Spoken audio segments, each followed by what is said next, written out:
Hello, everyone, and welcome to day two of this Cricket West Indies Regional Under-19 tournament, contested as a three-day format. We are coming to you live from the breathtaking Caribbean island of St. Vincent and the Grenadines. We're in the leeward side of the island, that is at the scenic Cumberland Cricket Ground, where Jamaica and Windward Islands will continue to do battle. I am joined by my co-commentator, Kaznel Morris. Good morning, Kaznel. Good morning to you, Stacey, and welcome to Cumberland playing field again. Yes, it was an absorbing fight first day between these two teams, Kaznel. It fluctuated at intense highs and lows for both of them. Windward Islands, they picked up 4 quick wickets early in the morning, 3 quick strikes from Solomon Bascom. It left Jamaica in a spot of bother, but a rescue act was performed by the stubborn Stephen Wedderburn, who scored a wonderful 100 to lift Jamaica to 265. Yes, it was very important and crucial at the time that Wedderburn weathered the storm for the Jamaicans. He came in at a very crucial stage of the innings, and at one point we really thought that he would have stayed out because the temperament in which he played with shows that he was there for a long period. And once he stayed at the wicket, he made it easier for him. And then just one opportunity he had, it was just after lunch, and then he capitalized on that opportunity. Yes, late yesterday, Ryan Edwards and Sherwin Thomas, they picked up 1 wicket apiece. Somewhat making some early inroads into the Windward Islands team. However, Akeem O'Geist and Ethan Gibson, they fought their way and settled things down nicely for Windward Islands, ending the day at 69 for 2. Yes, it was crucial at the time when the captain came into the crease to somewhat bring some stability to the innings, and that he did along with Ethan, who really looked positive from his first ball. Yeah, so here we are, day 2, folks, and Ethan Gibson is about to take the first strike of the morning. Looks to be spin bowler that's going to start.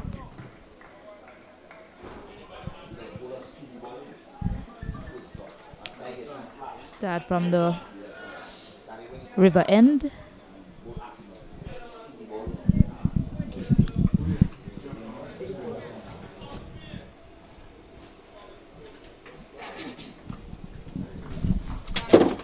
So Alex Hines, a tall left-arm spinner, is going to continue to Ethan Gibson.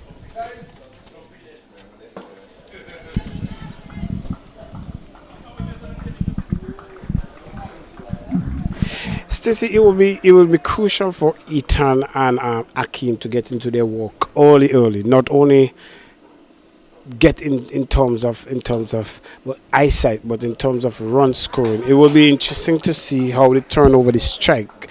This is not a matter of not losing wicket before the end of day 1.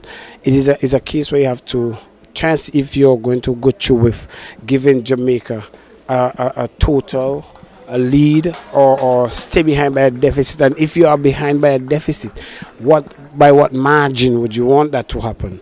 If you're going to lead the run scoring, by what advantage you want to give them? If they only Windwards would allow themselves to bat once. Yes, Akeem O'Geist, his overnight score was 43 of the same amount of deliveries, and Ethan Gibson, he's continuing on 20. So both of them, they're scoring quite well. The run rate is at 3.7 as we speak.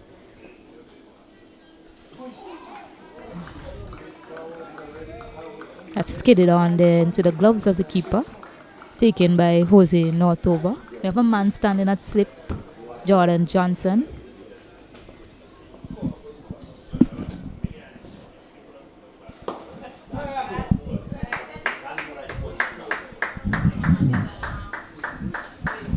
Well played into the leg side from Ethan Gibson to score the first boundary of the morning. And Ethan Gibson, he seems to like playing on the leg side. He's a very strong leg-sided player.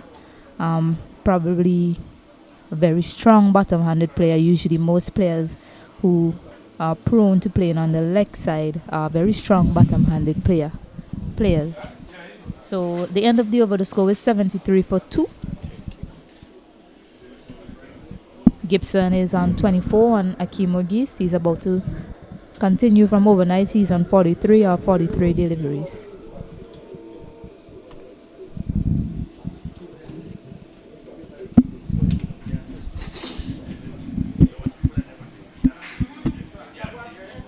Sherwin Thomas is going to have a bowl from this end. He bowled from the river end yesterday.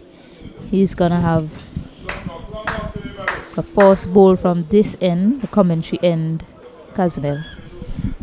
Yes, to go back to that shot that Ethan struck for four, I particularly like that shot because his weight was forward, over, and totally in control of that one.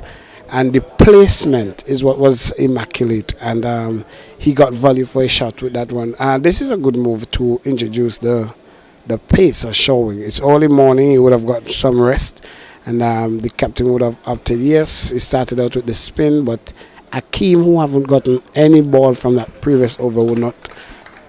He has to quickly get his eyes open and adjusted, and it will be interesting to see how showing starts.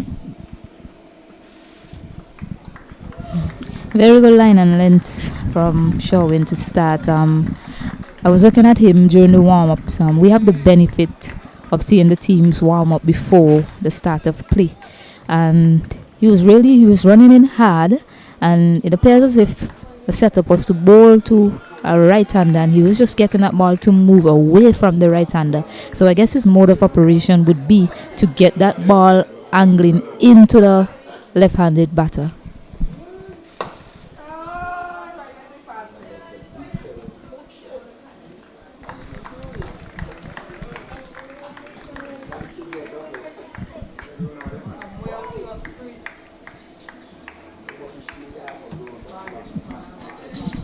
It's only part of this morning, but the Windward Islands will be looking to not lose a wicket before lunch, and it will be very crucial because this is a partnership that could determine the way of the game.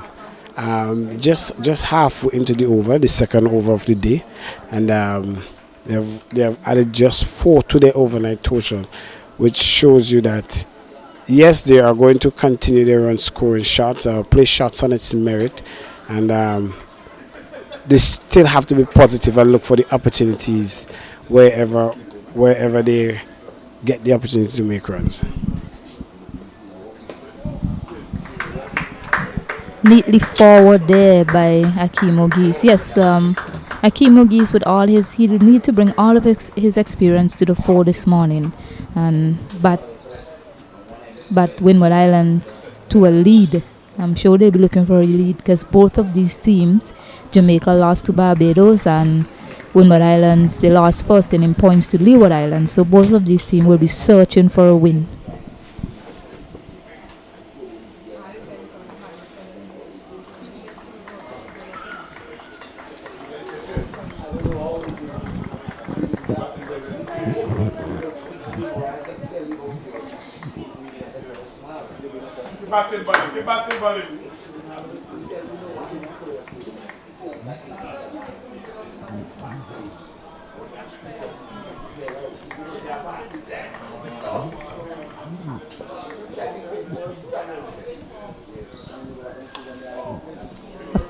Edge, and that will be a fortuitous boundary of the bat of Akeem Ogis.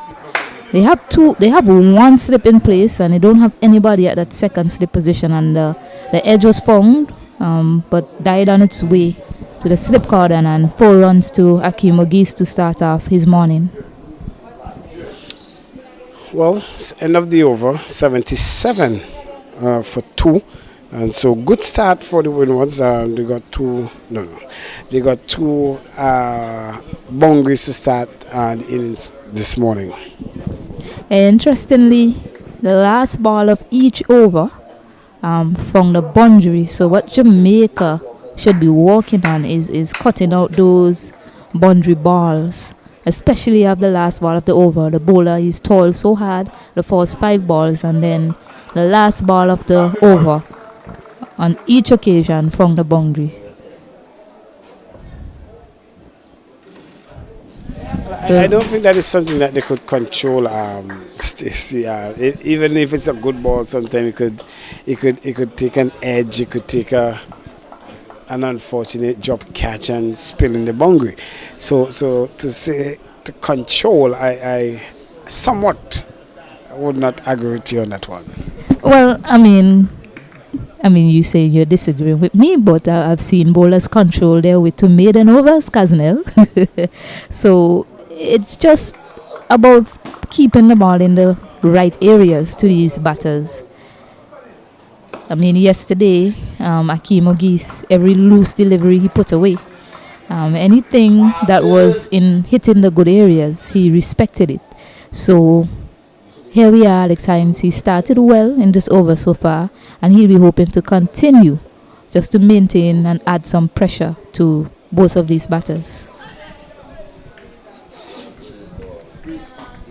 And there you go, Casnell. Those are good areas that the bowler is hitting at the moment, and he will do well to continue hitting those good areas just to create some pressure.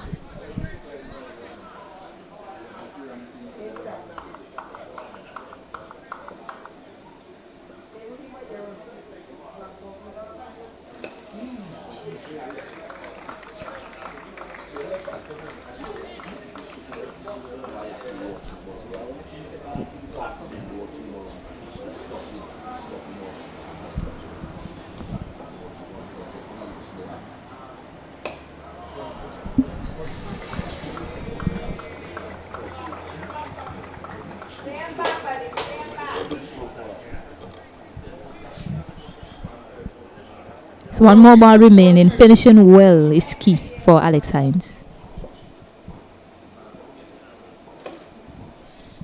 And there you go. An excellent finish to the over. He had Akeem Ogis reaching forward and couldn't get the timing on that shot just because of some pace variation. So good finish for Alex Hines, avoiding another boundary being scored off of the last delivery of his over. So the score is 78 for 2 after 21 overs.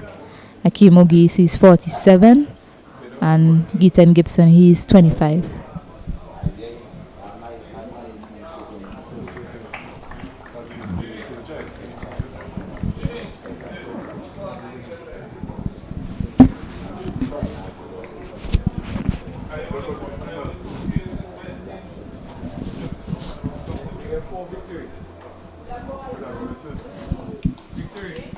So quiet start on both sides, Stacey.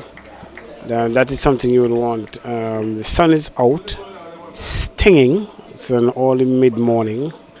It's just 12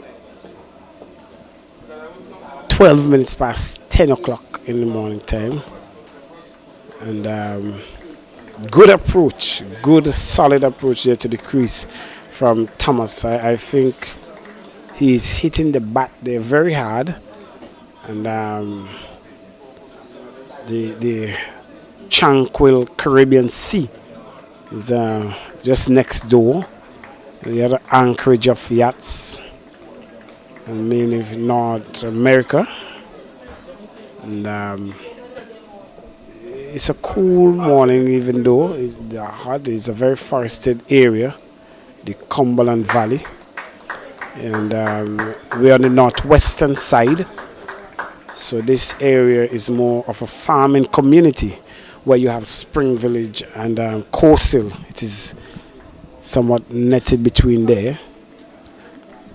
Do you get into some farming, Casnell? Because I know you're from this area, you're from the Spring Village side, if I'm correct. So do you get into some farming yourself? At some point I have gotten into, not at a full scale or professional level, but I had tried some backdoor or house farming, but it never really materializes. So I realized that's not my niche. All right, stick to commentating and cricket. Certainly. And, we have the community of Barley that is for the south, a more fishing community, and for the north we have Chumok and Rosal and Rosebank, Petit Bodel, and Chateaubelair, which is a town, and also Fitzhughes. So that is what made up the northern side of this island. Well, you spoke about farming, cousin. You now mentioned fishing. Have you gotten into fishing? Stacy seemed to be putting me in some spot here this morning. A spot of butter. Just that fishing have never really been an interest of mine. I tried it. I've never really been successful. I'm more like feed the fishes. Neatly tucked off his pads there from Ethan Gibson, and that delivery from Sherwin Thomas is one that he brought back into the left-hander. Previous deliveries were more outside the off stump, so he tried to bring it back, but just short of a good length. Probably need to try and get it up some more just to surprise the batter. But he's working hard, the young man, so he's running in quite hard and he's mixing things up well so far. Akeem will also be very meticulous. End of the over, 79 for 2.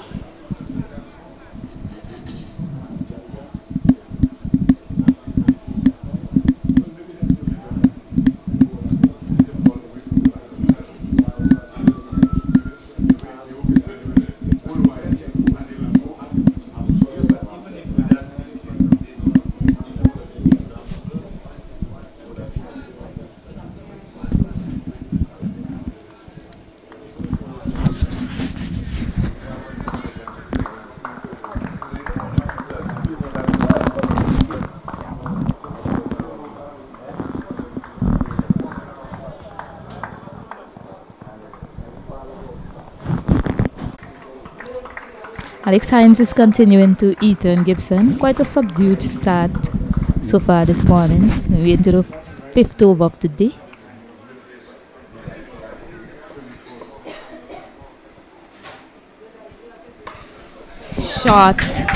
Short delivery and played excellently off the back foot. Another 4 for Ethan Gibson. We spoke about how he is brilliant off the back foot. You can't bowl there to Ethan Gibson. Good start to the young man, for the young man. Yes, and I would. It's just quality cricket, because that wasn't much so of a bad ball, because that's the line more so that Ethan was more coming back and rest at his feet. But this time he had enough time to come back and pace that man there at backward point, and it runs in for 4 valuable shots. Yes, the weight transfer is significant. When you look at Ethan Gibson, he goes back quite well. So weight transfer forward and back by both of these batters has been excellent so far.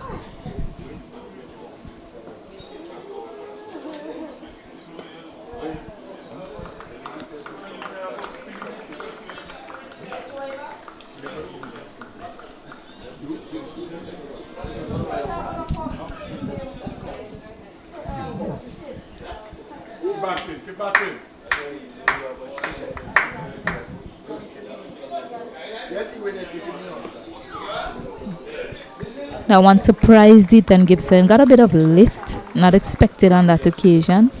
And a little movement in to him as well.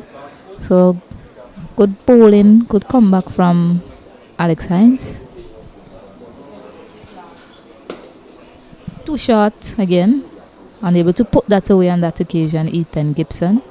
At the end of the over, the score is 83 for 2. 23 overs bowled in this Windward Islands innings so far.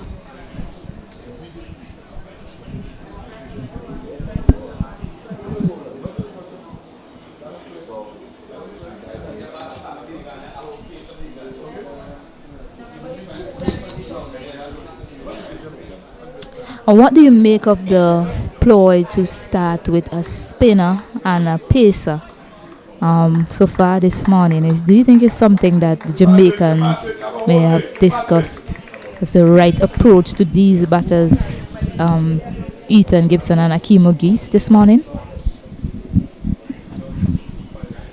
I want to believe that the reason why, and that's why it's wide and short and cut down to third man 4, and that brings up the 50 for Agis.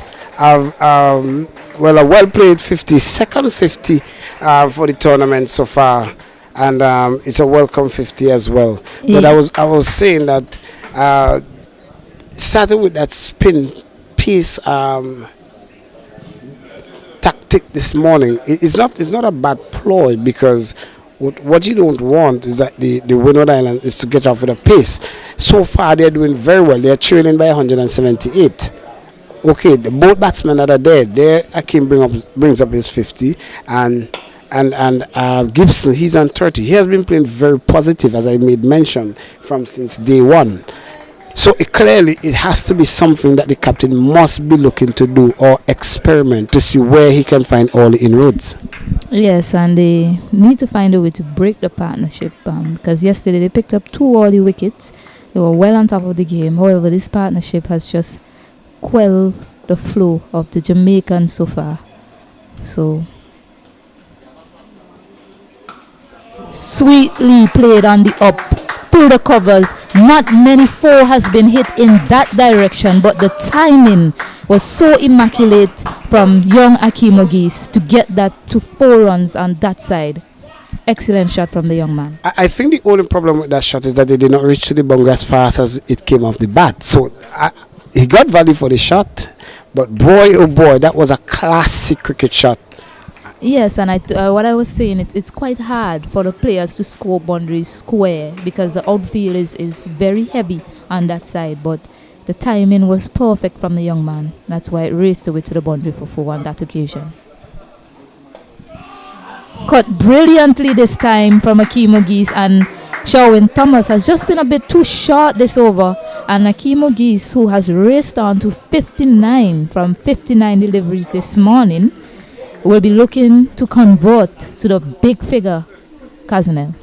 Yes, he should be eyeing first and foremost, try to avoid the trail figure, score, the 170. Yes, he should be seeing or thinking of 100 being here. Yes, but what the Jamaican need to do is to stem this run flow. You're seeing that with this run flow now, so far for the morning, a run rate of just over 4, and it will give Windwards enough time to settle themselves and adjust, and quickly you could see this 170 being off. Yeah, he's picked up 3 fours in that over so far, and the young man is still watchful as he's raced down to 59 from 60 deliveries. And conversion, Kaznel, that would be the thing in his mind, because against Leeward Islands he got to 80, or was it 82? I'm not too sure, but he got in the 80s and wasn't able to carry on. So he'll be looking to do that and more for his team today. So end of the over, 95 for 2.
Cut again, this time from Ethan Gibson.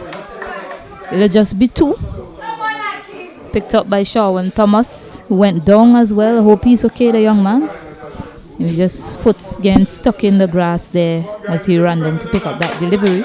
But too short again from Alex Hines, and Ethan Gibson is equal to the task to put that away.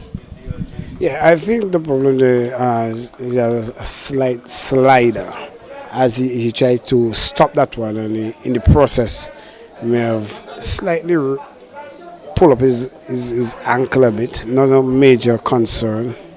This one is too short, whipped into deep mid wicket. And Eaton, yes, that is what you're going to get from Eaton. He's going to pick the gaps. He's going to rotate the strike and turn it over, the bulk of the work to Akeem. He's 59 from 61 deliveries. Eaton is on 33. So clearly, Eaton shows that he's a glue to this innings. Yes, what would be concerning for Jamaica at this point in time would be the velocity with which Windward Islands is scoring their runs, especially Akeem Ogis, who's 59 of 62 deliveries. So, inside edge, they get one. Yes, so Jamaica, their concern would be how to just quell the flow of runs at this point in time, slow things down a bit, because scoring is easy. Batting is already quite easy, but scoring is easy. So they need to find a way to just slow down the scoring rate, and probably that might build some pressure for the Windward Islands team. This is a tremendous cricket shot down the ground, and boy, this seems like chalk and cheese here for the Windwards. There 99 for 2 at the end of the 25th over.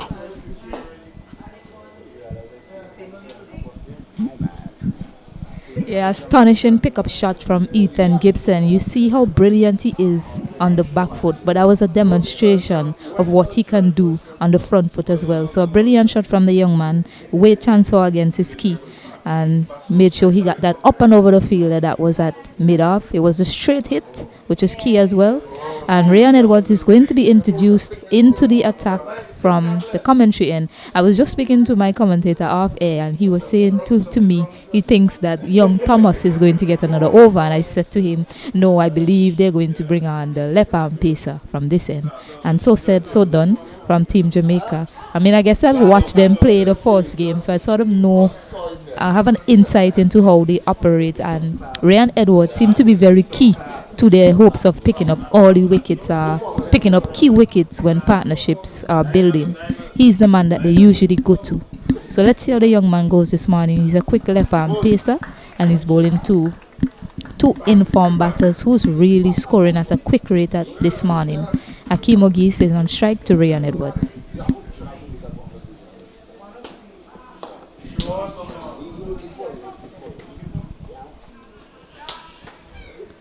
Yes, whips away on that occasion. Something to note here, the way Akeem Ogis ran down to that end looking for two. They're really enjoying batting, and he's showing a lot of intent by the way they are running as well between the wickets. So something to know, just keep an eye on the running between the wickets, and keep an eye on the way they go about this morning sessions before lunch, ladies and gentlemen. It will give you an indication of where the Windward Islands camp is at this moment.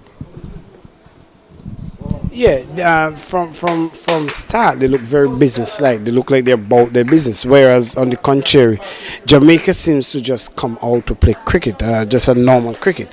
The tactical approach, their body language seems to be satisfied that okay, we will just wait until something happens. You need to create something to happen. And in this case, where they have opted for the main pace bowler, one of the main pace bowlers, they have to make sure that he comes up trump for them. Yes, but Akeem Ogis is looking solid as ever at the striker's end. He's doing some gardening at the moment. The young man looks like he wants to be here all day. But what I want to keep an eye on is how much runs you spoke about it today, earlier, Kaznel, about how much pressure they want to put on Team Jamaica. I'll continue after this delivery. Yes, about how much pressure Windwards is looking to place on Jamaica. What are their intentions? And they're signaling a bit of their intentions. They want to knock off the trail of 160 as quickly as possible, get into the lead, and hopefully insert Jamaica at a timely manner, much like Barbados did against them, giving them 152 runs lead, and Jamaica was unable to score that.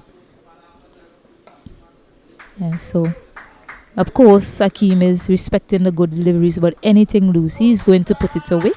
And they're also looking for quick singles and trying to maximize ones into twos as well. So good going so far by this pair, Hakeem Ogis and Ethan Gibson.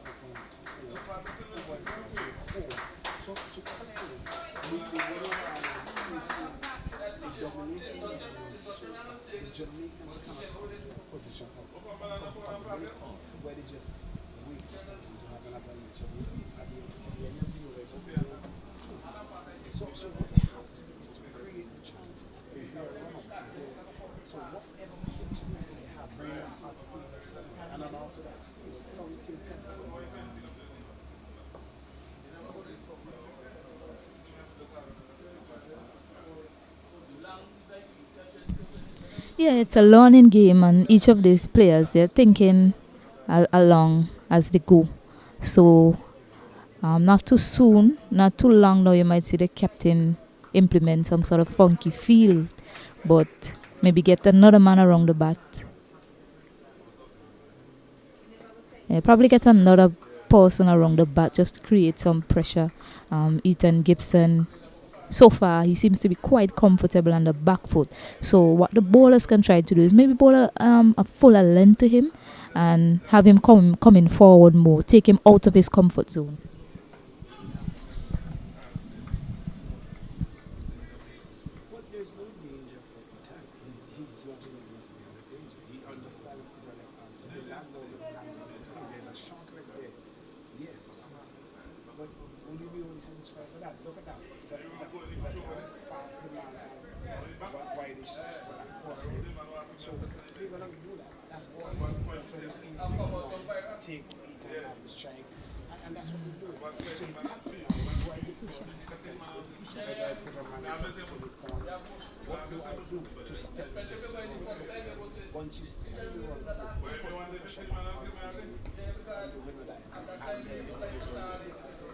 Yes, and what I was saying is I'm not saying that Ethan Gibson isn't good on the front foot. He has displayed that he can play on the front foot. He's a good all-around player. However, his comfort zone seems to be on the back foot. That's where I'm pretty sure if you got a replay of his scoring shots, most of them has been off of the back foot. So what I'm saying for Jamaica, excellent delivery there from Alex Hines. What I've been saying is maybe Jamaica can look to just keep him more on the front foot as long as possible, ball by ball, right? Most of his scoring shots has been off of the back foot. The score is 106 for 2 after 27 overs. So just to create some pressure, just try and keep him on the front foot as long as possible. And we mentioned they are scoring at a healthy run rate. So just to minimize the amount of boundaries that they've scored this morning, the amount of scoring opportunities, that's where Jamaica needs to start if they are to make some inroads into the Windward Islands batting lineup. The first thing should be creating pressure, and there's no pressure, as you said, on any of these batters at the moment. They're scoring freely. So the first thing to do is cut down their scoring options. And what I'm highlighting is that Ethan Gibson, he favors the back foot. So just draw him forward some more and see where that can get you. He's about to face up to Ryan Edwards. 27 overs bowled in this innings so far, and they're 106 for 2.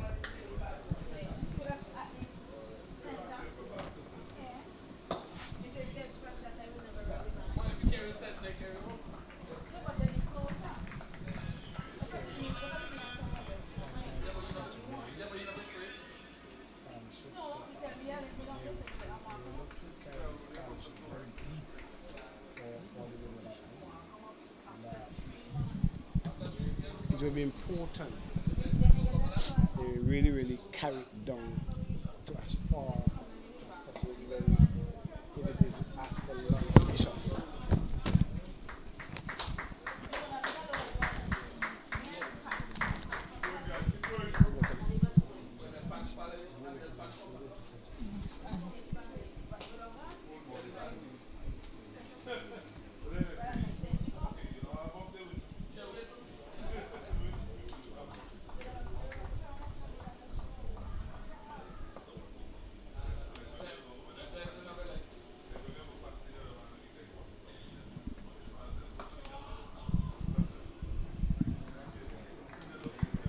Another thing to note is that this chap, it has been true to its batsmen.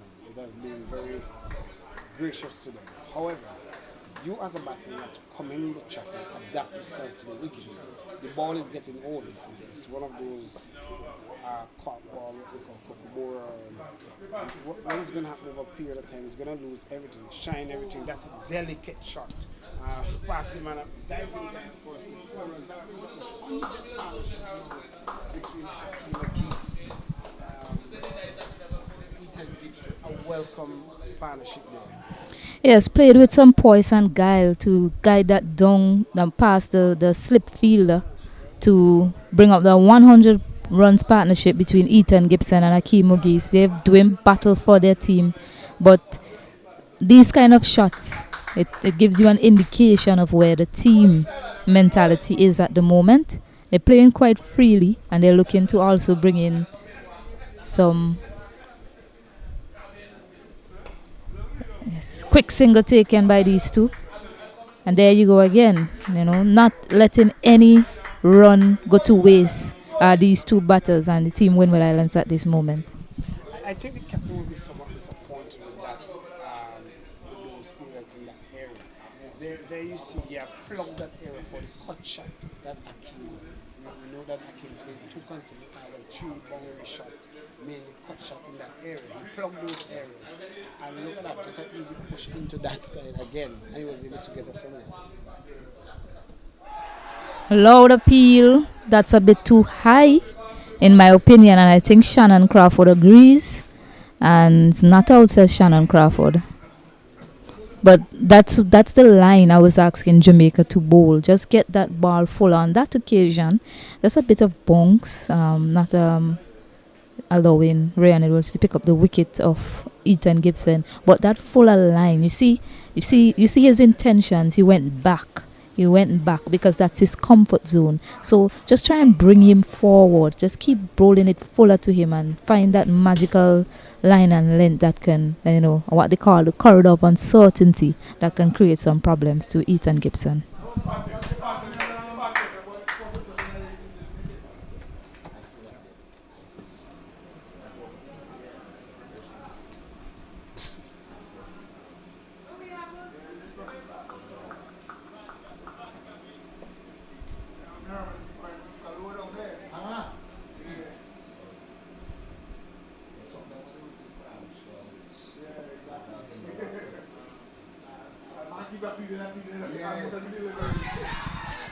Well, that's it. He goes, Akeem. The partnership, just as it have reached over 100, is broken. Akeem, Agis, he goes back. And well bowled there by Hines. He got him pushing forward and pushing too hard at that one. Was able to find him at force. Yes, brilliant comeback by Alex Hines, who has been taking for some runs this morning.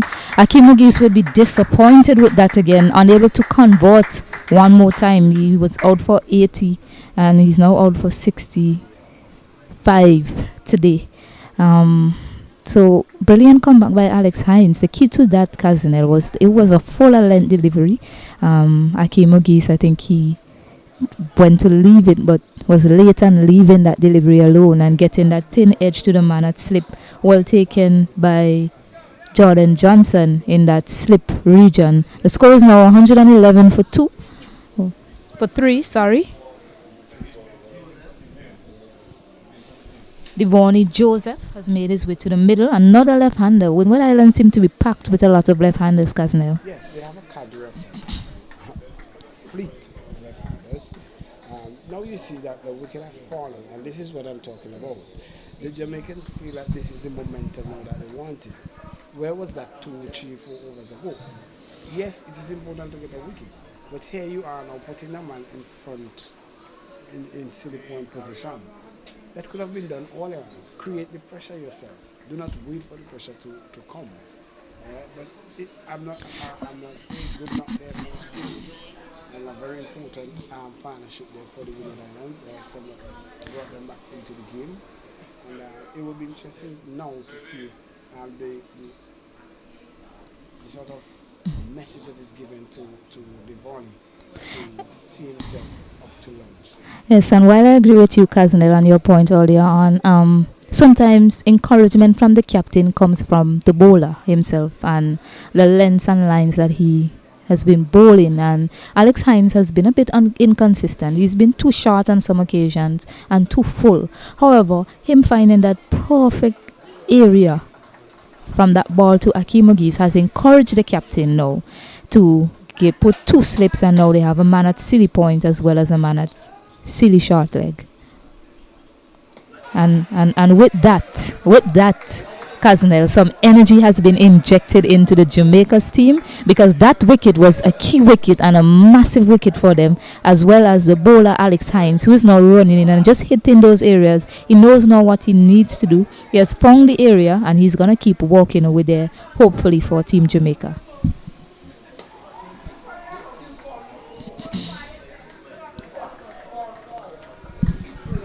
Yes, there's a lot of chopping around the back there before the judge. I mean, he has to be level-headed, he has to be strong. And I think even with that chopping, that's a positive stroke for a second ball full stop.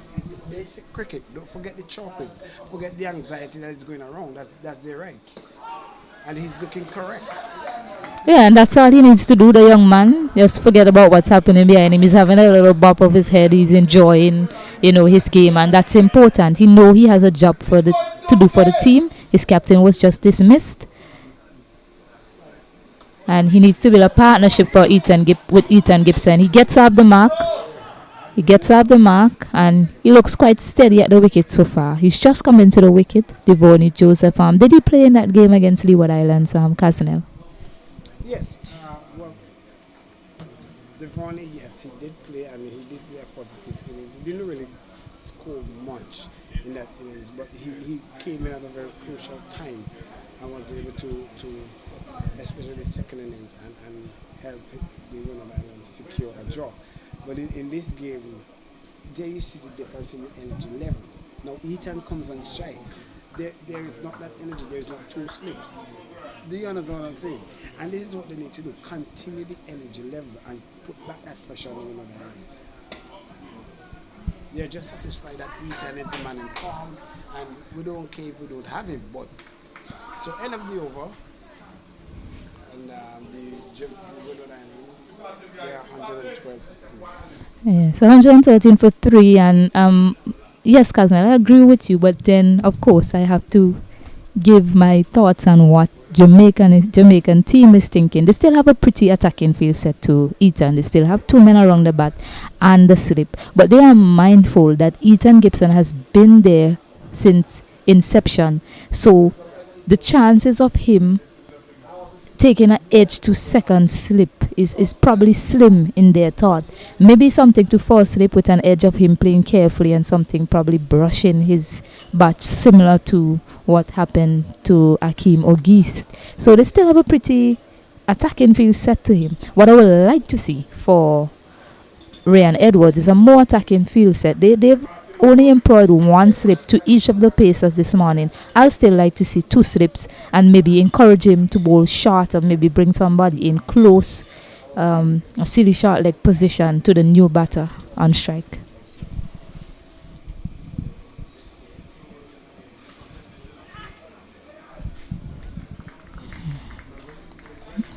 A bit too short to him on that occasion. Good dab to the man at point, but well fielded by Stephen Wedderburn, the man that scored the century for Jamaica in the first innings. I want to also say that Devon have seen the captain and Ethan play themselves in this game, and what I want to believe that he would have taken out from that partnership is that adaptation, adapt yourself to a wicket. And once you have adapted to the wicket, it is easy but flow. That's not a new ball. That's an old ball. That's some 29 overs old. So what you're gonna do? Well, that's it. The main glue for the Windward Islands, Ethan Gibson was just LBW plumb in front, and umpire Crawford had no doubt that would have been into right into the middle leg stump, and he raised that dreaded finger that you would never like to see cricket face. And that's what I was talking about, Casnell. You need to bowl a fuller line and length to Ethan Gibson if you have to pose some problems to him, and that is exactly what Ryan Edwards has done. He's been walking away to him at a fuller length occasionally. Now and again he'll clip it off his pads. On that occasion he was undone by the fuller delivery from Ryan Edwards. So brilliant thinking from the Jamaican left arm pacer Ryan Edwards.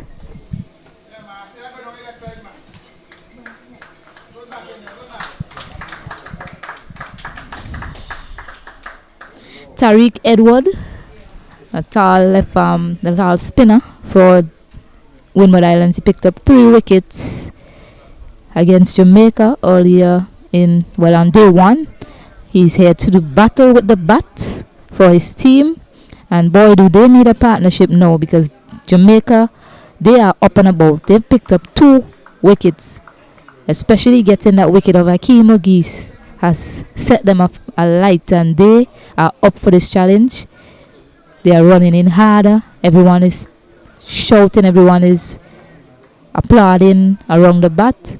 They feel like they're on top now. So Tariq Edward and Joseph Devoni Joseph, will need to form a partnership for Team Windward Islands.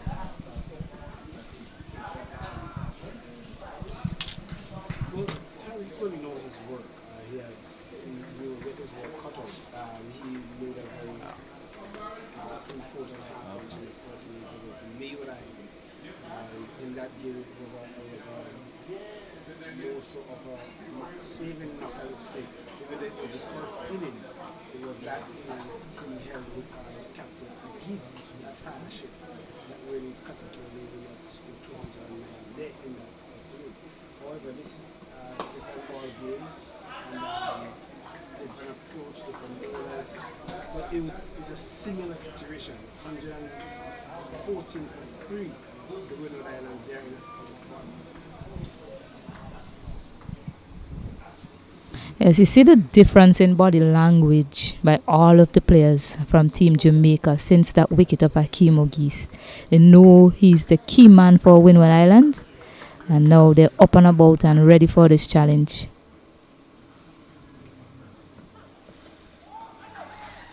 It's continuing with that fuller length, Ryan Edwards, and personally, I mean, somebody else might have a different opinion. I don't know if you do as well, Casnell, but a new bat is at the wicket.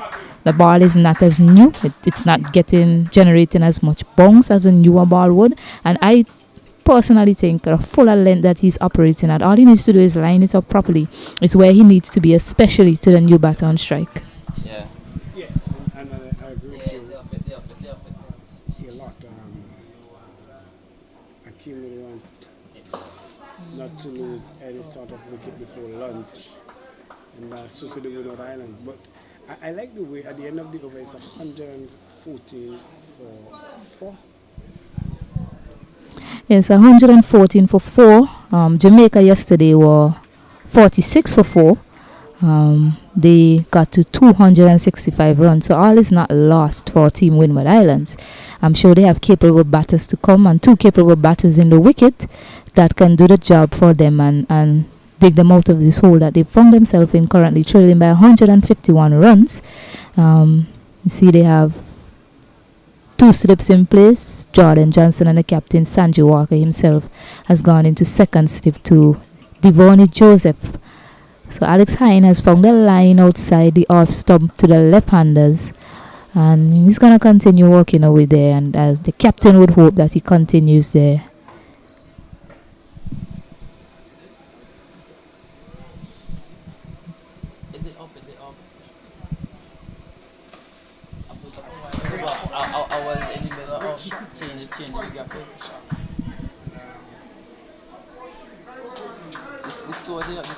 But I was putting the correct graphic. You know what You know, doubt in the umpire's mind there, and good comeback for 3.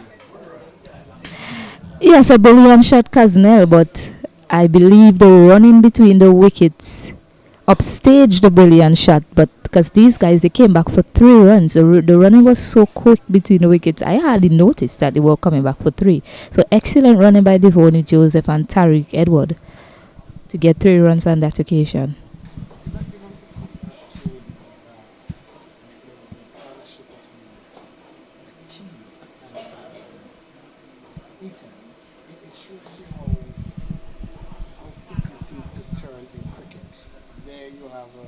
Going very well, and just the fall of 1 wicket was able to get a second one quickly. So it now puts the Windies of 2 batters at the crease, and they now have another rebuilding process. So that's what I think that you make want to do. Because when it goes lower, that's the we start with, even though I back in.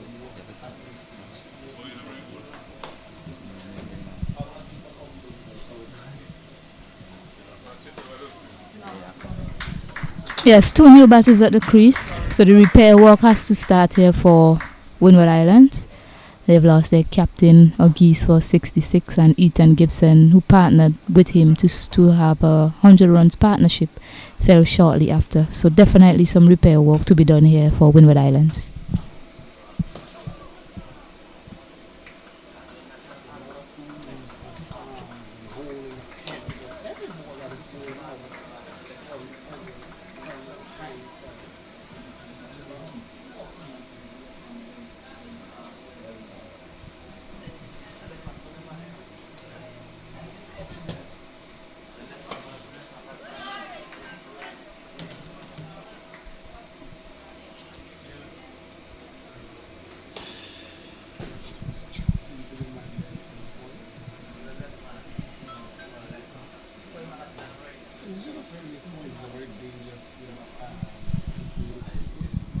Have you, in your career, find yourself in that position? I know you're captain, you will not put yourself there.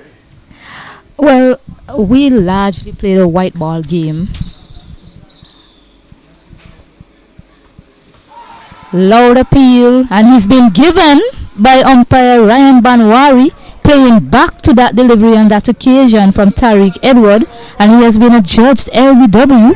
He seems to have some queries there, but the umpire is raising his finger. The young man just needs to walk. So Team Jamaica is making a comeback into this game after that 100-run partnership between Akeem Ogis and Ethan Gibson. They have now found themselves 117 for 5 after being 112 for 2. Yeah, I think what have happened there is that Edwards was somewhat has missed the chip in terms of the bounce. They say a delivery that, yes, he believed he had doubt that that ball was sliding down the leg. It's left arm spin. And clearly, the umpire standing in the position he is would not have any doubt in that one. And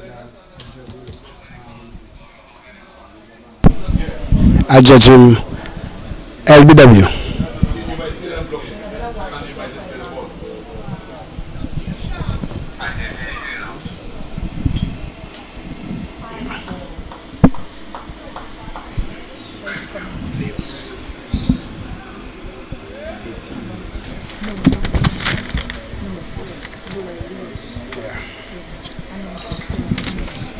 So Leo comes to the crease to do battle.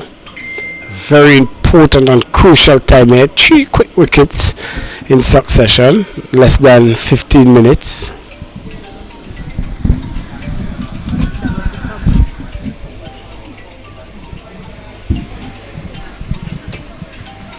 Yes, Noel Leo, another left-hander. No surprises there, Casnell. Windward Island seem to be packed with left-handed batters. Noel Leo. He's the keeper for Windward Islands, and he has some work to do with Devoney Joseph.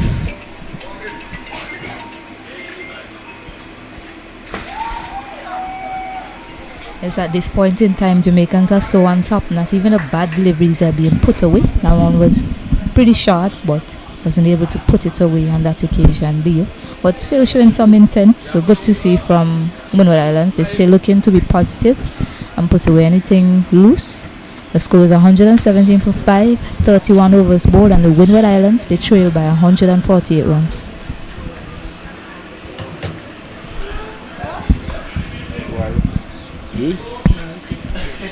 Stand on the close so come watch him. Left arm to left arm, left arm batter.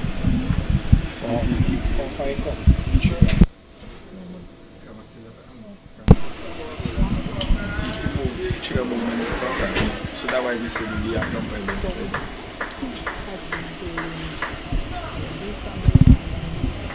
wait, it's nice if you're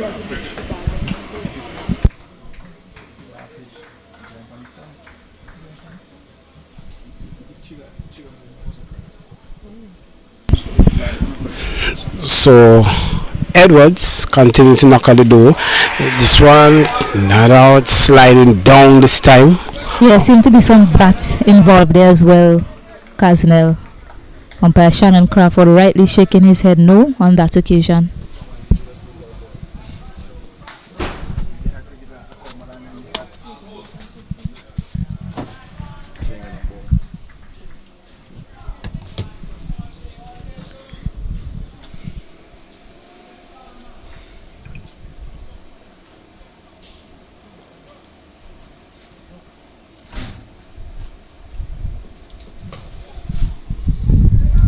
Yes, full dugout. Some confusion between the captain and Stephen Wedderburn there as to who should have gone for that delivery, resulting in a run from Devoney Joseph's bat.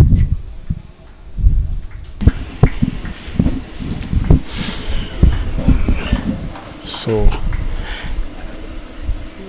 the technique of Leo in the first game was very solid. He came in and looked very solid. He had a very good start, did not materialize on it, and I believe in the position in which he's in now, he will be looking to maximize on this track, which is a much easier batting track than the Anazil playing field. As we mentioned yesterday, this is the first time that this track has been used, and it has shown that it has the tendency of once you are in, you will be able to capitalize on it.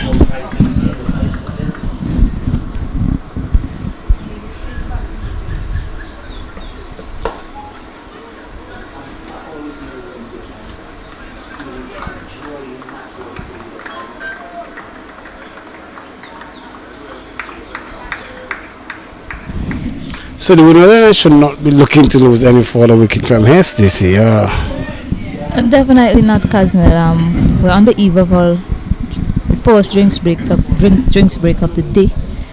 Just about 4 more minutes before we get to that. Maybe one more over or so. So the Windward Islands camp will hope that you don't see 6 for 100 plus before they get to tea or even lunch. Before they get to that first drinks break or even lunch going forward, Casnell. Both of these batters, they have to do battle for their team. Let's probably take a page out of the way Stephen Wedderburn batted for Jamaica. He was quite resilient, the young man, so some resilience need to be implemented here from both of these batters.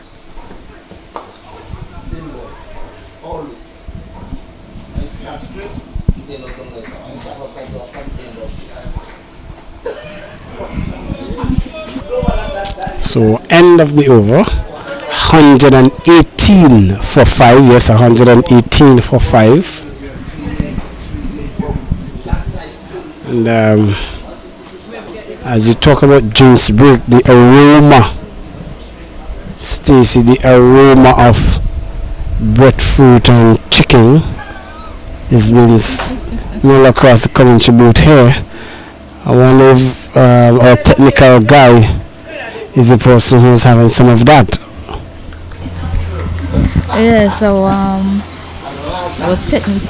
our IT specialist, he's decided to bring some breadfruit and chicken right next to our nose.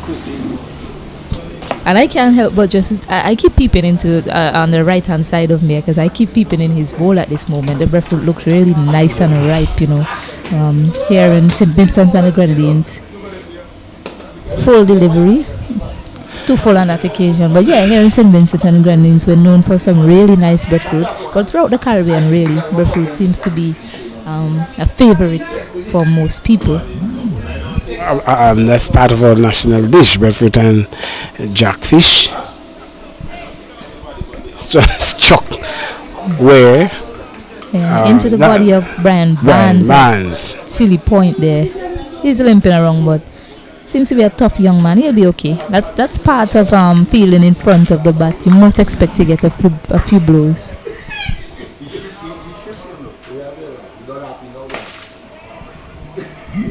Yes, I understand what Alex Hines is doing. Yes, he's bowled two very full delivery in the over, but he needs to be operating on that fuller length. So, in my opinion, better fuller than shorter. So, and there you go, perfect. I don't think the captain will be too upset about those two over pitch deliveries because he needs to keep it on that full length to cause some trouble to the batter, and then work on that pace variation to create even more havoc to Team Windward Islands. There you go, popped up in the air, but nobody close to take the catch on that occasion. But that sort of pace creates some problems, and when you get it on that fuller length, that is where the real danger is.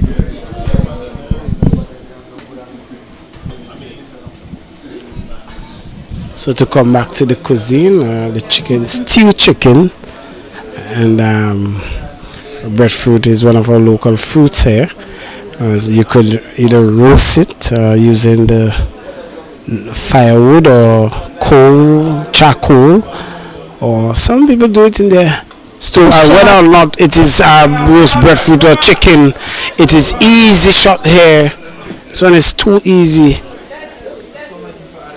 and he was able to cut that way for two more to the total. Yes, at the end of the over, it's 122 for 5, 33 overs bowled in Windward Islands innings so far. And we're about to get the first drinks break of the day. I'll go and continue looking at my IT specialist eating his breadfruit and chicken while the teams enjoy, as well as the umpires enjoy, a drinks break. And we'll be back shortly, give you a synopsis of the game, and we'll continue from there.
And we're back live at the Cumberland Cricket Ground after the drinks break. Windward Islands are 122 for 5. Dismissed batters this morning are Kimo Geese, Ethan Gibson and Tariq Edward. Devoni Joseph, and Noel Leo. They're here doing battle for Team Windward Islands as they trail by 143 runs. Alex Hines, the destroyer of the morning, he picked up 2 wickets, key wickets of Akimo Geese. I'm pretty sure the Jamaican teams, they would have been happy to see the back of Akimo Geese, who made 66, and he was going quite well this morning. Yes, you saw, we are seeing the momentum have shifted, the balance of energy have shifted for the Jamaicans. They are back on top again, as we see. This one is in the air, a missed time shot. It could be taken, and taken it is. First delivery after the drinks break. Walker takes the catch, and the Windward Islands losing their 6th wicket at 122. More problems for the Windward Islands, Stacey. Yes, the end of Noel Leo, who's played a few pole shots but wasn't able to time them properly since he's been to the wicket. On this occasion, another miscue pull, this time aerially, proven to be his demise on this occasion. 6 wickets down, not what Windward Islands would have hoped for when they came out to bat this morning. New batter to the crease is Kervin Gassi. Tall fast bowler Kervin Gassi. He has some work to do with the bat with Devoni Joseph for Team Windward Islands. They're in some trouble. I'll say a heap of trouble at the moment. 6 wickets down, 122, and they trail by 143 runs. What's very important now is for these two to see off the next hour of play. They just lost a wicket after the drinks break, so these 2 batters needs to see off the next hour of play. Kervin Gassi is another left-handed batter, packed with left-handed batters. Team Windward Islands, another left-hand into the crease, Kervin Gassi, and he's there with Devoni Joseph, who is 8 of 9 deliveries, and he's looking for a partner at this moment, Casnell. Well, I believe that he has to really trust. You do not want to get to a stage where he's starting to shield players, but 175 will be somewhat of a total that they should be eyeing if they are to give any sort of lead. And we made mention of this. The Windward Islands has to know their game plan. If they are to give a lead, what lead would they like to give Jamaica? If they are to give a deficit, if they are to have a deficit, So clearly, this is the shift of game. That's the unfortunate thing about cricket. What they have to do now is to start adapt themselves to the innings. You cannot be looking at yourself being bowled down before lunch after being 102 for 2. Yes, and you hear talks of the word momentum in cricket. At this point in time, the momentum is clearly with Team Jamaica, but I would say it started yesterday off the bat of Stephen Wedderburn, taking them to 265 runs after they were down. They were 46 for 4, and then they were 100 plus for 6, and they managed to get to 265 runs, and that's a fighting total in my opinion. And now here we are again with them keeping the momentum alive. 2 short on that occasion. Gassi gets off the mark. Yes, they're keeping the momentum alive by picking up regular wickets, and Windward Islands still trail by a healthy total of 143. Yes, that clearly is a case where the partnership there with Wedderburn and Burns, the Jamaican batsmen had a depth in their batting. Where we see Roy came in, he also held a partnership there with Wedderburn, and that partnership was key. Now you cannot tell me, you cannot say that the Windward Islands are in similar position. So they should. No, we're not saying that. But what I'm saying is that they have to be watchful. They have to be tactical. Their shot selection has to be very much on cue, and they have to be very careful that they do not give a total that allows a massive follow-on. Yes, as we see an edge being played into the offside by Gussie, it's all about match context at this point in time. They know they trail by 140 runs. They know that they have to knock that off in order to feel comfortable when the second innings starts. So, match context, Kaznel. Both of these batters, yes, they've lost 6 wickets, 4 early wickets, 4 key wickets, especially that of Akeem Ogis. But these batters, I think that they are handy with the bat. I'm not sure. Well, Corbin Gussie, this is his first game, so you didn't get a chance to see him with the bat. But they need to play the situation of the game, and 140 runs. It looks far away at this moment, but that's what they need to knock off in order to feel comfortable going into the second innings.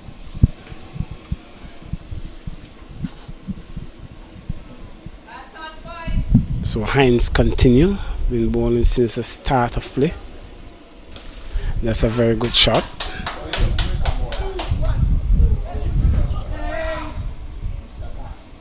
Yes, neatly played by Gussie. Just leaning back on that and opening the face to get that through the point region. Now see Devoni on strike. Has been on strike for quite some time.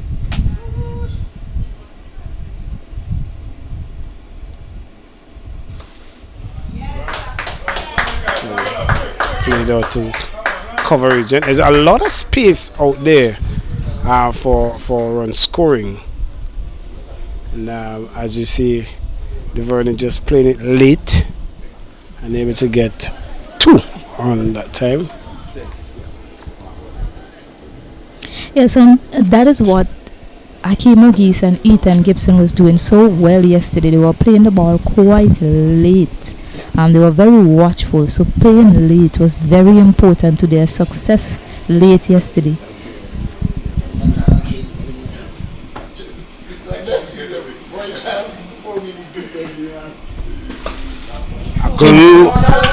Driven sweetly through the covers, and he doesn't run as the ball trickles into the boundary for 4 excellent runs off the bat of Devoni Joseph. He's still going to play his shots here today, Kaznel. Well, he should continue to be positive. There's nothing wrong with being positive. The pitch doesn't change. It's just the adaptation of playing a shot selection again comes into play. And I mean, no doubt that wasn't a great shot. It was a great shot, well executed.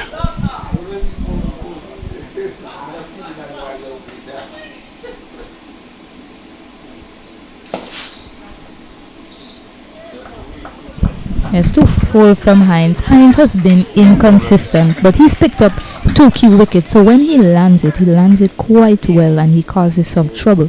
However, now and again you find him bowling full toss and maybe too short as well. There you go again. That's the area that causes trouble for the batters. So all they need to do at this point in time is just keep out those bad deliveries, and they may well capitalize on some bad deliveries that may be an offer later on.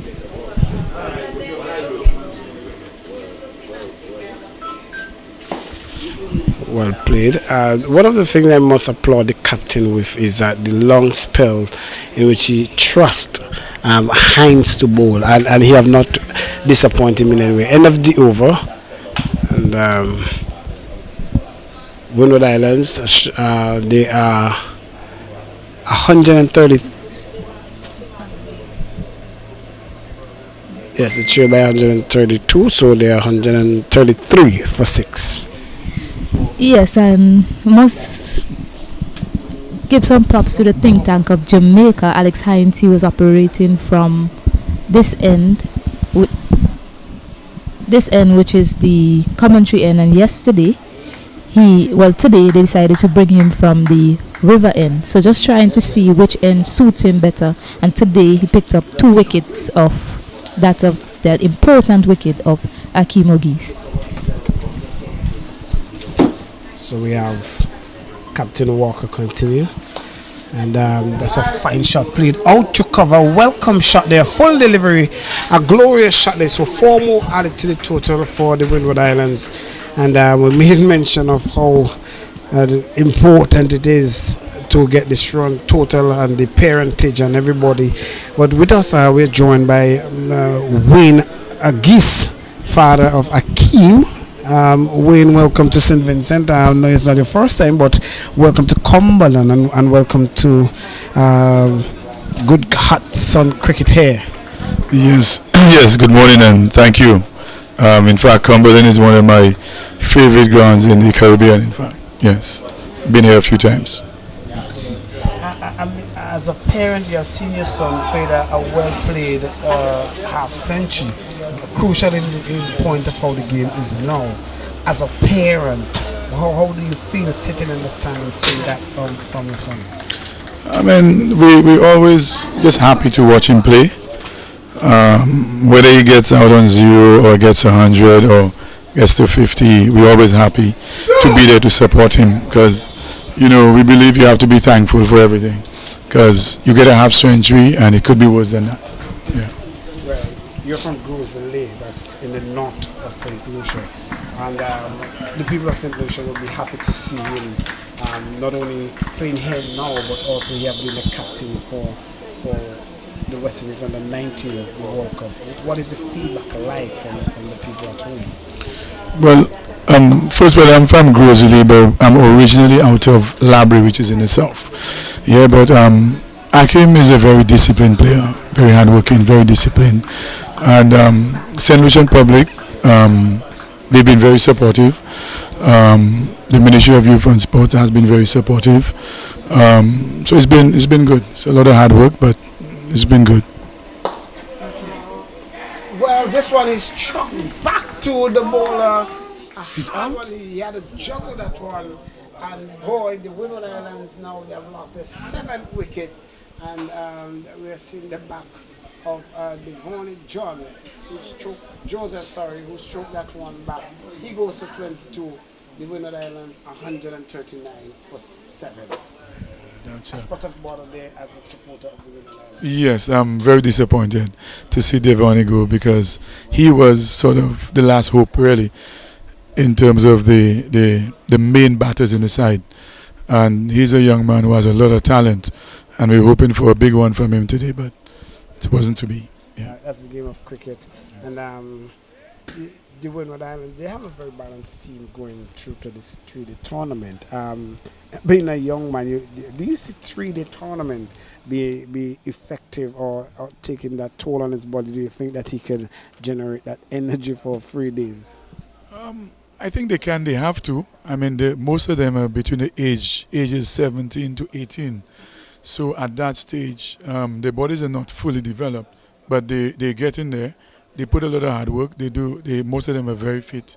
So whilst it takes a toll, it is part of the development process. And just putting you on the spot here, what do you think will be the total now that they have lost their 7th wicket that the Windward Islands should look to if they have to give a deficit? What do you think should be? I can't see the current score. What is it, 155? It is 139. 139. Wow. I'll be optimistic and say we need to at least get to 200. All right. Well, thank you very much for your short time, and we'll do that. Hope that you enjoy your time in St. Vincent and enjoy some of the delicacies. Absolutely. As much as you enjoy the rest of the cricket. We always do. All right. Have a good one. Yes. Thank you. Thanks. Yes.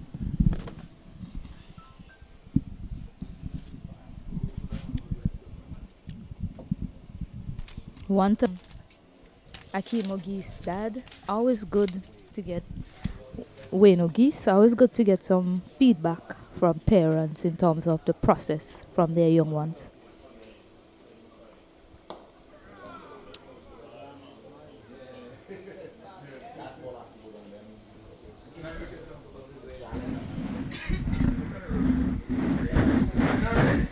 So Kurt Murray has joined Kervin Gassi to the crease. Kurt Murray, a young left-arm spinner for Windward Islands will need to bring all of his batting prowess to Freehair Casnell if they are to dig themselves out of trouble. You heard Wayne O'Geese, he said he hopes that he's trying to be, not being as realistic as that's what he said. He's hoping that they can get to 200 runs. Windward Islands will do well to get to that. So Court Murray and Corvin Gassi, they have to bat exceptionally well if they are to take Windward Islands over 200 runs or more.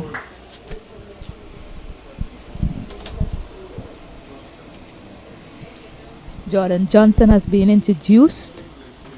Short delivery, not put away by Corvin Gassi. Finds a fielder at mid-off, but yes, Jordan Johnson has been introduced into the attack for the first time in this match.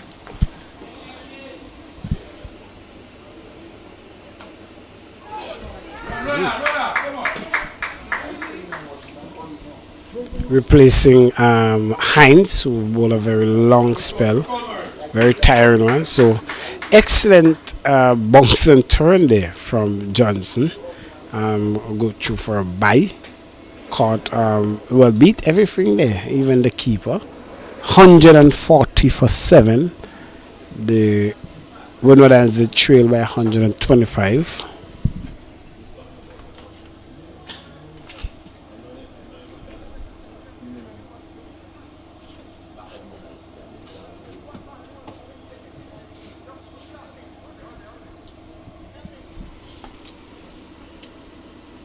So we have a left and right combination. I believe that's the reason why the captain may have opted for Johnson. He and himself been a leg spin bowler. So Hines, who have really spun that ball well, did very well for Jamaica.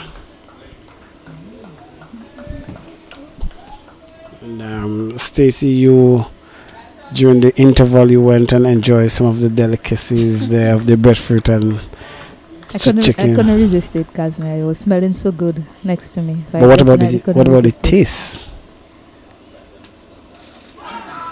Ooh, some movement, good movement there from Jordan Johnson. Well, you can see my bowl is empty, Kazna. No more breadfruit there. It's just bowl. Please tell the viewers who cannot see that it's a big bowl. It's a very, very small bowl, viewers. In your context. It's a very, very tiny bowl. it's quite small. I wish it was bigger, actually. Okay. Well, I'm used to these in these areas. You're more centralized Kingston area where you don't really get the delicacies that often. Oh,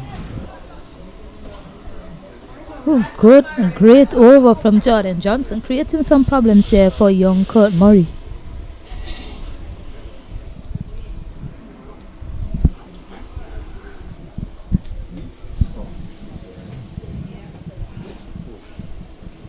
At the end of the over, the score is 140 for 7, 37 overs bowl, and Windward Islands they trail by 125 runs. Throughout all this, Casnell, the scoring rate, the run rate for Windward Islands, it's never left around 3.7 per over. So the run rate has been excellent for them. It's just the wickets column is what they need to be focusing on. So these two definitely need to build some sort of partnership. Some repair work needs to be done from this point on. So a bit of confusion in terms of field placement there. So captain with ball in hand has opted for a silly point.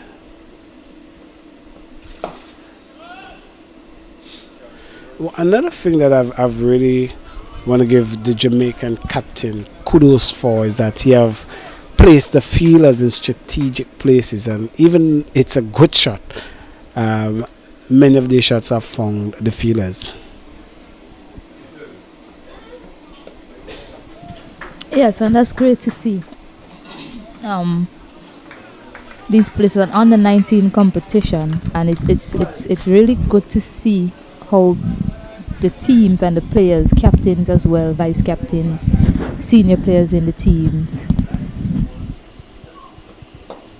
Clipped off the pads there, but just a single. Yes, senior players in the teams, the think tank, how they go about their process day by day in this 3-day format. So it's good to see that they're all learning, and that's very important. They're quite young in their careers, and they're learning bit by bit, ball by ball, day by day here in this 3-day format. And I'm happy that they opted to have a 3-day format instead of a shorter format of the game. I know they may have been tempted to have maybe a 50-over competition and a T20 competition, but the 3-day format highlights the skills of each and every player on display better than the shorter format.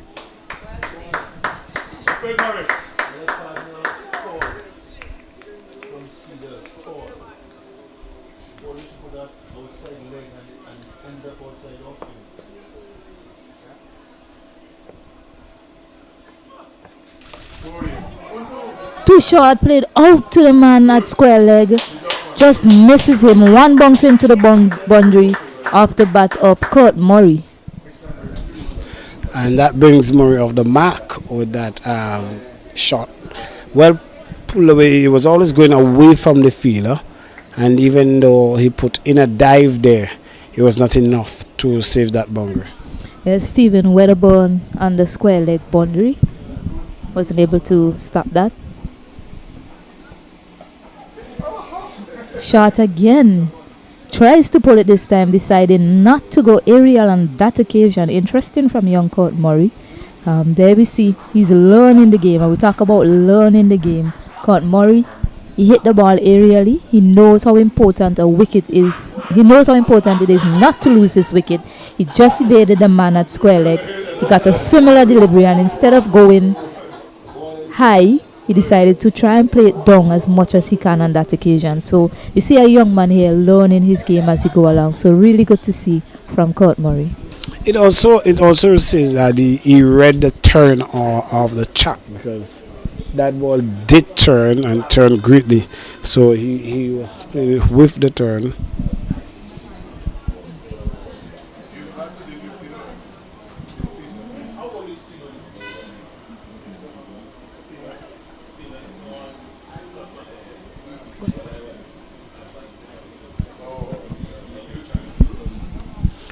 So Johnson will continue, and a good little partnership here between Gassi and Murray. It's not much to speak of, but the adaptation is important. Jamaica will look to want to skittle out this Windward Island innings as quick as possible. And if they could get it, the Windward Islands will be looking to knock off the 19 to get at least down under 100, the trailing.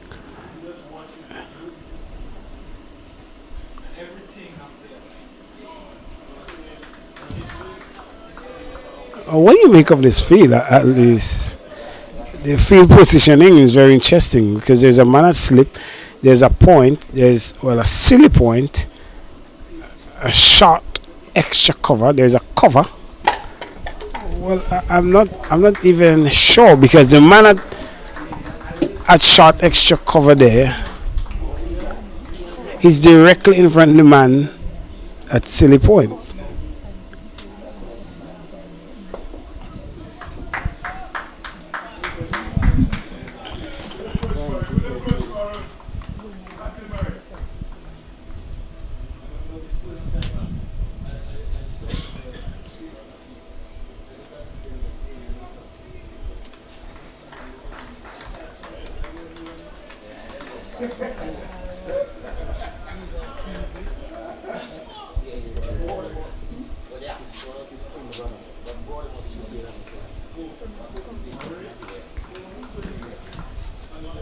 Okay.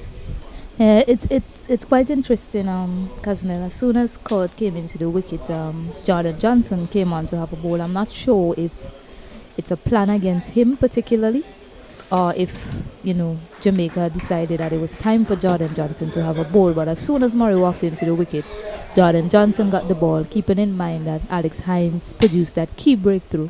And he was bowling quite well. So I don't know if it was a case of, they wanted to just give Alex Hines a break and use another spinner, or if it's a plan against Court Murray to bring on the leg spinner to him.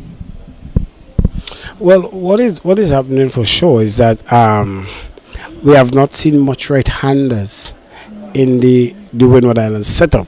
So that would have played a crucial part of it. And in this game, you want all your bowlers, even your frontline bowler, to feel adjusted to the wicket in the likely event you're called upon to bowl. And as soon as the right-hander came in, as you rightly said, the captain opted for Johnson, which tells us that he's a frontline bowler. He's one of the options they have in the artillery, so why not use him? And to the fact that Hines have bowled very well and long from since yesterday, you could say. So this whipped away into the mid-wicket region, and boy, the Windward Islands have lost their 8th wicket. My bad there, Stacey, but I apologize to the obstruction there. Maybe both of us are caught up in this energy. I understand the excitement. The ball went high and long in the air. The shots to him, however, they haven't been able to clear any of the fielders on the boundary. So they seem to have a plan, Jamaica, and they're sticking to it, and it's working out quite well for them. As Devin Tyson, he is going to join young Court Murray in the wicket. 146 for 8, trailing by 119 runs. Jamaica on top, Casimel. Yes, so clearly the Windward Islands, a very disappointing piece of batting from that partnership of 103 by Akeem and Eaton. But since that innings finish, we haven't seen much to talked about in terms of partnership. So the Windward Islands are very disappointing in their approach there. They are at a kind of saving grace now to see if they could actually minimize the amount that they have to give Jamaica to chill with. Yeah, the catch was taken by Sherwin Thomas on the mid-wicket boundary. And the ploy continues to Court Murray. They have somebody square at the wicket, probably hoping to induce him to play a pull shot aerially, which he avoided doing on the last ball of Sanjay Walker's over. But that seems to be the plan for Jamaica, inducing these lower order batters into playing big shots and probably holding out to the fielders on the boundary. It's going well so far for them. It's working out quite well. They had a narrow miss on the square-leg boundary the over before, and here you see Kevin Gassi holding out to Sherwin Thomas on the mid-wicket boundary. So Sanjay Walker continues.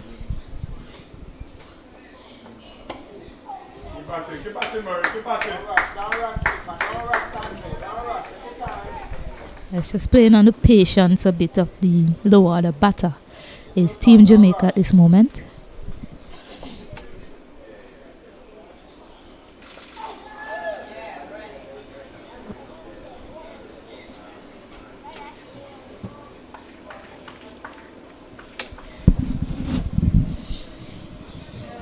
So Devon Tyson is gonna face his first delivery in this innings. He played against Leeward Islands, did he, Cosnell? How was he with the bat? Yeah, as we will say, they are low order batsmen, and you would only expect them to give you the odd boundaries or 2s and 3s.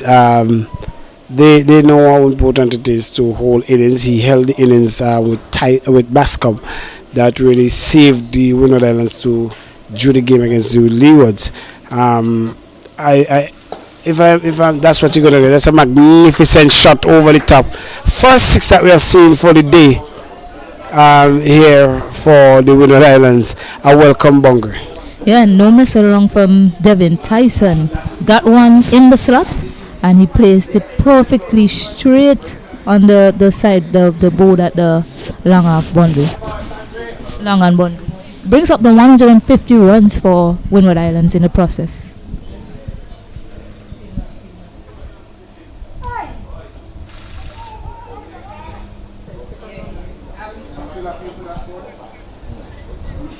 Yeah, at the end of the over, the score is 153 for 8, 40 overs into the Windward Islands innings, and they trail by 112 runs.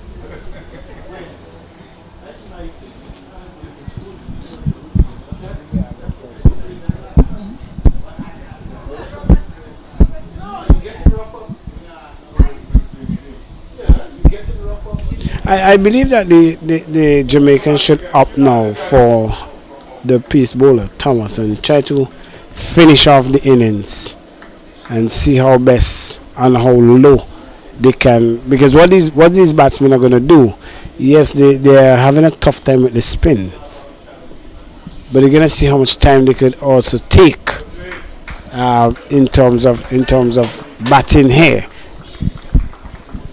Yes, the Pacers are probably not too far away if the spinners aren't successful. So far, I think the spinners are doing a diligent job for their team.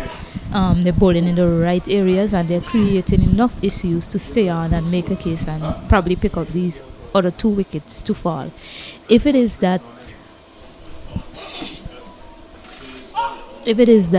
the batters start to acclimatize themselves to the spin bowling, then you will see a change from the captain. But so far, he thinks that the spinners are doing a good job, and I agree with him, just to keep the spinners on a bit longer, hoping to pick up the other 2 wickets remaining.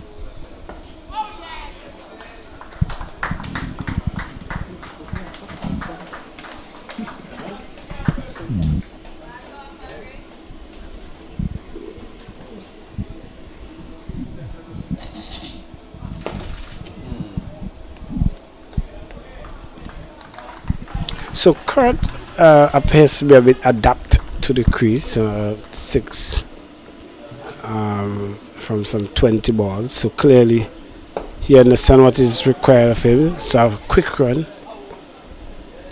good single, and there you see the shielding continues.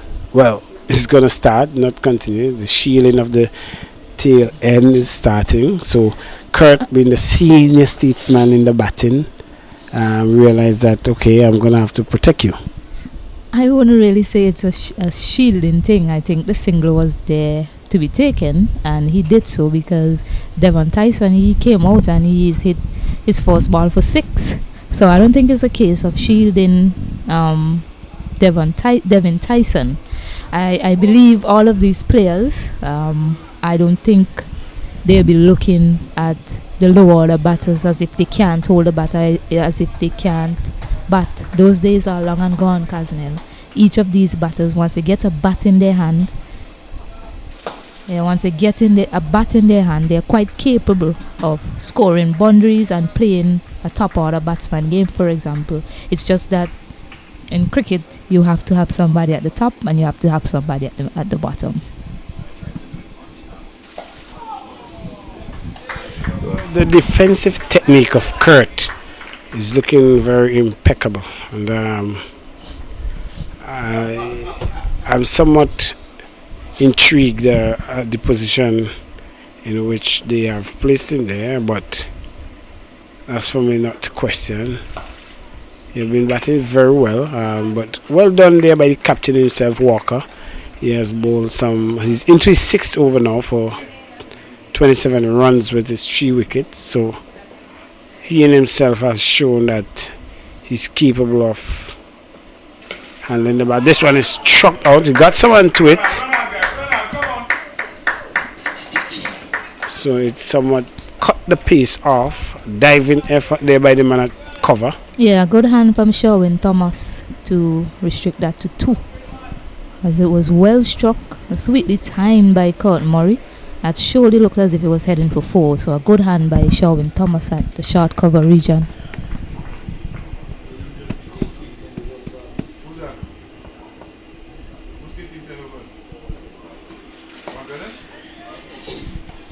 Yes, I know you made mention of you wonder why Court Murray is batting so low, but it just highlights what I've been saying.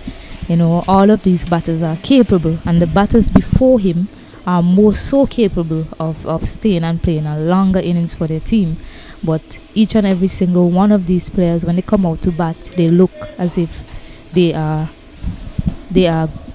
decent with the bat. And you're seeing this highlighted here by Court Murray. He came in at 8, and no, Devin Tyson, who came in at 9, and both of them look quite handy with the bat.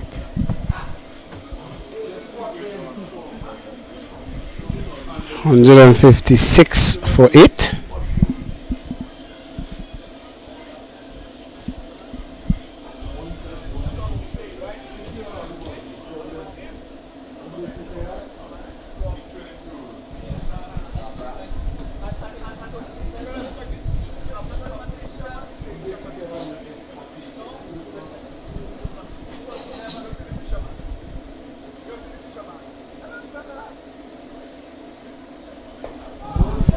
Big shot in the air this time. Weatherbourne gets under it, and he takes a comfortable catch to dismiss Devin Tyson. 9 wickets down now. Team Windward Islands. Jamaica continues to pile on the pressure, and now the last wicket pair is gonna be at the wicket. Salomon Bascom is gonna make his way out soon. 156 for 8, Kaznel. Not the position Windward Islands thought they would have been at the start of play today. Definitely not. And they somewhat, I believe that the coaching staff and management will be disappointed in terms of the performance there. That shot was always coming. We've seen that his first delivery put it for 6, and clearly he showed you his intent. I'm not too sure if that was the message that was given to him. I hope not. And he signaled his intention from the first ball, as I said. But Bascom, he would be able to hold the innings once Murray would like to stay, because Bascom has shown his ability in local cricket here in St. Vincent with the bat as well. Well, there you go, Kaznel, saying it quite right. Number 11 walks into the crease, Salomon Bascom, and here you are telling me that he's also good with the bat, and he's the last man to come in for Team Windward Islands. Well, they need all of his experience here at this moment, as Jolene Johnson and Team Jamaica, they're right on top. Windward Islands is trailed by 109 runs, and Jamaica is hunting for that last wicket.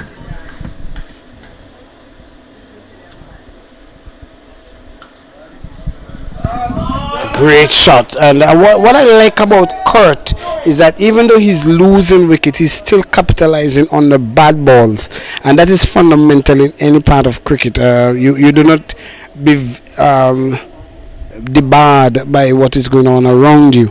You still have to play a game naturally, and there you see Kurt moving on to 13 there. So all that he will want is somebody that could hold that end for him, and he appears that he will do the bulk of the scoring. So 160 for 9, the Windward Islands.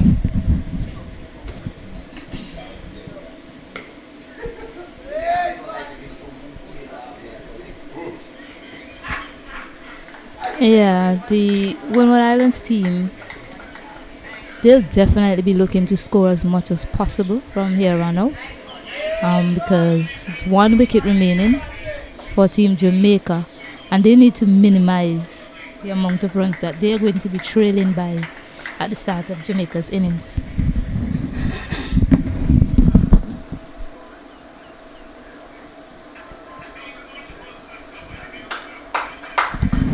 Yeah, so I don't disagree with some shots being played. So both of these batters need to find the balance, try to see where they can meet and find that balance between run scoring and being watchful at the same time, just so that they can survive a bit longer for Windward Islands. At this point in time, the first task would be to take them up to lunch, hopefully, and see how much more they can get after that lunch break. Just about 16 minutes to go before that lunch break. So these two will need to try and see how long they can bat and stall the progress of Team Jamaica on day 2. They trailed by 105 runs, and Sanjay Walker, who came in and picked up 3 quick wickets, is going to continue to Solomon Bascom.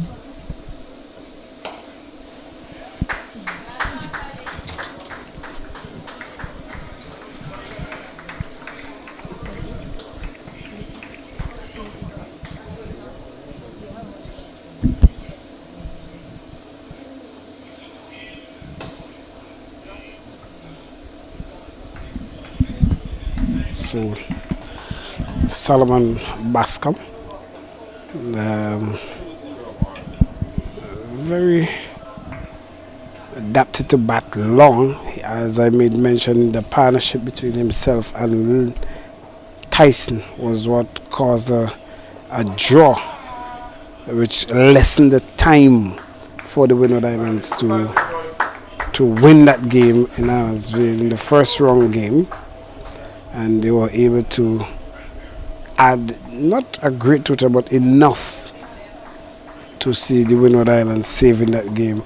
In this case, it's a matter of seeing how much you could get to reduce the amount you wish to give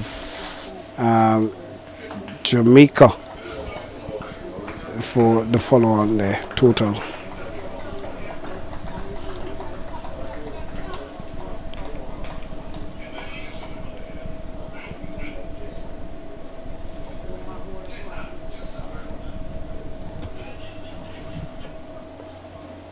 Oh, that one's... Yes, that one spun a considerably amount, Kaznel. Jamaica might be scratching their heads. I mean, up until this point, we haven't seen a lot of assistance from the pitch, really. But on that occasion, that one spun a lot. Well, as we normally say in local parlance, that one hit the sweet spot. And it evaded everything: keeper, batsman, keeper, slips.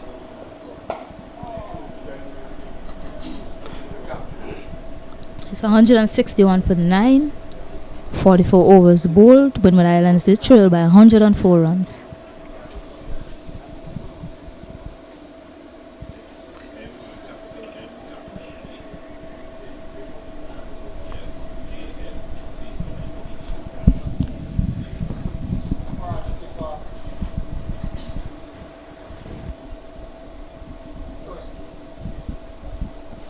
So lots of persons going on to the beach area. So the game, as you see, security forces which have been on the ground providing that service.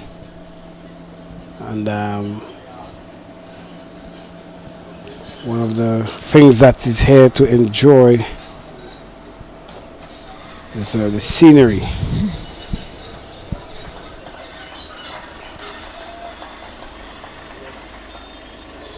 Jamaica is trying to get this done and over with as soon as possible. There are 4 men around the bat. And Jordan Johnson is trying to bowl as full as possible to Solomon Bascom.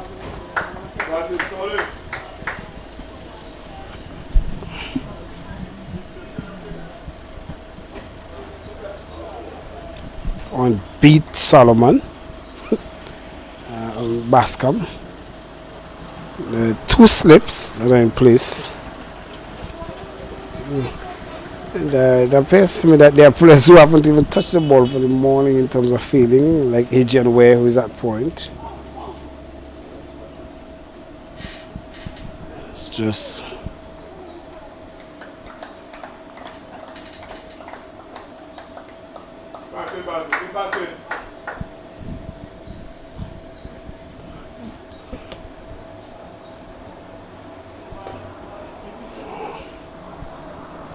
So Bascom will be somewhat disappointed with that delivery that he did not get a chance to put it away.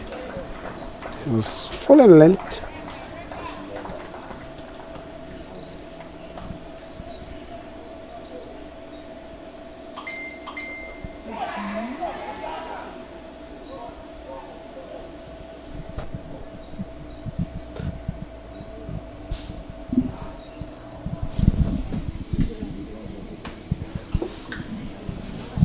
161 for 9 at the end of the over.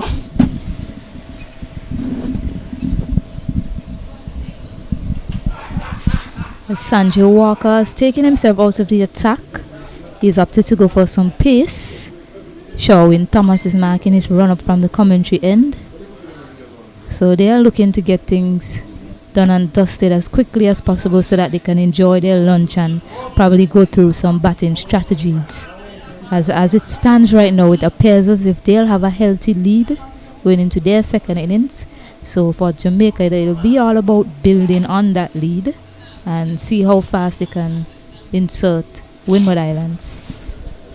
Yes, the batsmen for Jamaica should be looking at what total would they want to give out of Windward Islands in order to get enough time as well to win this game. There's a lot of time left in this game. There's a day and 2 sessions to come, and Jamaica would be feeling as if they are they should be. They are the one in the driver's seat, and clearly they should be looking down the barrel of a win. Cricket is a game of glorious uncertainties. You could see that the Lions could go and turn this game around and clearly skittle out the Jamaicans to a very low total with this follow-on as well, and then the Lions go into bat and then somewhat knock it off. But as it is now, great shot there, worked in the leg side. As it is now, Stacey, the Windward Islands should be looking to get ready to go out there and defend to restrict the Jamaican run score quickly.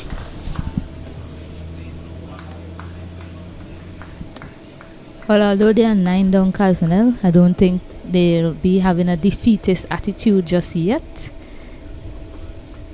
They still look to see how much runs this partnership can give them, and they'll still come out there with the ball in hand, ready to see how much they can bowl out Jamaica, restrict Jamaica to, and probably giving them a low total to chase. So no defeatist attitude just yet.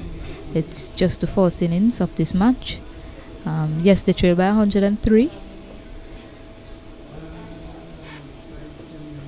Yes, but they want to see how much these two can put on. Some resilience need to be the thought right now for Windward Islands. Both of these batters need to be resilient at the crease. They need to play the game situation for their team, and that is right now trying to restrict the lead for Jamaica as much as possible.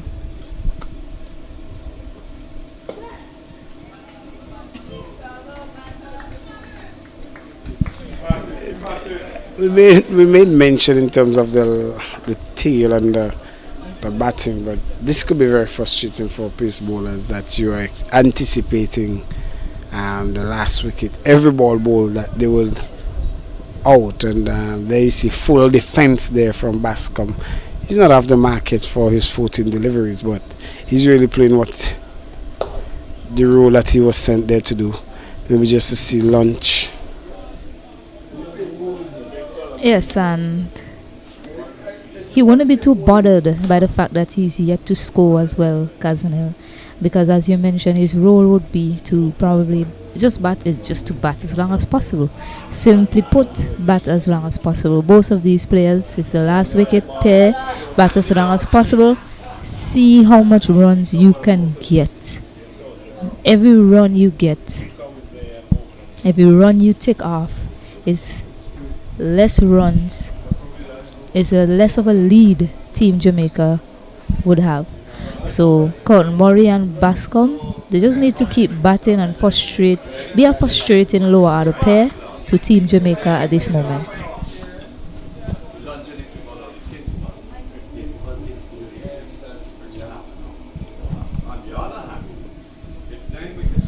Then how, Stacey, permit to ask from your point of view as a captain, sometimes it works in your favor, sometimes it works against you. How unfair do you believe, and this is on our own bias, that's our belief, how frustrating it could be if a number 9 batsman is in the wicket and you are given another extra half an hour to see if you could get them out in that half an hour.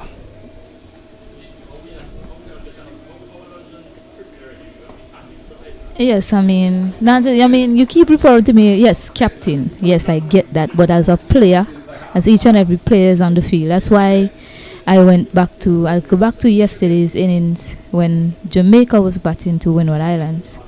And I said, this is the most important phase of the game. Yes, you toiled hard, you picked up 9 wickets. But the key now for Jamaica is dismissing this last batter as quickly as possible. Right? So, yes, it is frustrating, and this is where other elements of the game come into play, apart from your skills and your ability. Apart from your skills is your ability to think about the game and your mental toughness of all things come into play here in this moment. Minimize the frustration and think about the plans that you need to put in place to dismiss one of these batters so that you can get yourself ready to bat in the second innings. So mental toughness is very important at this stage of the game.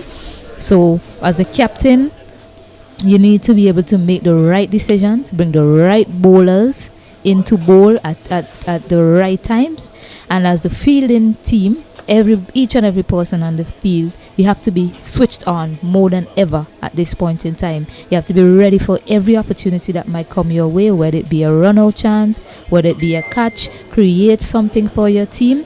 So this is the toughest period, in my opinion, getting rid of that last pair, making sure that they don't stay there and frustrate you even more. So you need not be frustrated. Just keep a calm, cool head on your shoulders and bowl in the right areas as well as a bowler. Because sometimes, as a bowler, as the last wicket, you really want to get it. You really want to get up. You're asking yourself, why is it so hard to get that one wicket? Sometimes you resort to trying different things. So as a bowler, all you need to do is keep bowling in the right areas. And so far, Sherwin Thomas, he's bowling in that right area, attacking the pads and attacking the stump. So you just need to be patient and not be frustrated. Mental toughness, being calm, being cool, Kaznel. Jamaicans are quite cool at the moment. Well, I believe one of the slogans in Jamaica is "I cool." Yeah, there is even a drink called "I Cooler." So coolness is part of Jamaican repertoire, their charisma. So it's good, solid, competitive cricket here being exhibited by these youngsters. Bascom knows that at any time the Jamaicans will be looking to skittle them out, and still chill by 103.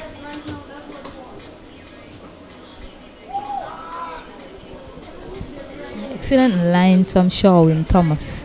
He continues to bowl in those good areas for his team, and that's all he needs to do. Just keep being patient there. Don't try anything. Solomon Bascom, the number 11 batter, you make him try something. You make him think something different. So good going by Sherwin Thomas so far, and also good going by Bascom, who hasn't tried anything different.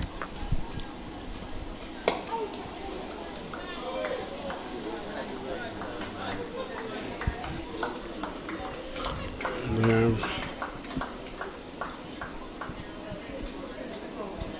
Knocking on the door of Bascom. Solid defense. Now Bascom would be telling Thomas, you have to bring the best of the best that you have, because my defense is very strong. Yes, he does appear to have a very strong defense, and it's working out quite well for him so far. At the end of the over, it's 162 for 9. Windward Island still trail by 103 runs.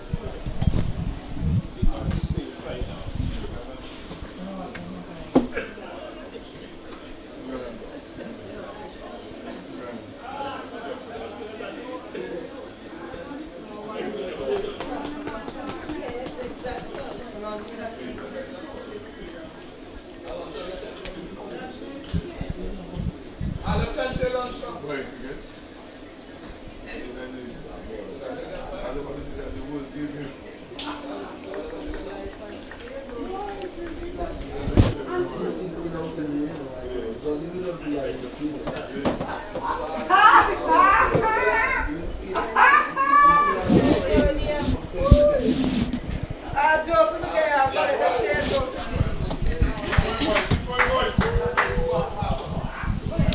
Johnson continues. Hard toil in here for the Jamaicans. They're still in the driver's seat, in control of this game.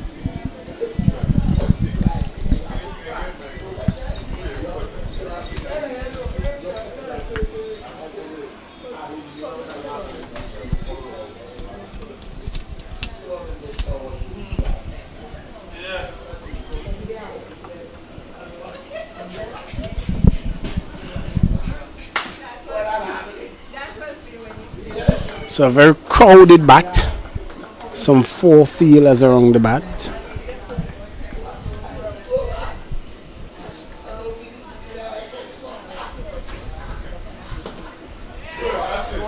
Hit into the ankle of Sean Roy. He winces in pain. Gets up right away. But that was hit really hard from Kurt Murray. He's also showing if a bad ball comes, he's going to try and put it away. Probably trying to get rid of some of those short fielders around his bat. He has 4. Walker and Beckford, captain and vice captain in the slips. And Roy in the slip cordon. And Roy and Brian Barnes at City Point. Work nicely. A quick single taken. Bascom gets in. Diving effort from him. He's making sure that he secures his wicket for his team. So good to see from the young man. Yeah, it still goes show. Good to show the commitment. I think with that delivery, Murray wanted to play it a bit wider away from that fielder at mid-on. And what happened is that Bascom was late to respond. This is the first single we have in a long time. So Bascom would have already been sleeping and awake from his slumber there.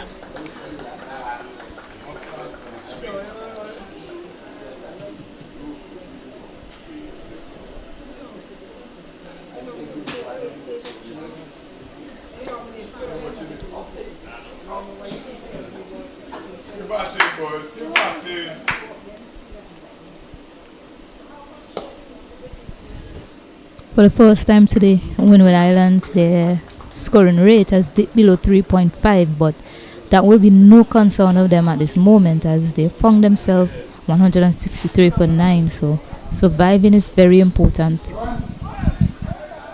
An appeal turned down by umpire Ryan Banwari. Yeah, so surviving is key right now for them. Hoping that these two can take them up to the luncheon interval and then see how much more runs they can knock off of this imminent lead that Jamaica is securing at the moment. Good solid defense there from Bascom. So I think that will be lunch. Yeah, well, Jinx. So Jinx here. And a little bit of medical attention done to Bascom. So 163 for 9. It's the last wicket pair at the wicket. I'm not sure if the umpires are opting to take an extra half an hour or so. They've offered another half an hour or so to the fielding team with hopes of dismissing the next batter so that when they come back from the break, they'll be starting a new innings fresh. I'm not too sure if that has been employed as yet, but as we go on, we'll see. Wasn't able to have a word with match referee Golan Graves. He came up a while ago, but wasn't able to have a word with him regarding that. But Sherwin Thomas is going to continue to Kurt Murray.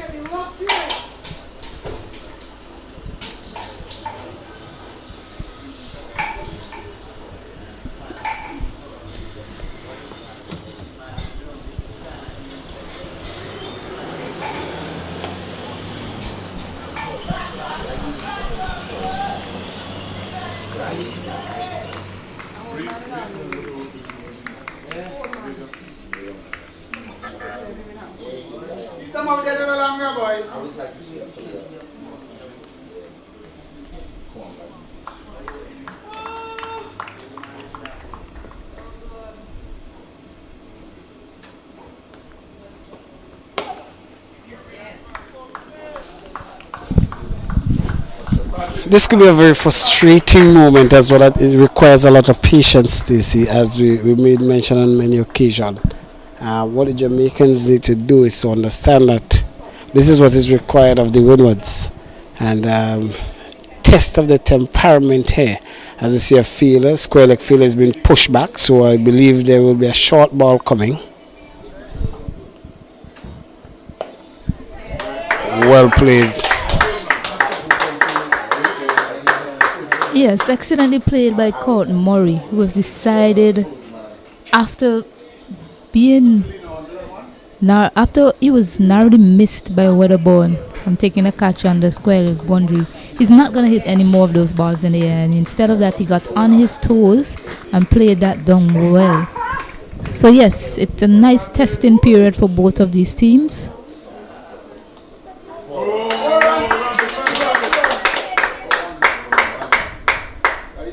And the Windward Islands, what I'm liking about them right now, they're 9 wickets down, and as I mentioned, you don't see a defeatist attitude by any of these batters. Both of them are still batting well, they're defending well, they're securing their wicket, they're trying their best not to give it away.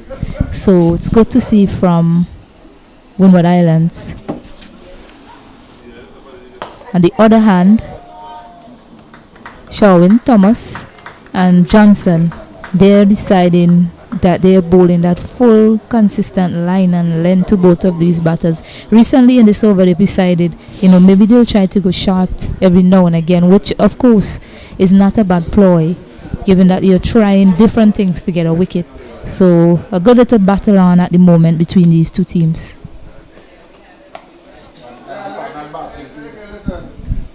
So end of the over, 165 for 9. The Windward Islands are trailing by 100 runs.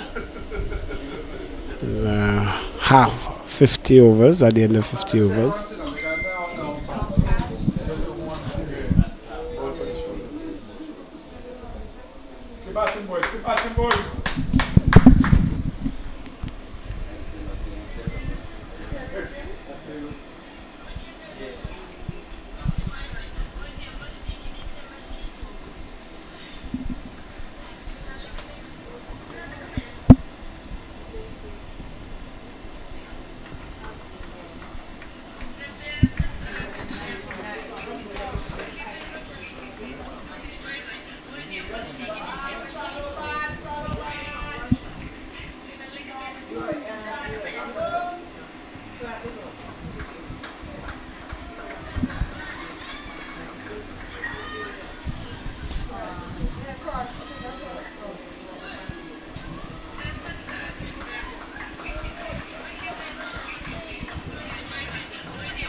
Ooh, taking the edge of Bascom, just falling short of the man at slip. Sanjay Walker at first slip, just falling short of him. Kurt Murray is coming up to have a word with his fast bowler. Was probably telling him, hang on there, don't hang your bat out there, Bascom. And they are starting at this level. I think what happened there that the ball actually clipped the keeper's glove on its way through, which caused it to die before it reaching the first slip, as you see. And we're not privy to the replay, but directly came off the glove of the keeper. Alright, yeah, we don't have the benefit of the replay here, but good observation, Kaznel.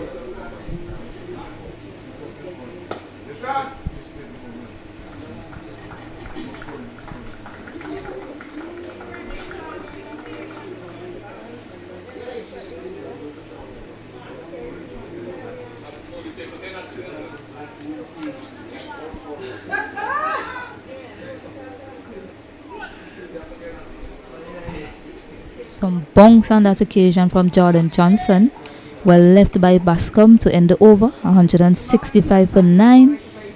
51 overs bowled. Windward Islands they trail by 100 runs. And there's a change in the bowling from the commentary end. I was thinking to myself, Ryan Edwards is not too far away. Every so often when Jamaica find themselves in a situation where they need to get a breakthrough, he is a person that they call upon. So he has been reintroduced into the attack from the commentary end. He's a key bowler for them. He's a left-arm pacer. So he'll be bowling to Court Murray, who looks quite astute in his defense so far, Cavsnell. Yes, I do not see Kurt changing his strategy or his approach, despite the odds of the new bowler.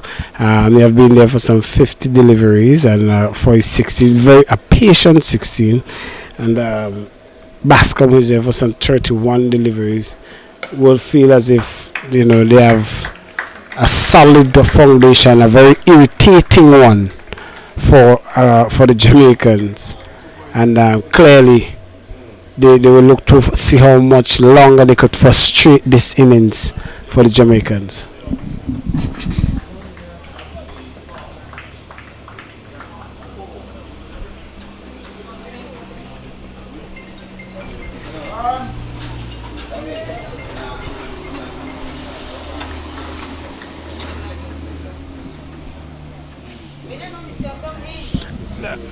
It is also within my opinion, Stacey, that the Jamaicans seems to be preferred bowling at Bascom because they have seen how solid in defense Kurt portrays himself.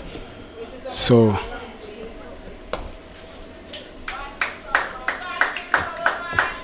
but Solomon also in his defense and technique have shown some stability. I particularly look at the batting stance of Solomon, and he have a kind of side on look to his approach. So in his defense he comes straight on as he look to defend that delivery. He could be a candidate for LBW if Edwards is to get one that swings back into him and beat him by pace.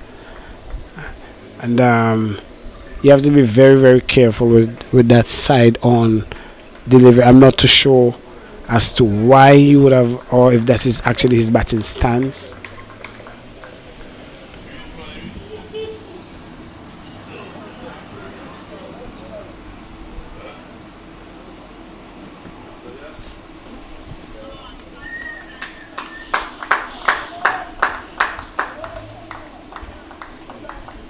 This could be a very frustrating period as well in terms of Bascom and Kurt may look at it as a net practice somewhat, because clearly they are not looking to score runs per se, but to more like stagnate the innings. Yes, Cavsnell, and you keep mentioning the word frustrating and frustration, and I agree with you, it can be. But what I think the Jamaican team and the captain should be taking away from this is the experience he's getting with trying to take this last wicket. This stubborn pair at the wicket is trying their best for their team. He knows he's going to get a lead from the way things look. It appears as if it's imminent. I'm going to say it appears as if because we've already highlighted how uncertain cricket is. But he at this point in time looks as if he is going to get a lead.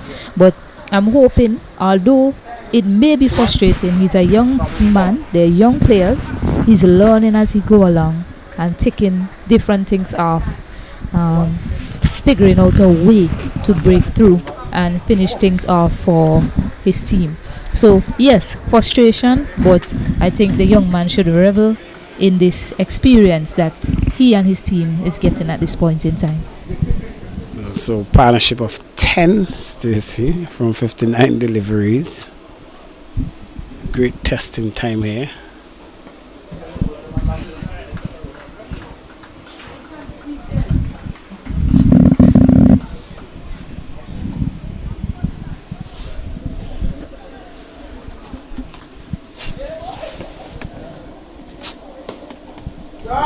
quicker that time and flatter.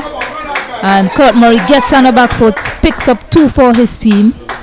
See Jordan Johnson now. See a bit of patience is wearing from him. He's been floating it up all the time, and Kurt Murray has just been coming forward and defending it or leaving it. This time Jordan Johnson decides to try something, go a bit quicker, and Kurt Murray was up for the task, placed it beautifully, only picked up 2 runs. But see, a good battle is on here at the moment between these two teams. Excellent batting there from Murray.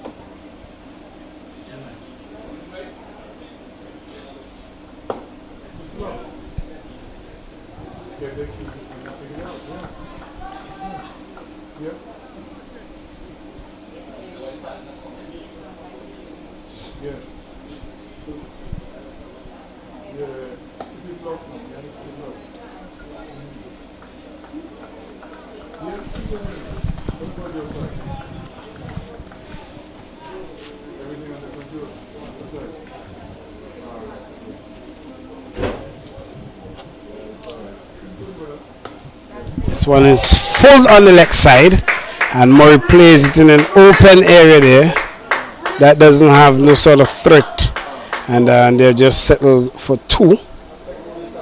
So good time shot with only 2 runs added to the total brings the total to 170 for 9 at the end of the 53rd over. Yes, both of these batters are defending quite well. Salomon Bascom has faced 35 deliveries for his single run, and Kurt Murray is on 21 out of 58 deliveries. Windward Islands, they now trail by 95 runs, so less than 100, very important for them. They now trail by less than 100 runs. 4 runs came off of that over, and Ryan Edwards is going to continue. He's the man that usually makes the breakthrough for Jamaica when they need it, and they will be hoping that he can do much of the same here for his team.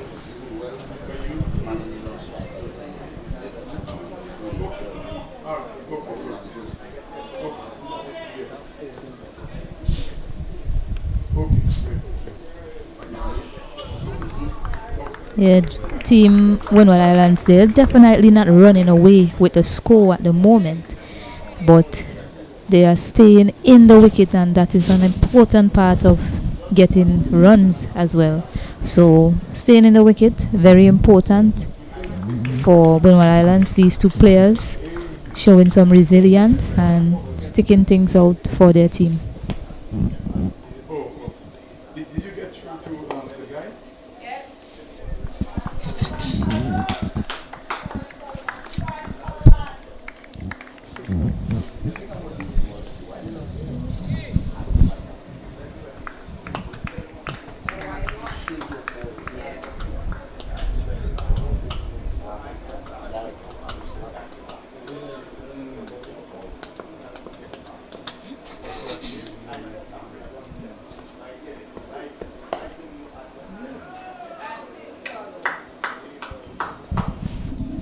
So Solomon, very strong in his defense, as you made mention. It'll be interesting to know. And so the bowler decided to come around the wicket, so he will somewhat get that ball to angle, because that ball is not swinging or doing anything. So he's looking to come straighter to Solomon. So he angles down the left side. This Ryan Edwards bowling action, something of a Pedro Collins bowling action. Yeah, Ryan Edwards, what he's looking for is that pitch top delivery, angling it into the right-handed batter. You usually see this sort of tactic employed by left-arm pacers to lower the batters. Take for example Mitchell Stark from Australia. Usually when a low order bat is at the wicket, he will opt to come around the stump, and he's famous for bowling his Yorker length delivery. So Ryan Edwards is probably hoping to replicate something like that, him being a left-arm pacer himself, and get that full delivery troubling Solomon Bascom. So far he's just short of a good length to him. Hopefully at the end of the over it's 170 for 9. So hopefully when he comes back into the attack, he'll aim to bowl it fuller and straighter, probably aiming for his toes, Kaznel.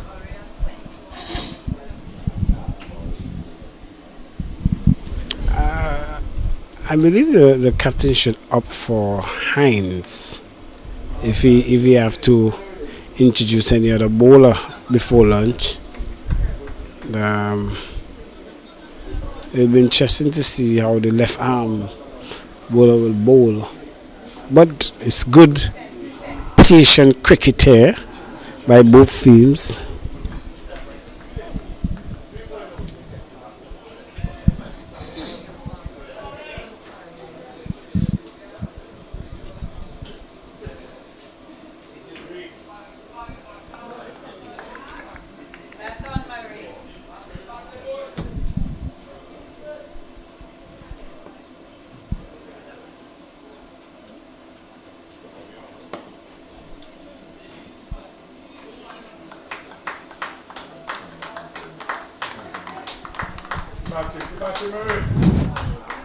I'm admiring the patience in defense by both of these batters so far, Kaznel.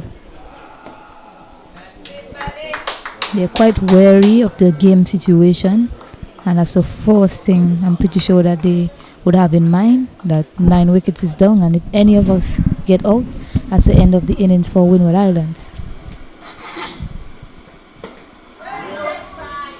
Hit into the hip of Sean Roy, who falls to the ground quite dramatically. I hope he's okay, the young man. And that was hit with some power. Sean Roy wincing in some pain on the ground. I was hit pretty hard, Kaznel. Yeah, that one was fiercely struck, and though he have protective gears for his shin and his head, he haven't have any for his back area, because as he saw that ball set up short, he turned quickly and he was able to struck him in the back area. I do hope that he's okay. He's on his feet. That's a good sign. Well, yeah, that one seems to struck him in the back of his legs there. Would someone sting him? Yeah, you were asking me earlier, we were unable to finish the conversation about if I've ever been in such a position before, if I've ever employed such a field set before. And I was telling you, in the women's game, we largely played a white ball format. I see that on the international level, teams like Australia, England, India and South Africa have started playing at least one red ball game in the form of 4 days cricket when they have a bilateral series. But yes, we largely played a white ball version of the game. So such field setting is not usually needed in the white ball version of the game, when it's about who scores the most runs on the day, or largely that is what cricket is about, who scores the most runs on the day. So what we tend to have more often than not is fields restricting boundaries, saving boundaries, restricting runs. Yes, if a situation calls for it, let's say we're running away with a team, probably have them 40 odd, chasing a large total and 8 to 9 wickets down, and we realize that there's a batter in the wicket who's not as capable as the other batters with the bat in hand, then we might see somebody slipping in at silly point or at silly short leg. But it's not a field set, it's not a fielding position rather, that's largely introduced in the women's version of the game. That is mainly because we play the white ball version of the game more than the red ball version of the game.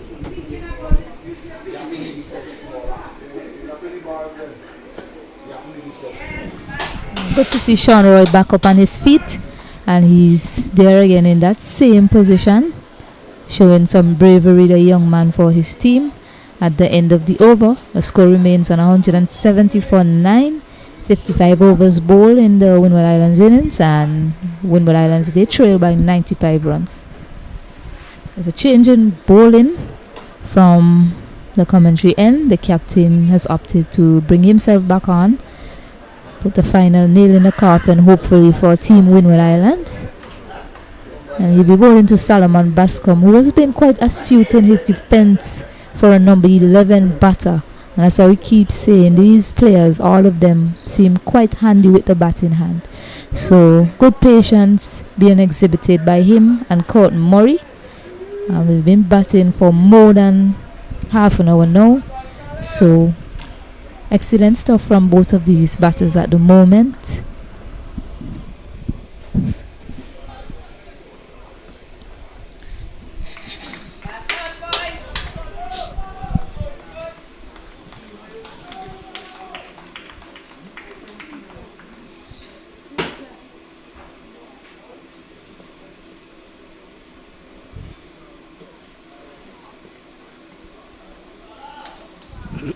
As you see, some evasive action has been taken there now from the man at silly point, whenever that ball is shot. But clearly, Bascom is going to leave the balls that are going to turn away from him. He's not going to do anything, because that is what, as you see, that googly played back in, ball back into him. So he read it off the pitch. Yeah, it seems as if the captain is trying to set up Solomon into playing a reckless shot off a short delivery. He has that man at square leg on the boundary in place for him, but Solomon is not trying to hit it aerially at all at the moment. He's just doing what's required of him for his team. He's showing being a fighting force at the moment, him along with Courtney Murray. And you speak about frustration, so that's what they're trying to do to Jamaica at the moment. So that energy, as you see, Roy is limping, and that will speak little volume. And I normally know Stacey, they tend to put sometimes the smallest feeler in those areas. Not trying to be sounding too much of a bully or, prejudicial, but they believe that your mobility and your agility is what will make you most effective in this position. Faster delivery. Yes, sometimes it's about their reflexes as well. The player that shows that they have the better reflexes sometimes, but usually on the world stage, what I notice is that they tend to put the player who has just made his debut in that fielding position, and that brings the end of the session here, the first session here at the Cumberland Cricket Ground. A combative knock by Kurt Murray and Solomon Bascom to fight there with to lunch here on day 2 at the Cumberland Cricket Ground. Windward Islands, they're 170 for 9. Kurt Murray is 1 of 47. Sorry, Solomon Bascom is 1 of 47 deliveries, but that won't matter because he is still batting for his team. And Kurt Murray is 21 of 64 deliveries. They trail by 95 runs. Well, and they are in this position because at the start of this play, the Windward Islands started very well, and almost 45 minutes into the first day's play, they actually was seeing good performance by Akeem and Ethan Gibson, which had them 103 partnership before that partnership was broken. But from that partnership broke, it caused a downhill for the Windward Islands. They kept losing wicket at a quick pace as it was like coming down the Belial's mountainous terrains, and it allows the Windward to be in a very precarious position where they are now 170, and Huddersfield wagged that tail frustratingly to the Jamaicans for the last wicket stand, or we would have seen the Jamaican batting before lunch, but that not being the case, they were able to now to skittle out. The captain Walker, he made great inroads this morning into the innings. He got 3 for 29 along with Johnson. He picked up some wicket, but it was Hines who held that, started the rampage this morning for the Windward Islands, and he picked up some early wickets for the Windward Islands, and he bowled a very long agonizing spell to the Windward Islands batsmen. Yes, and 170 for 9. They are currently on Team Windward Islands. We are going to take lunch here at the Cumberland Cricket Ground, and we'll be back shortly. Thanks for tuning in so far, and we'll be back shortly at the Cumberland Cricket Ground.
Well, good afternoon and welcome back to the Cumberland playing field where we have just got an appetizing piece of lunch.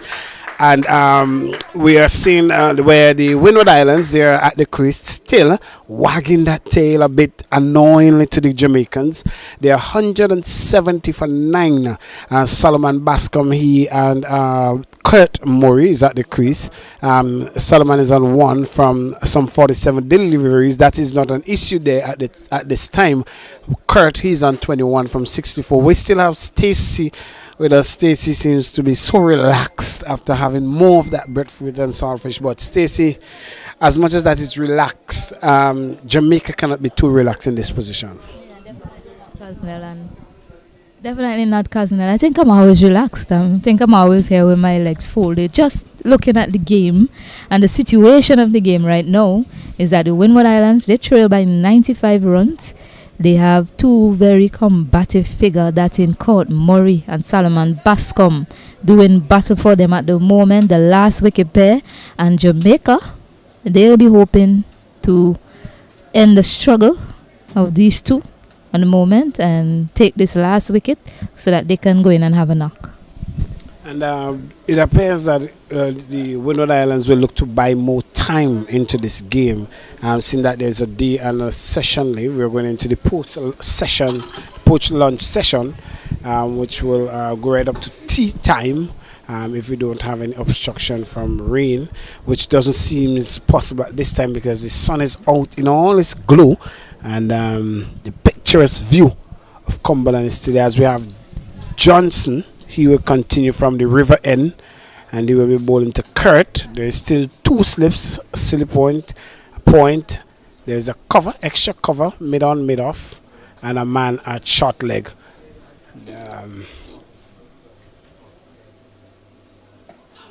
Same attitude continues from Kurt, where he just laid down for the Islands.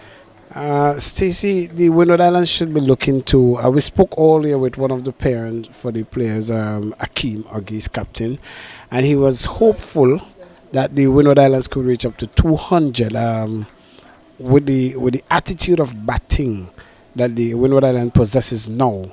Do you see 200 a possibility? We spoke about glorious uncertainties before, Casnell, and anything is possible from here on out.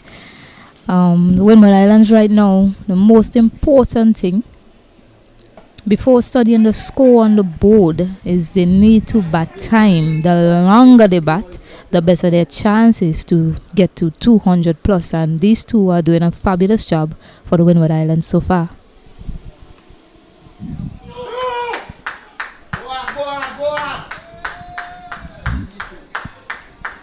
So 2 runs to start things off here after lunch.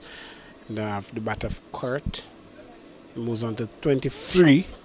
And a lot of space on that leg side because the bowler Johnson is more of a leg spin bowler, so you get that ball to spin across the right hander.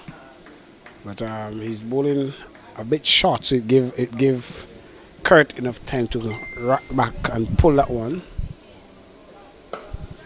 Well, just as we are talking, it only took 5 deliveries to bring an end to the innings, and a frustrating time now. And that's the end of the Windward Island innings.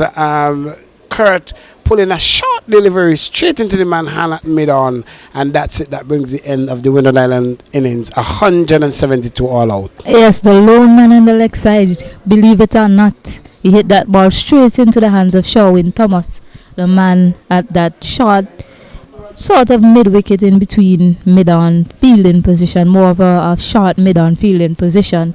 There, Kurt Murray to end his resilience. 172 all out. They have a hard task now of having to go out there now and try and restrict the Jamaican team from building a lead. They now have a lead of 93. And here we go again. We're about to take a short break. And when we come back, the Jamaican team, they'll have a lead of 93 runs. Just before you go, Stacey, Thomas, he started the attack. He got 1 for 28. Edwards, he got 2 for 18, but it was the Captain Walker.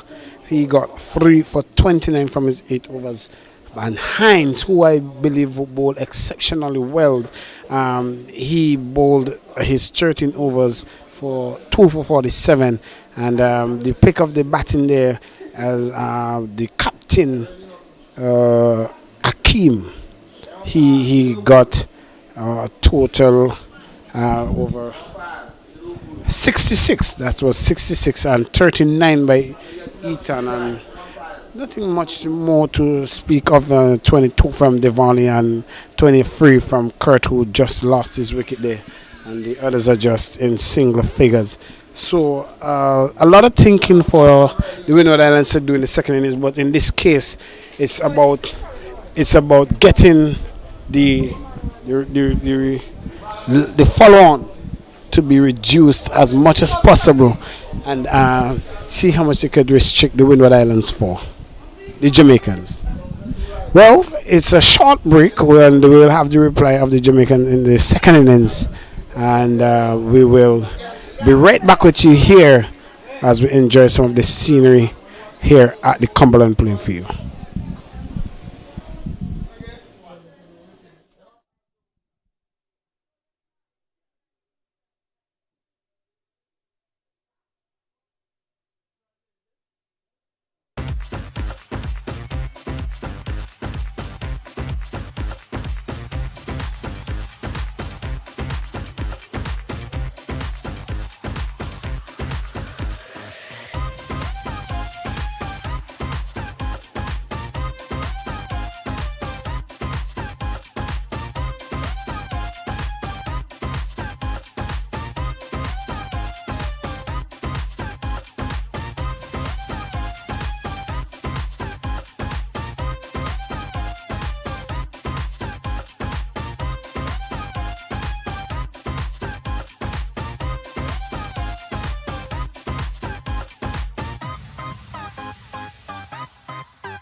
We have welcome back to the Cumberland playing field. Right, so the Cumberland playing field where we have the Windward Islands. They're taking on Jamaica in the CWI Under 19 Rising Star Cricket Competition here for 2022. The Windward Islands, they were skittled out for 172. Sorry, I get that. Yeah, they were skittled out for 170 and 172. That's yes, to be precise. And the Windward Islands, the Jamaicans now they have a lead, and they will look to capitalize on that lead of 93 runs. And, it will be interesting to see the approach, Stacey, that the Windward Islands will take in terms of bowling, and how long do they intend to have to get the Jamaicans out. It will be also interesting to see how much time the Jamaican will use to bat in order to get a result out of this game. Yes, Windward Islands and their fans, they'll be hoping that the Windward Island team can give them a start much of the same that they had against Jamaica earlier in the day yesterday, and continue to press in that direction to them. We see they've opted to go with, it seems to be, Kevin Gassi is going to come in from the far end. Adrian Ware is going to continue to open. However, there's been another change to the batting, the opening pair for Jamaica. Sean Roy sees his way back up the order after coming in at number 8 for Jamaica in this match. Previously, he opened against Barbados, but he made 46 runs against Windward Islands yesterday. So they've opted to send him up the order to partner Adrian Ware, who we've come to know to be a very aggressive batter. He made 34 of 25 deliveries in the first inning. So I expect him to be much of the same, to be his same aggressive self, especially seeing as how Team Jamaica, they now have a lead. Having said that, both batters will need to be circumspect in their approach with this new ball from Gassi and Bascom. Bascom, who was the main wicket taker for Windward Islands yesterday.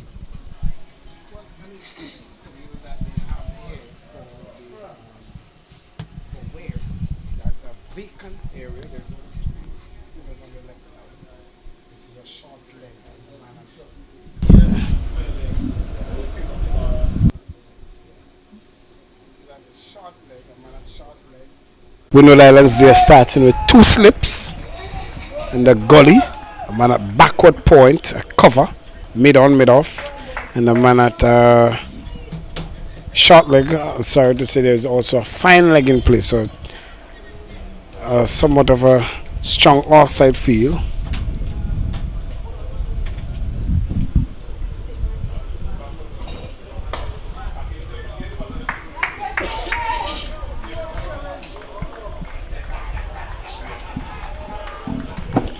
It's good to see the energy from the Windward Islands team, and they need to be energetic in this first hour against Team Jamaica. They need to pick up as many wickets as they can in this first hour and try to restrict the Jamaicans from building an even healthier lead than what they have right now.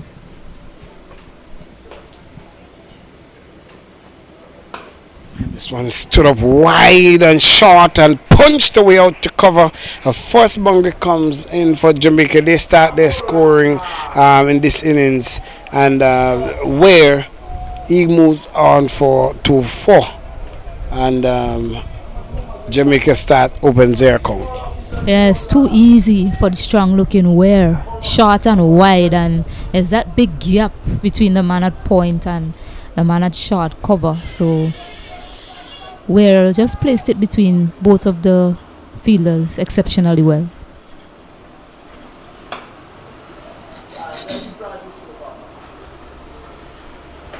Yeah, I think that ball, the previous ball from Gas was a bit too short. There are 2 slips waiting for that catch. And what you have to do is, if there is any hint of movement, you would get, there's this this wind that is picking up there than yesterday. It was more windy today, so if he has to see any swing or approaches out of that delivery, he has to pitch that ball up.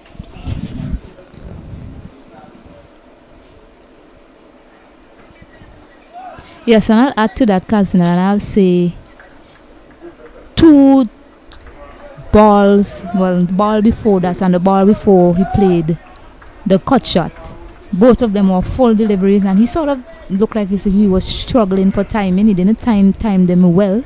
So while he's in this phase, struggling to time those fuller deliveries, the mode of operation for Gassi should be bowling it as full as possible. Short and wide, we see how exceptionally well he put that delivery away, so he needs to continue bowling full.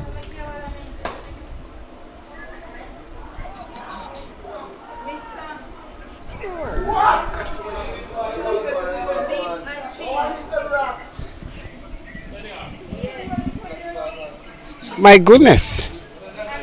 I wonder if Leo understand what was happening there. There was an opportunity for a run out at the end of the over. They are 5 without loss. There was an opportunity for a run out there, Stacey. But Leo, who thought that the ball would not have reached the keeper in time, went to relay that show. And in the process, he missed an opportunity there for a run out. Yes, a braid fade from both of the teams. A single was definitely on Sean Roy. He was not paying attention to his striker, Adrian Ware, and he reacted late to that call. And then the fielder cover not throwing it properly to the keeper. The keeper running down, thinking he needed to intercept in front of the stump and not being able to take that opportunity. So an opportunity goes and begging, you'd say, for the team Windward Islands, and that's something that they should have capitalized on if they are to make inroads into Jamaica and restrict them from building a strong lead. Solomon Bascom has the ball in hand, and he'll be bowling from the commentary end.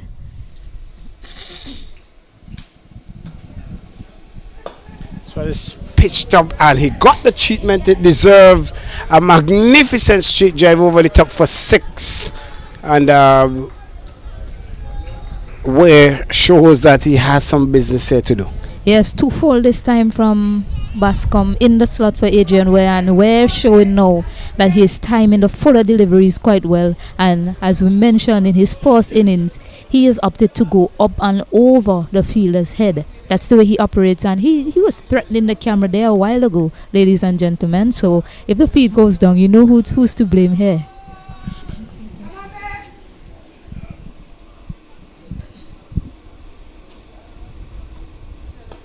So he's back a notch shorter. So Bascom operating from, it would be interesting to see Bascom operate from the river end. I've not seen him operate from that end since he bowled in the first innings, and now it starts the second innings. It's also where your comfort lies. He has the wind with him, so in this case he's bowling against the wind. If he's to bowl from the river end, he will have the wind to work with him.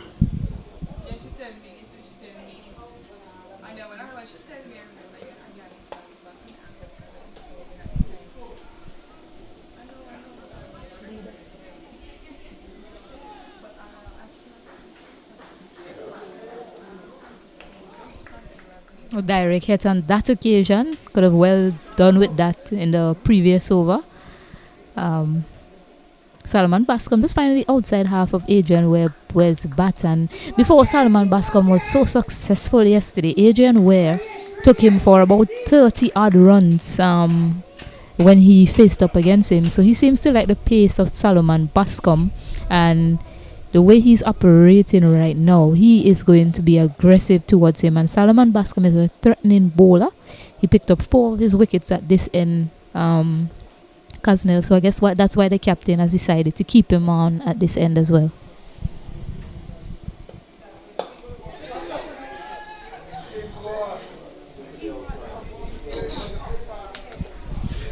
Well, a tremendous shot played over the top there. We're seeing that the fielder there at mid-on is up in the circle, and he just pushed that over the top of Leo at mid-on there, and they got 4 runs. So 4 more to Leo, to Ware. Yes, just over the head at the man at mid-on, Tyson. Oh, how Bascom would love to get the wicket of Ware. He's been a thorn in his side in this match so far, Casnell. we also need to let the viewers know that it was just like this. The innings started for Jamaican First Innings, and Bascom was the one who removed away with the delivery that was moving away from him, and he was able to take that catch second slip. I could recall. Subject to correction, I'll get that information corrected if not. But yes, Bascom in his pace, he would have that way movement from the right hander. Unfortunately, Bascom did not have the benefit of picking up Adrian Ware's wicket. I think he picked up 4 wickets, yes, but none of them were Adrian Ware. Okay. I think it was Gassi, if I stand corrected. Is either Gassi or Edward that picked up the wicket of Ware, but we can check that with the scorers for you and get that precise information for you, as Gassi is going to continue to Roy.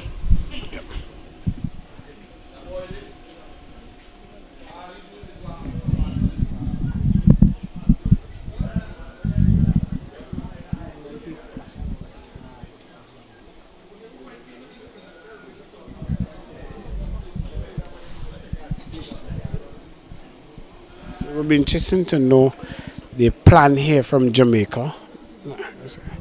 It would be interesting to know the plan for Jamaica here. The sun is stinging.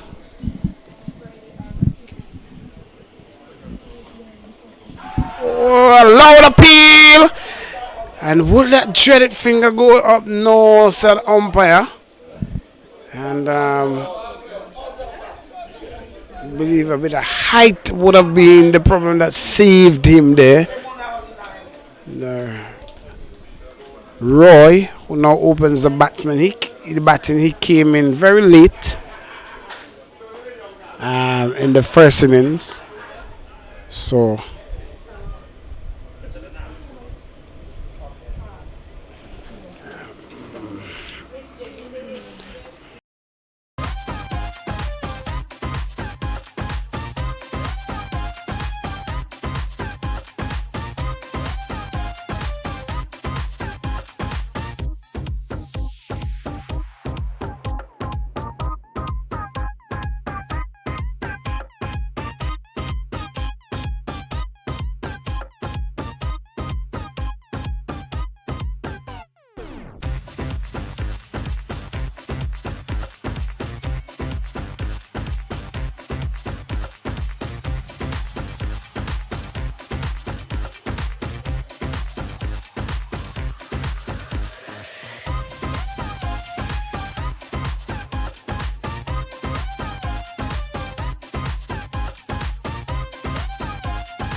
yes, just a correction after the delivery. It's just a correction. My co-commentator's memory is far better than mine. Bascom did indeed pick up the wicket of Ware, had him caught at slip, flashing at a delivery. After that wicket, he was on a hat-trick, and the hat-trick was evaded. So, yes, Bascom did pick up the wicket of Adrian Ware. And Ware will be mindful of that delivery. And you see that they still engage one slip at this time for Roy. Roy was struck earlier on whilst he was feeling on his leg, well, a couple of times, and he's now opening the batting for Jamaica. Yes, at this point in time, we must apologize to all the viewers out there. And though there was an interruption in the feed, the ITFX, the IT Walker, he has things up and running again. So, an apology on our behalf for that.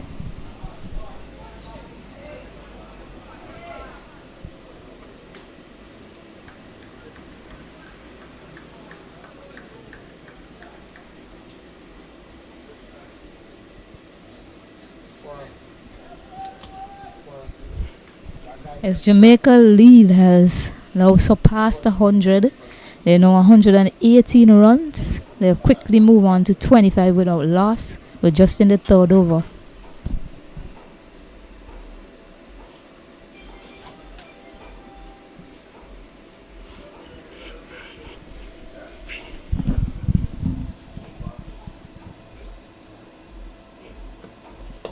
It's a fine shot, well played off the legs there from Ware. And setting up for 2. And another thing that Windward Islands have to be mindful of is the run rate and the scoring opportunities they are allowing Jamaica to have. They're currently scoring at a run rate of 9.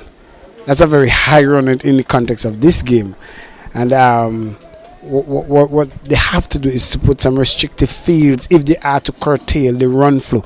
Now they are leading by 120 in local balance. We say 120 without loss.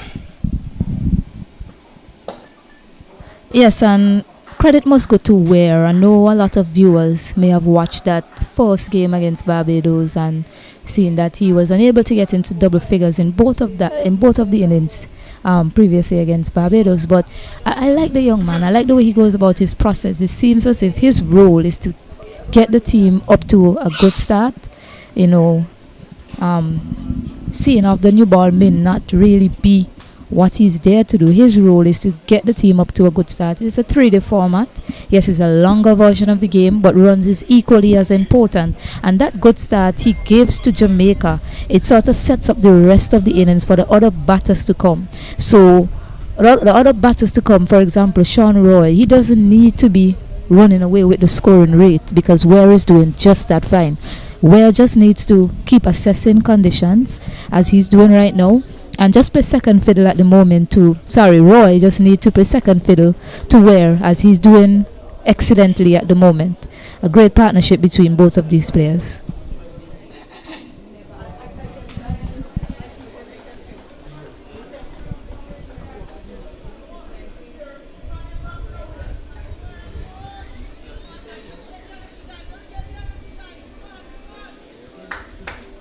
It will be interesting to see how quick Windward Island introduces a spin, because you're seeing the spin attack for both teams have made all the inroads, and you would want your bowlers to have a hard ball to spin and to take whatever bounce that is there. They should not be fazed by the run flow that has started here. It's the new ball, it will peel off the bat and it will go fast to the outer part of this playing field, and they just have to, if there are opportunities for catch off or run out, that they make use of it.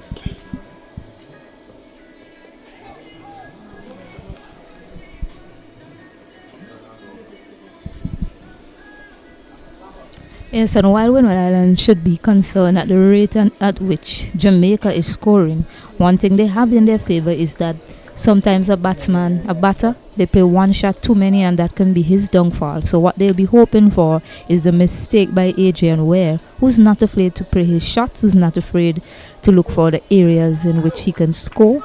And he's doing a brilliant job for his team so far, but Bascom just needs to be patient and keep hitting the right areas. Oh, there you go. Louder people catch, and Jamaica have lost their first wicket. Adrian Ware again being agonized by Bascom in that slip cordon, and there goes the first wicket, 30 for 1, and Ware falls again to Bascom.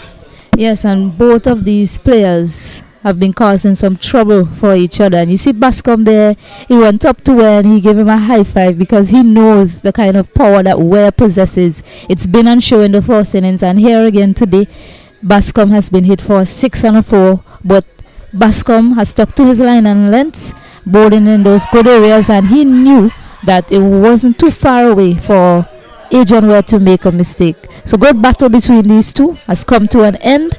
Jamaica at 30 for 1, and Jordan Johnson has made his way to the crease.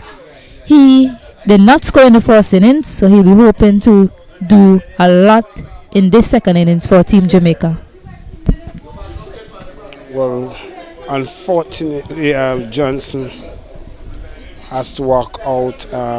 Where not looking a bit happy with the decision there, but not privy to that replay. But the umpire, who have the better judgment, and they have been doing an excellent job so far. Umpire Banwari, they're from Guyana. I'm not too sure if they're from the East Bank part, the West, or Linden, or anywhere around those Georgetown area.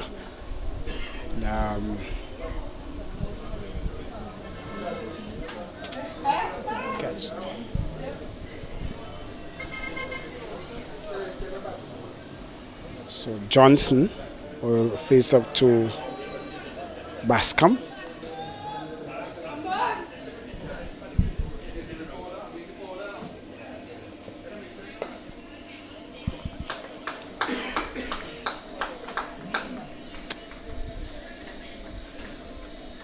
So early inroads for the Windwards. The Jamaica should not be phased so much so, and this is one of the things that we have made mention to you. Jamaica cannot be too relaxed with their follow-on that they are skittled out for low total, because this game has a lot of time still into it. They have to still play good quality cricket, be very selective in their shots. As a end of the over, it's 30 for 1.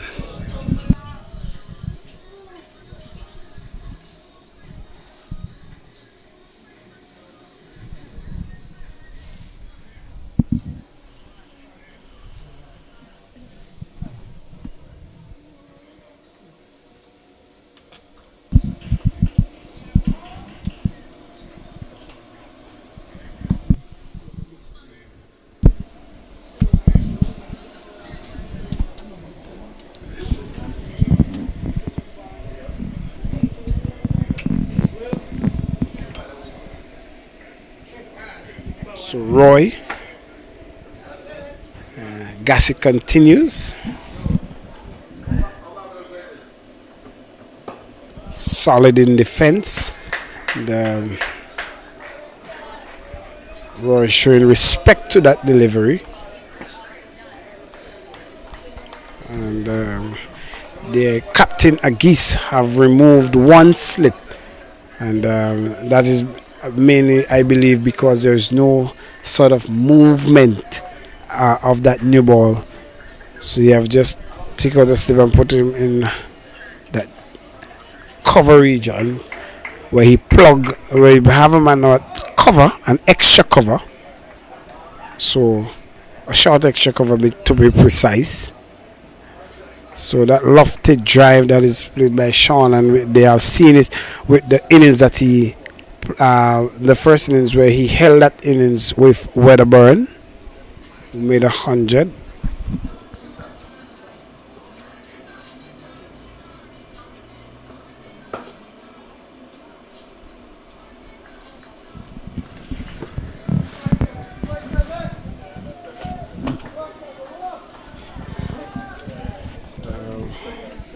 Had lunch, and I love to talk about food, Stacey. Well, have you ever tasted Jamaican ackee? I believe their national dish is ackee and saltfish.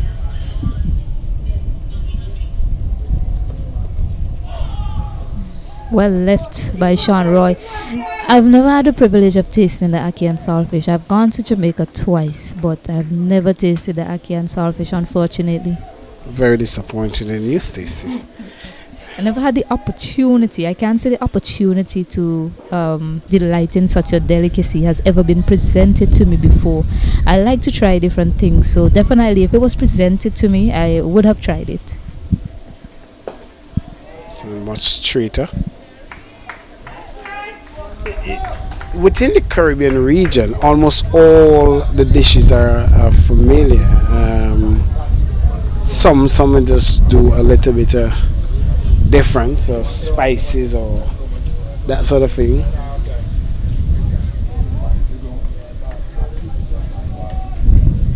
Trinidad is known for spice, much more pepper.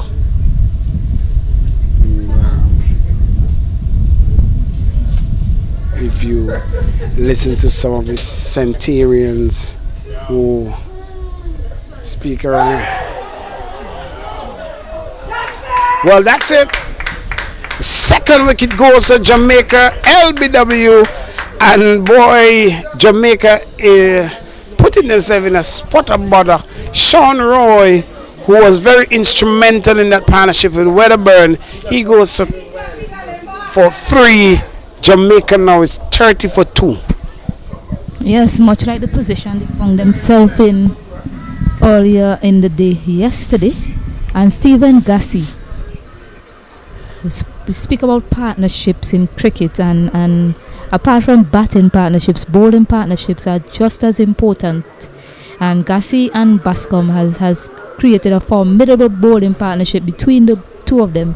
Gassi is a very steady operator. He just nips away at that perfect line and length when he finds it. He's not as express pace as Bascom is, and Bascom is more of that attacking bowler who you would ask to try different things and be fuller to the batter, shorter when it's called for.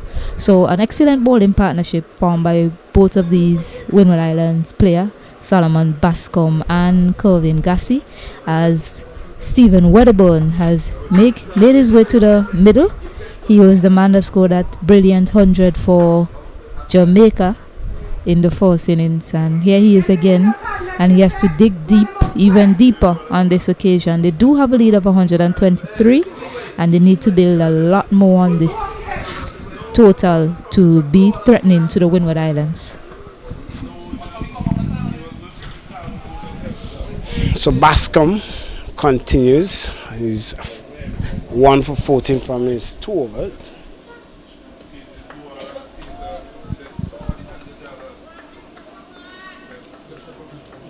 So Solomon just hitting that outside the out stump line, just a hint wide, somewhat to a 4th or 5th stump, and he's asking Jordan to just drive. Go ahead, that's your license, but I still have a slip and I still have a gully, well, somewhat of a third slip waiting for you.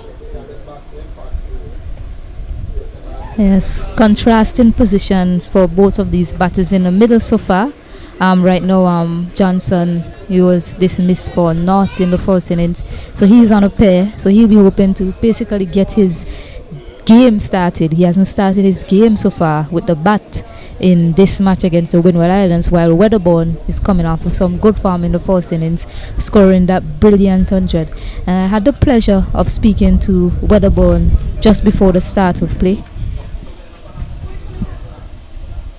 Yeah, his coach, Terence Cork, was kind enough to let me have a word with the young man, just to congratulate him on what he did yesterday for his team. He was quite resilient, a young man. He's just 17 years old, and much like a lot of us who started out playing cricket, started playing the softball version of the game, and then took a liking to the hardball. Softball being tennis ball. Yes, the tennis ball, the softball. A lot of people know it as a softball.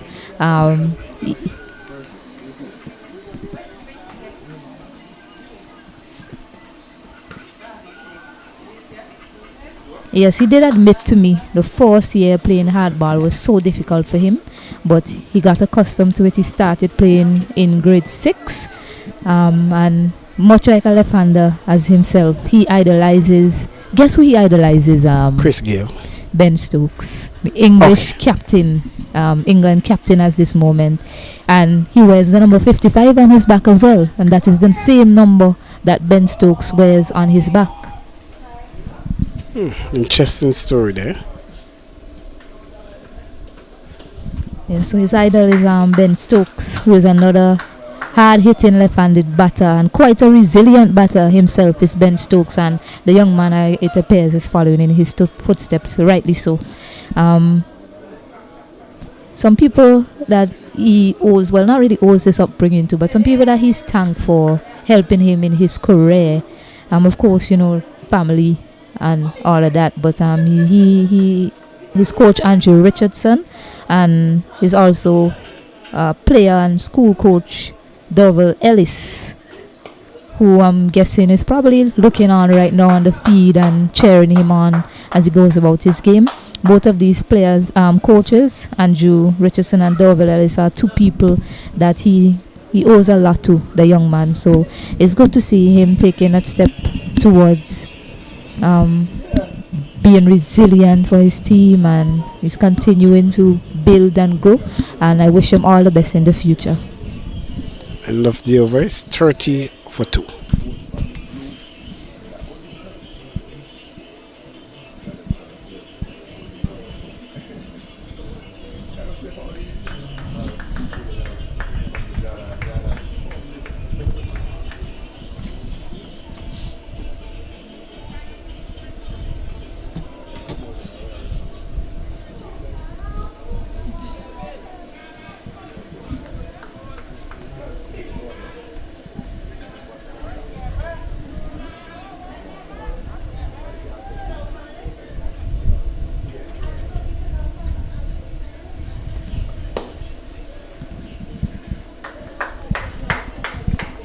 Yes, he have a bit of Ben Stokes in him from that shot. And comes in at crucial point, just as Ben Stokes normally do for the English team. And played match-winning knocks. And, that partnership yesterday was more of an inning-saving knock. We're not too sure if it will go on to be a match-winning performance, but at this stage she will be looking to be adept to this second innings, a new page, new chapter of batting. So the Windward Islands will be very aware of how much informed he is. Yes, and his coach Terence Cork this morning indicated to me that he basically said that's the sort of situations that the young man likes to play in. So 30 for 2, yes, they have 123. They're basically 123 for 2, Jamaica, but it's still a tough situation. Wedderburn knows that he needs to stay and bat and build a partnership with Johnson to put pressure on the Windward Islands team. So the young man, this is the sort of situation that he lives for. So can expect much of the same from him, and Team Jamaica would be hoping for that.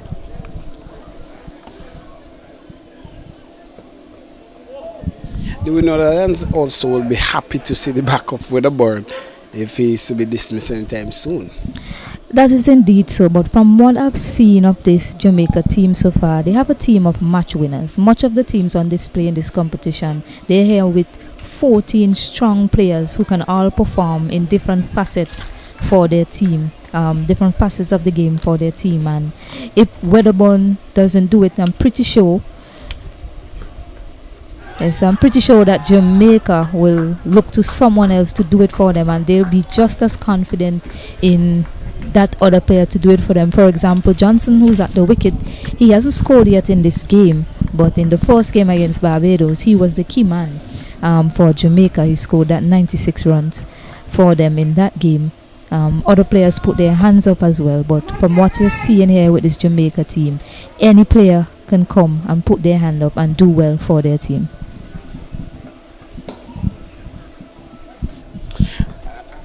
End of the over.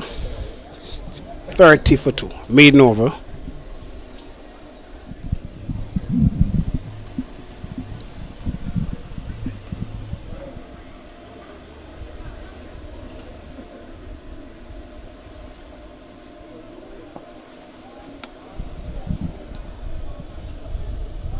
Bascom and Gassi is bowling quite well, and I mentioned the great bowling partnership that they have formed, but I know the captain will be itching to bring Edward into the attack.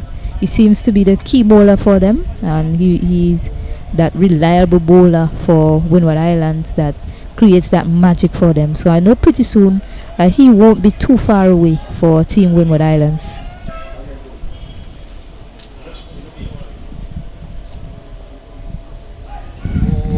To that slip area, down to the boundary, and it rolls into the rope 4 runs there. Welcome Bongo there for Johnson. He gets off the mark. Cheeky stuff from Johnson, and a bit of nerves may have climbed into playing that shot because he was on a pair, as I mentioned before, and he just came off the mark with an edge, but no one is in that area, and nicely played in the end from Johnson to get 4 runs using the pace beautifully from Solomon Bascom on that occasion.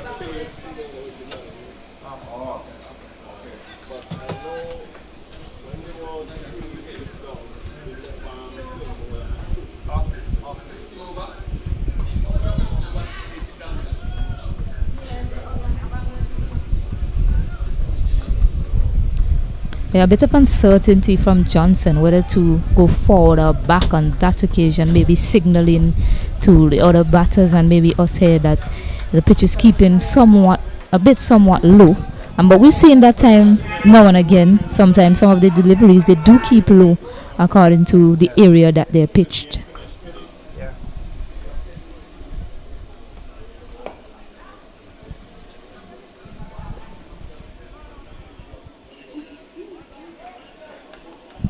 Great call.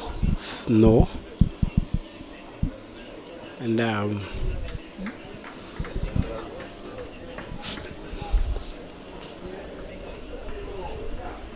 Johnson, his confidence level may not be up. His first innings he didn't really score.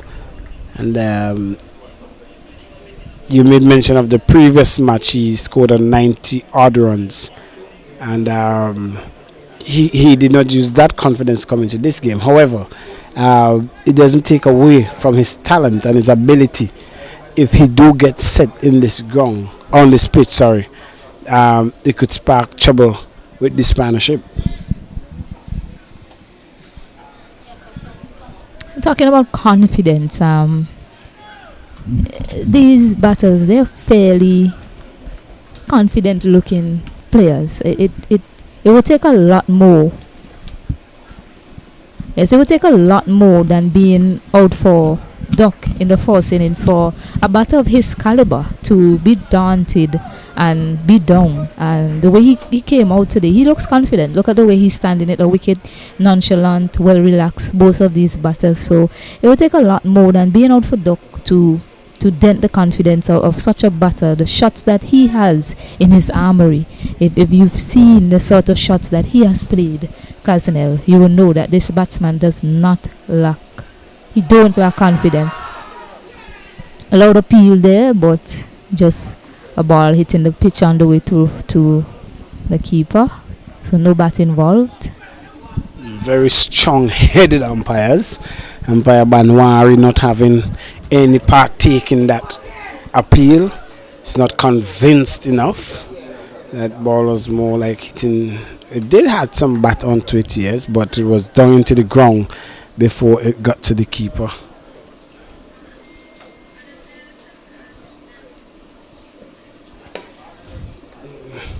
Yes, Bascom has decided to keep a full length to Weatherbourne, which I think it's a right ploy at this point in time.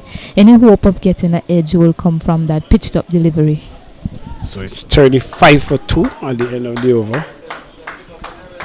I like the line and length now of Bascom in the second innings. He's more disciplined in terms of his approach. You're seeing him peel off the edge.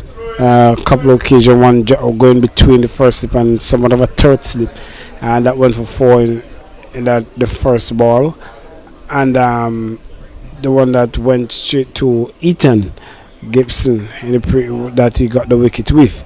That shows you that he's a bowler that comes back, because in the first innings he was a bit too short. Yes, but if you look at Bascom's, the runs that's been scored off of Bascom, shot played into the ground, is scrambled through for a single. Yes, but if you look at the runs scored off of Bascom, I'm pretty sure the majority, maybe 90% of the runs scored off of him was off of Adrian Ware's bat. Apart from that, he's been quite miserly to the other batter. Not miserly in the whole game, but to the other batters for Jamaica. Adrian Ware has been antagonizing to Solomon Bascom, and he too has been the same to him because he picked him up in both innings. A decent battle, but at the end of the day, I always say that the bowler is the one who wins. Right, and that's why I was telling you yesterday, one of the things I was talking about is the amount of chances a bowler has in cricket to come back. 6 deliveries in 1 over. But as a batter, when you get out in a match, that's it, you're gone. A bowler, he has a lot of opportunities to come back and bowl spell after spell to various batters.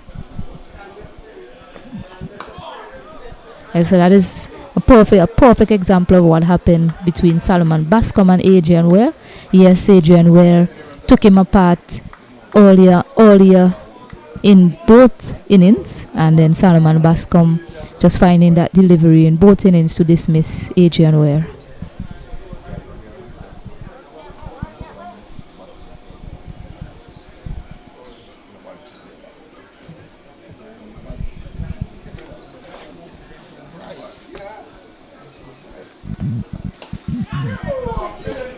Flying edge down to third man.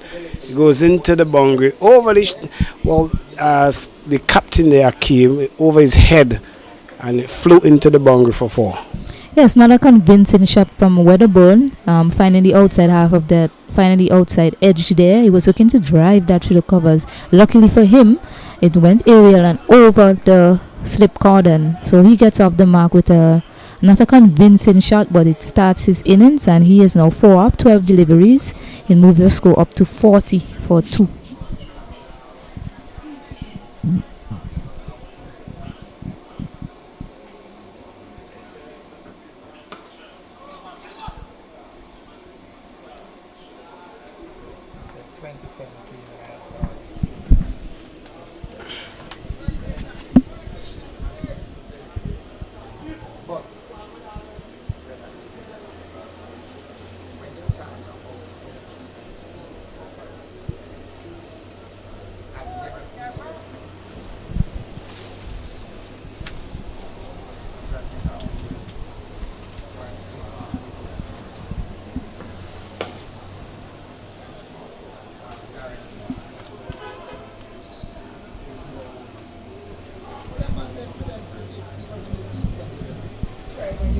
So end of the over, it's 40 for 2.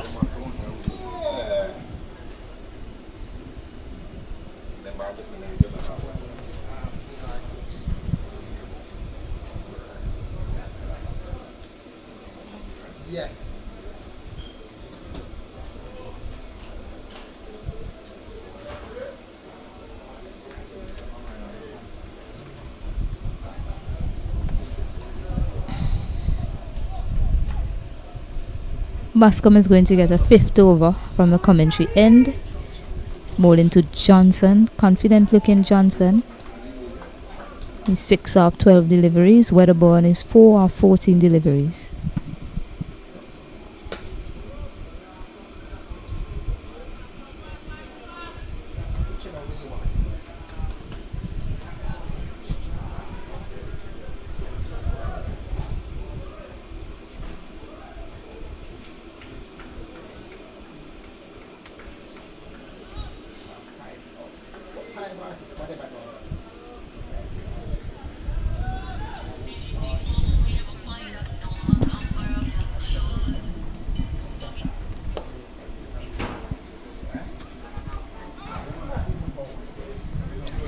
What's interesting from the Windward Islands is since they've come back, they haven't really stuck that slip cordon for Bascom.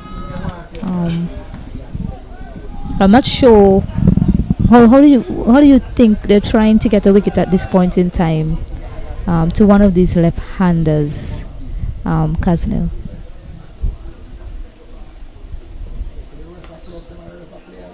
Good. If you notice the field that is set, it is a strong offside field. Bascom hitting that area, that wideish area length, trying to draw Johnson and Wedderburn into driving that ball. There is a slip. There's a third slip somewhat, and there's a point, backward point. There's an extra cover, and there's a cover So clearly they want to entice him in driving that ball. Yes, I can see that as the plan. However, if you can remember the way Johnson got off the mark, it was an edge that went between those two slip fielders. I'm not saying that it would have been a wicket had there been a third person, but it definitely would have saved the boundary. So all I'm saying now is the fact that that is the line that you're bowling, why not put somebody else in the slip and even add a cover as well, even add a gully as well, sorry.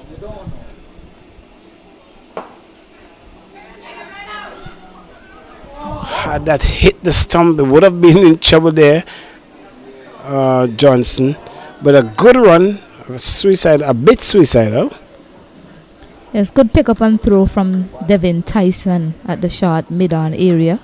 Good awareness from him. Quickly got onto that delivery and released it quickly as well, which was key.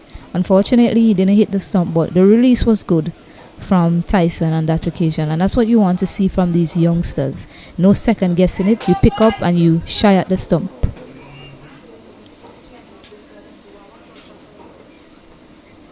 I think just before he picked that delivery up, there was a bit of stutter in his feeling because as well at the end of the over it's 43 for 2. There was a hesitation, slight hesitation that would have put in the mind of Wedderburn and Johnson, but they were safely home at the end of it all.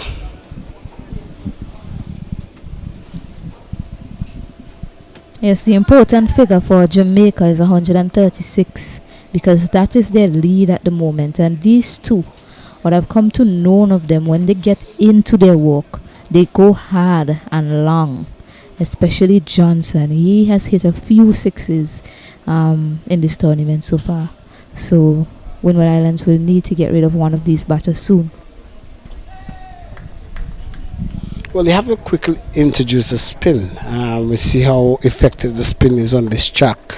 I believe the work that is cut out here is that they're going to give the pace bowlers their full allotment of 6 overs spell, and then they're going to introduce a spin.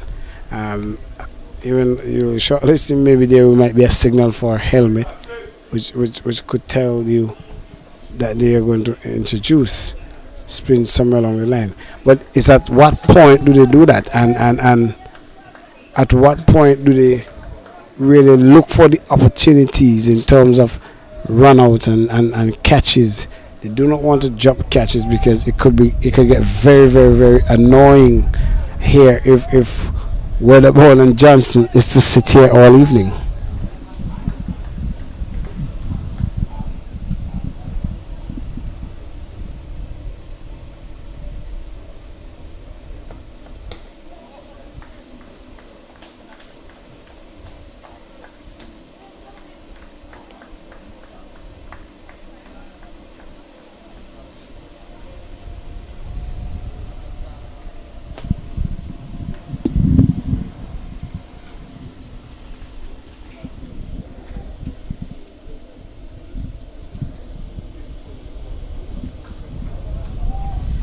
Yeah, great glove work so far. Devon Joseph is the one that is doing the glove work for the second innings. Oh, sloppy work there by the man at mid-on, Tariq. Yes, I just realized that the switch keepers, Noel Leo, had the gloves in the first innings, and Windward Islands, showing their depth, has employed Devon Joseph as the keeper in this second innings. I see Noel Leo with the pads on, the shin guards on. So this one is placed between the man at backward point and they come back for 2. Pascal. Yes, nicely played in that vacant area where maybe a gully fielder would be. So Wellerburn and Johnson taking all the opportunities behind the wicket at this point in time as they try to extend their run scoring. And yes, I was saying Noah Leo, he has on the shin guard, so he'll probably be in one of those short areas when he's called upon, maybe when they introduce the spinners.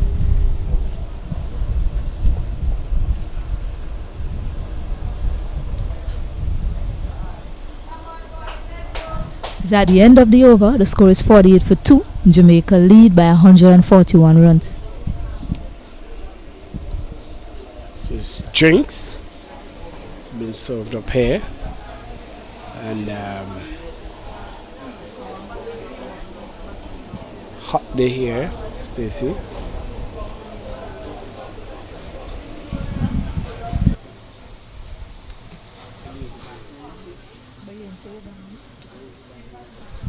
No.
So welcome back here to the Cumberland playing field where we have the Windward Islands. They're taking on Jamaica.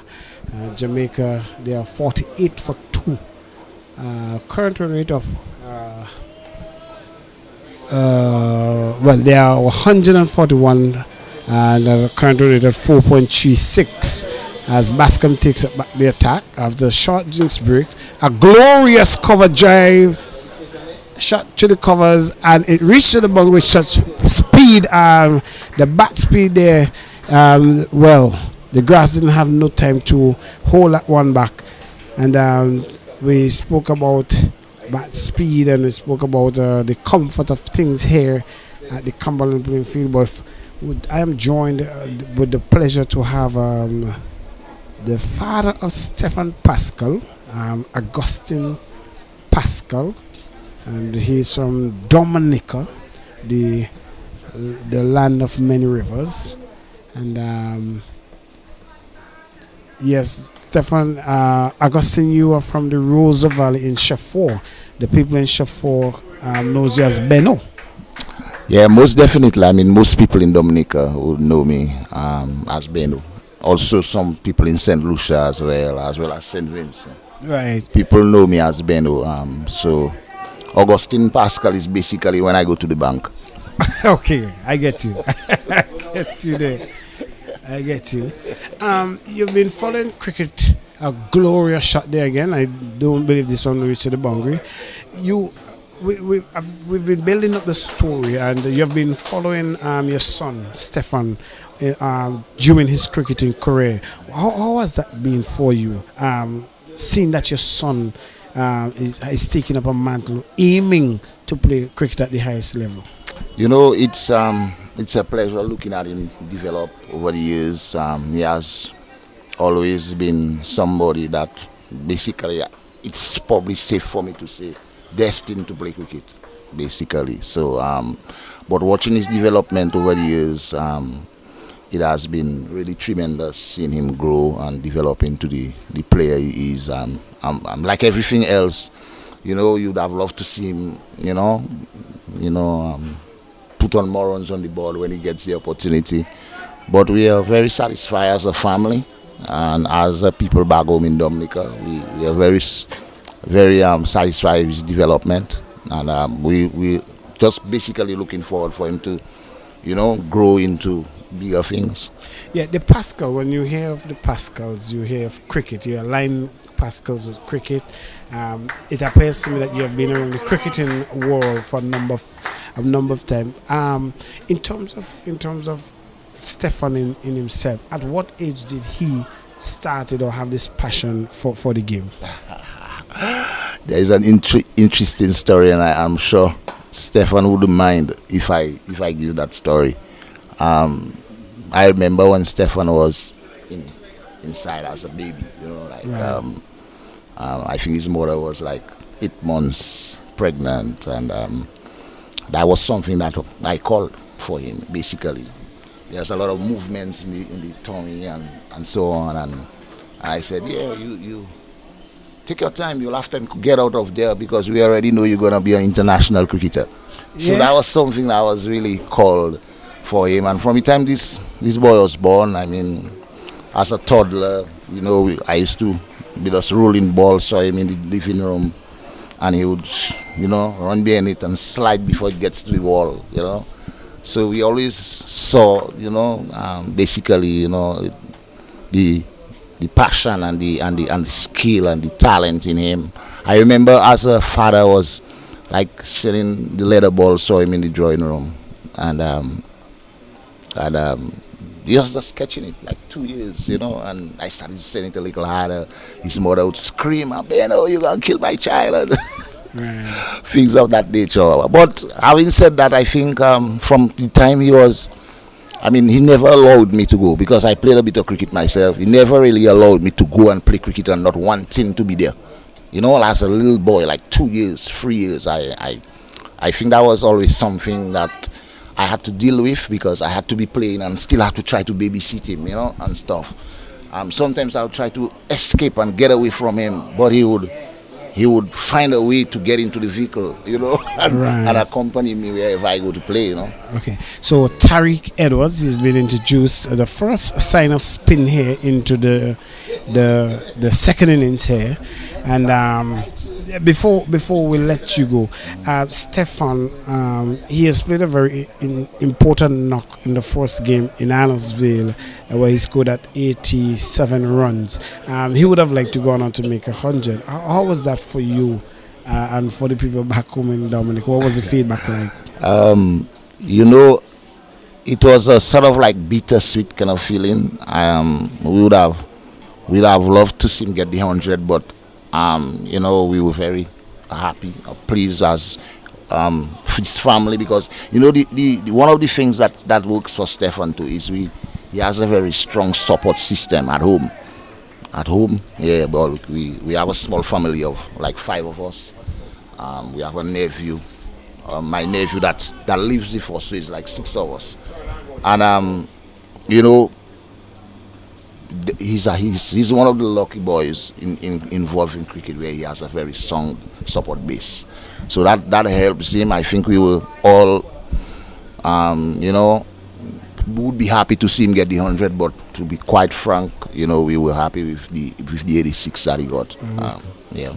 Right, and for the younger folks in Dominica who wish to emulate the game, or what positivity or what impact does that have on him, being a youth in himself, the positive changes that he brings to people in Shafor?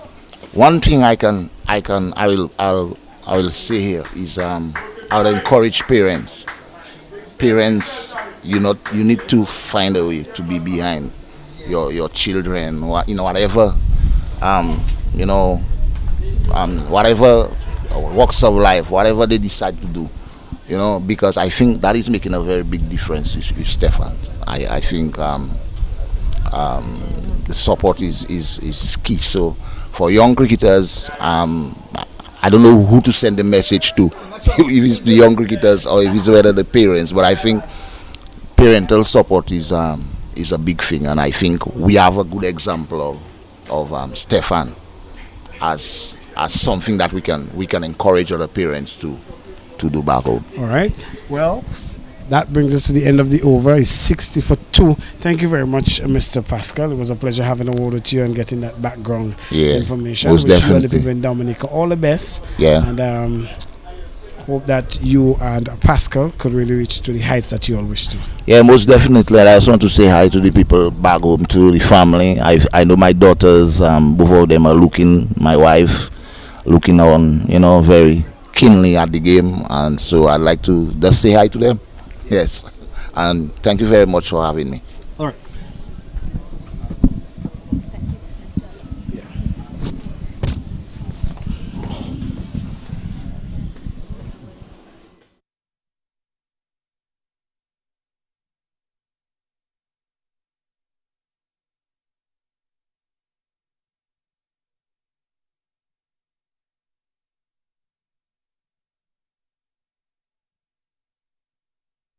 So we'll see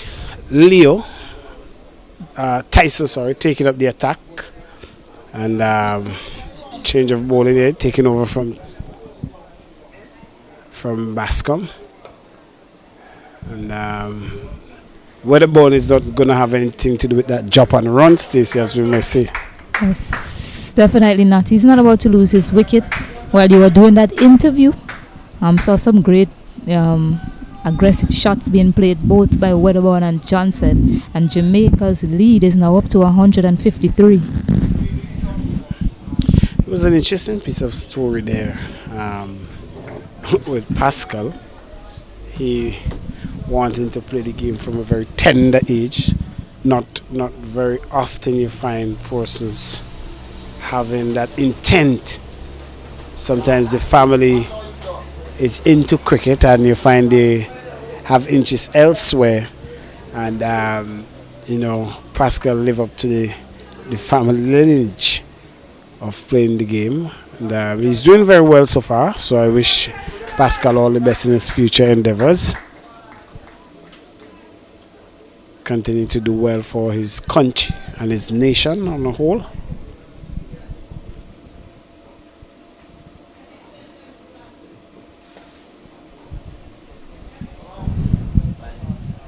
It's delicately played by Johnson.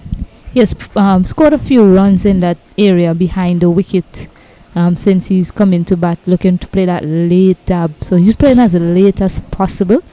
Is Johnson. He's moved up to 20.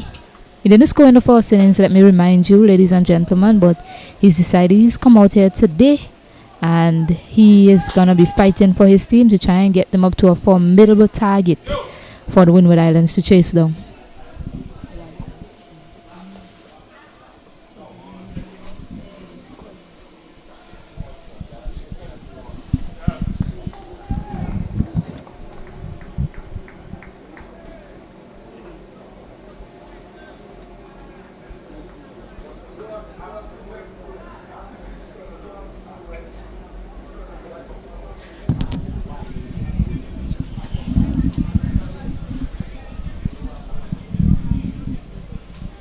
It's a very hot sun here, steaming down.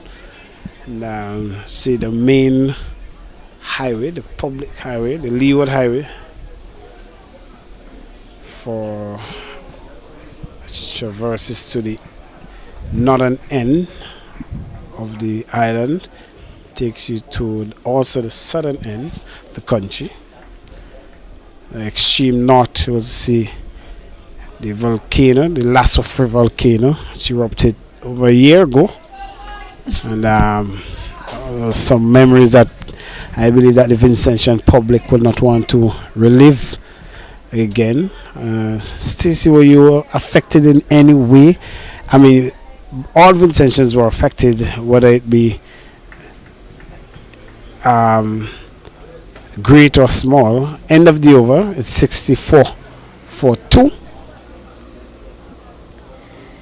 Yeah, I mean, Casnell, the greatest impact for me was having to go to work the next day after the volcanic eruption. I'm just kidding around. I want your boss to hear that. I hope he does. I hope he's listening. So, God forbid we have another one. He'll know the next day should be a day off for customs and excise officers. But yes, apart from that, it was very hard to see the state that some of these people had to live in terms of going to shelters and even the destruction that was done to their home. Unfortunately for me, I live in a green zone, so I wasn't directly impacted. But just to see the way some of these people, some of the things that some of these people had to go through, physically as well as mentally, it really shows the resilience of the people, the sort of people that we are, and it was so I was so happy to see the community spirit from our neighboring islands as well helping out during that tragic time for us. So not directly impacted, no, but I guess second hand impact, you can say.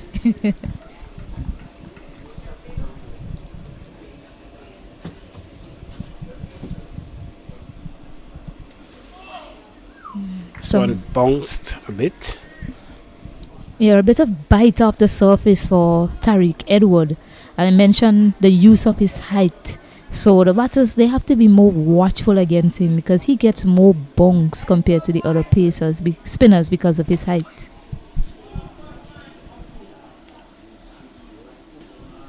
Nicely driven, nicely dealt with by Johnson, getting that through the covers.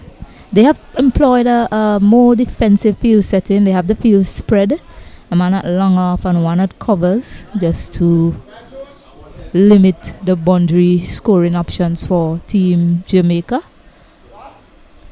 There's also a man at the mid-wicket boundary. Oh, some sloppy work there by the Windward Islands. Ethan Gibson sending in a throw where the keeper wasn't prepared for that. And Leo, I apologize, threw that ball in and the keeper wasn't prepared for that at all, resulting in 2 runs to Jamaica. That's something you want to see when your backs are against the wall here, Windward Islands.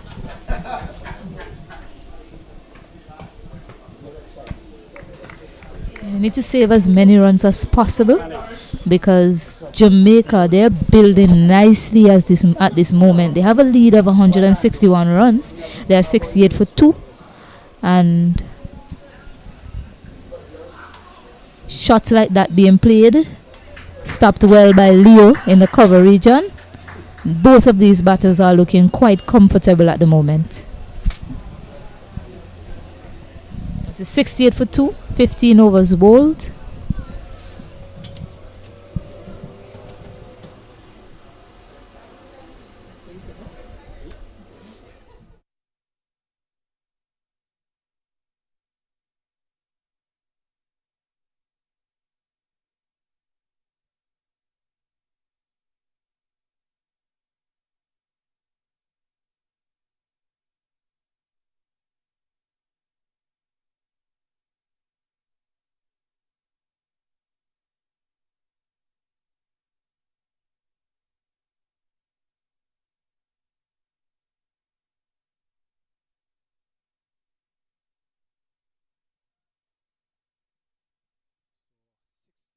Two.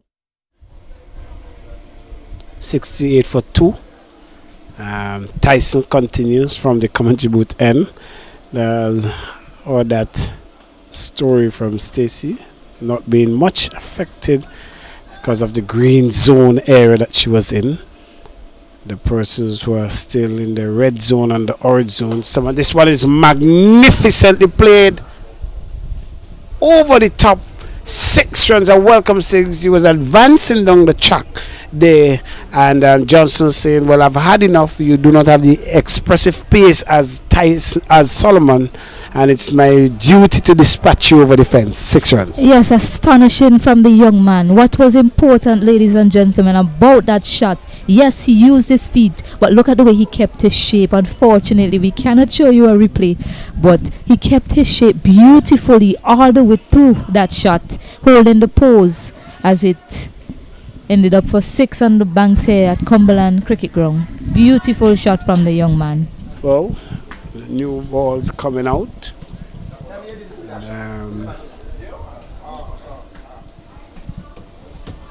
I told you about the confidence of Johnson. I told you that his confidence would not be dented by being dismissed without scoring in the first innings, and the shots that he has played so far is showing just that for Team Jamaica.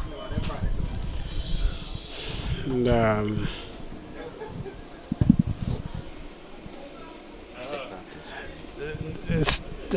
Stacey, were you privileged to drive around in the red zones and in the orange zones to see some of the impact that the Lesser volcano? Give us the story about of where you were at that time when you heard on that Friday morning that the Lesser had erupted. The viewers would like to hear.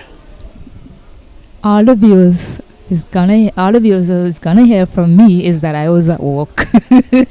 That's where I was. I was headed home when I heard that the volcano is kicking up, so to speak. And the next day I was at work as well after the eruption of the volcano, because as essential workers is what they call us. I believe you're an essential worker as well. You're a police officer, but we have to serve the public, and any weather, any day, once it's called for, we have to come out in our numbers and serve the public. So unfortunately, I didn't have the privilege. Well, I can't say a privilege, but I didn't get the time to go around and look at the red zone and some of the impact, because most of my days was spent at work here in St. Vincent, unfortunately. So yeah, I didn't get a chance to see, but you being a police officer on call in some of these areas probably had the chance to go around and see. Well, good comeback delivery there by Tyson. And, you're correct. Being in the orange zone myself, have been vastly impacted. There were many days and weeks of ash cleaning, and it really took a toll. As a matter of fact, we had to move to the green zone area, and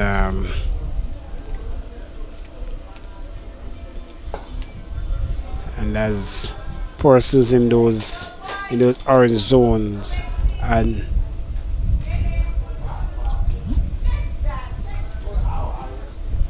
persons in those zones, you would have want to quickly come back home to adjust, but the condition was not suitable for that.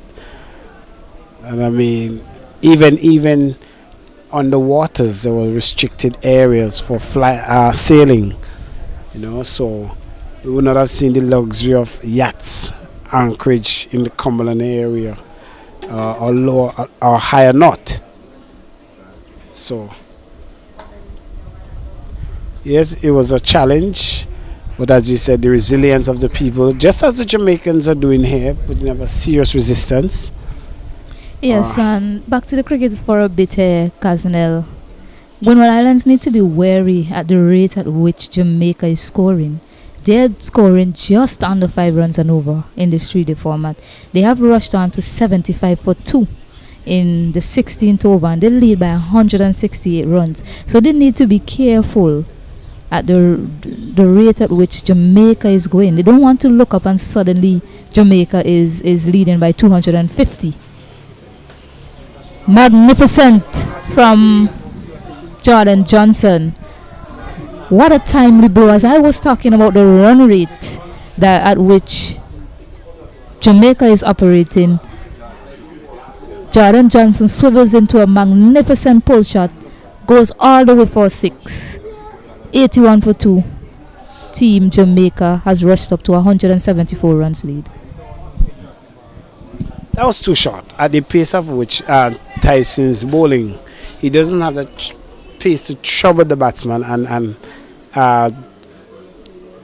Johnson, who's been there for a number of time now, would have had enough of that no nonsense watching, and then we'll say to Tyson, that's good enough for me. That's chalk and cheese. Yeah, the reason why he's so short now is the first delivery. Johnson walked down to him and dispatched him for 6 straight down the ground. So he has opted to pull back his length on this occasion to Johnson.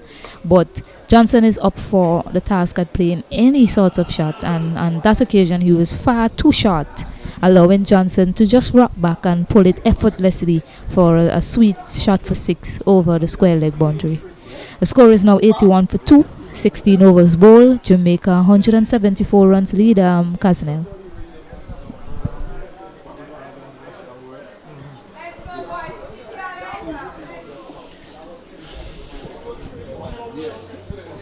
Jamaica will be looking to mount a good total overnight going into the last and final day tomorrow, in that they want to give themselves enough time to bowl at the Windward Islands, to know if they could put them out of their quest for any hope of victory. They will not want to go into sometime after lunch tomorrow to allow the Windward Islands to be batting or cause some draw to the game. They will be mostly looking for an outright win.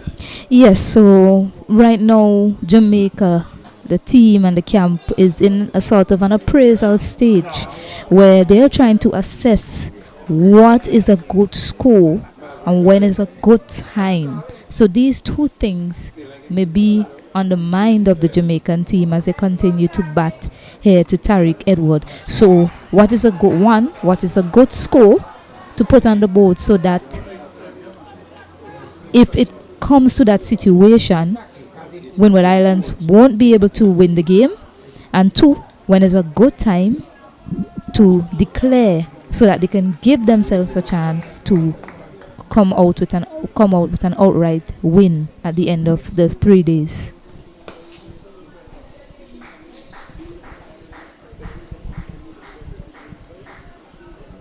Keep in mind, you also want to put a total on the board that the opposing team will feel like it's a good enough score that they can try to go after to win the game, because both of these teams, they're searching for a win.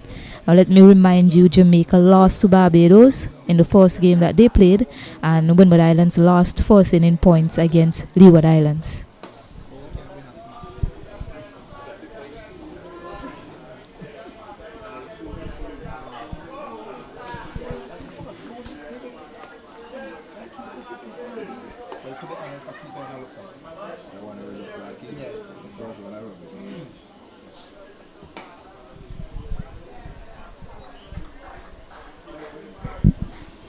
End of the over, 84 for 2.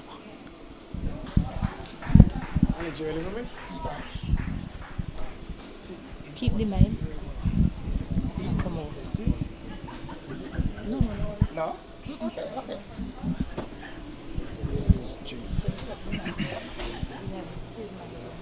A tea time, huh? Yeah. I'll bring you back after tea. After tea? Yeah. Alright, no problem. So that's team here at the Cumberland playing field. Jamaica, they're in the German seat. They will be the better of the two teams coming off. They're 84 for 2 at T here. 84 for 2, some 170 runs, 74 runs ahead. And Windward Islands will have to go back to the drawing board within the short break and decide how they're going to approach this game coming out. But when we come back, we're going to have more live action for you here at the Cumberland playing field at the CWI Under 19 Rising Star Cricket Tournament.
So welcome back to the Cumberland playing field where we have the Windward Islands doing battle against Jamaica.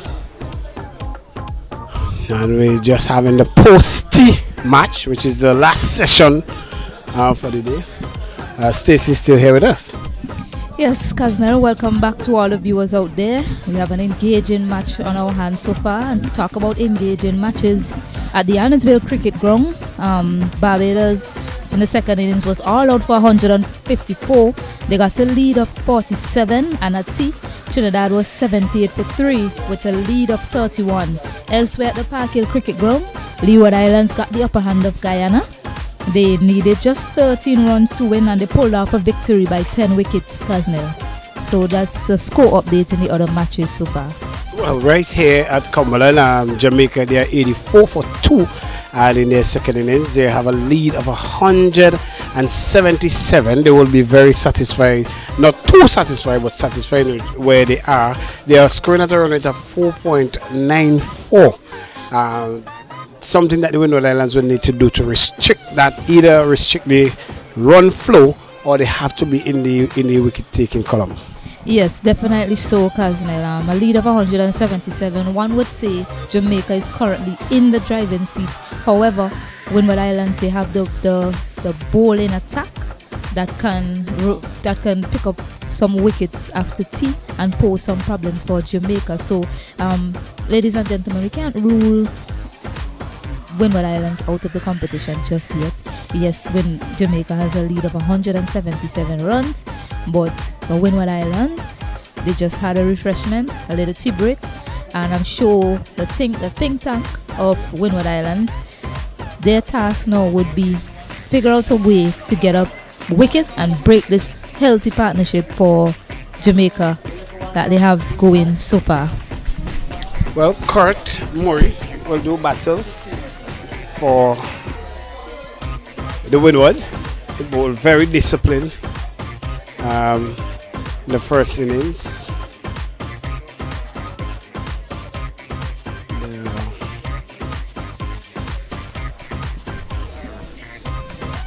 So 54 run partnership so far, Stacey. Very good going by Jamaica.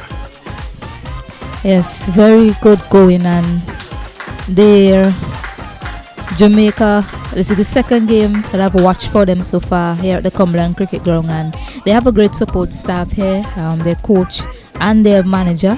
You see the way,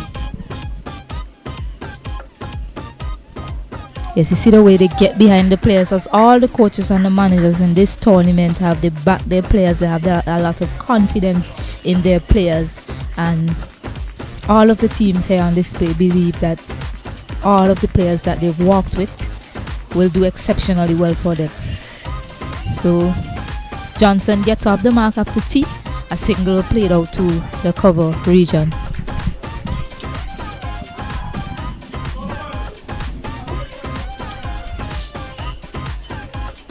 So the thing about Kurt is gonna bowl much slower than Edwards and other spinners on this attack. Even with when Jamaica was bowling, Hines was a bit faster in the air, and this one you see that Murray is just brave enough to loop it in the air a bit longer. Yes, and I want to put it past these batters.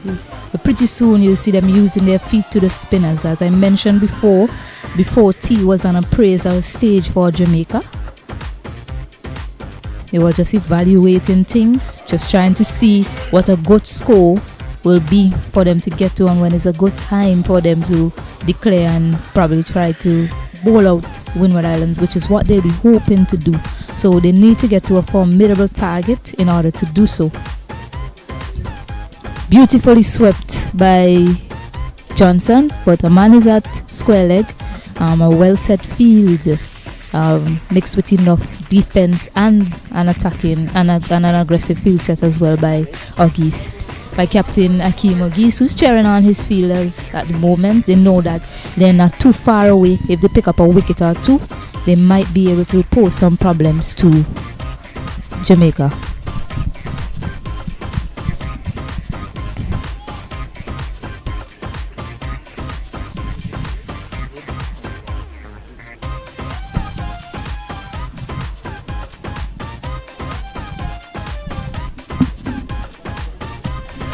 So good battle here for Jamaica.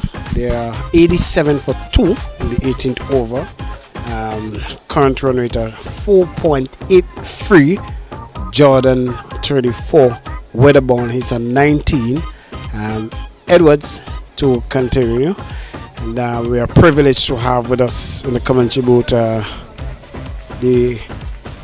manager of the Jamaica under 19 team, Gibbs Williams. Gibbs, welcome to Cumberland, welcome to St. Vincent. How are you feeling being the manager of this Jamaica team at this moment? Thank you very much for having me, and let me say good afternoon to your listeners and viewers. It's indeed a privilege for me to be serving as manager of this Jamaica team. It is what I do best, offer myself as service, and so I'm very privileged to be in this position. Good. So you have been serving this under 19 team for how many years, if I may ask, if years are involved? Well, my first stint was in 2012. That lasted just for 1 year, and then I resumed normal duty in 2015. So technically I've been serving for about 7 going 8 years now. Good.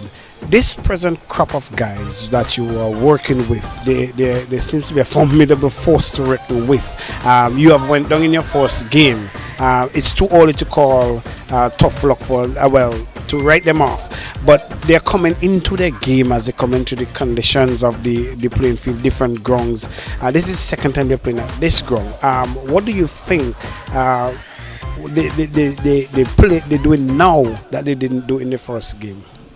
There's no doubt that there is enough talent in this unit to cause some amount of concern to all the teams that we play.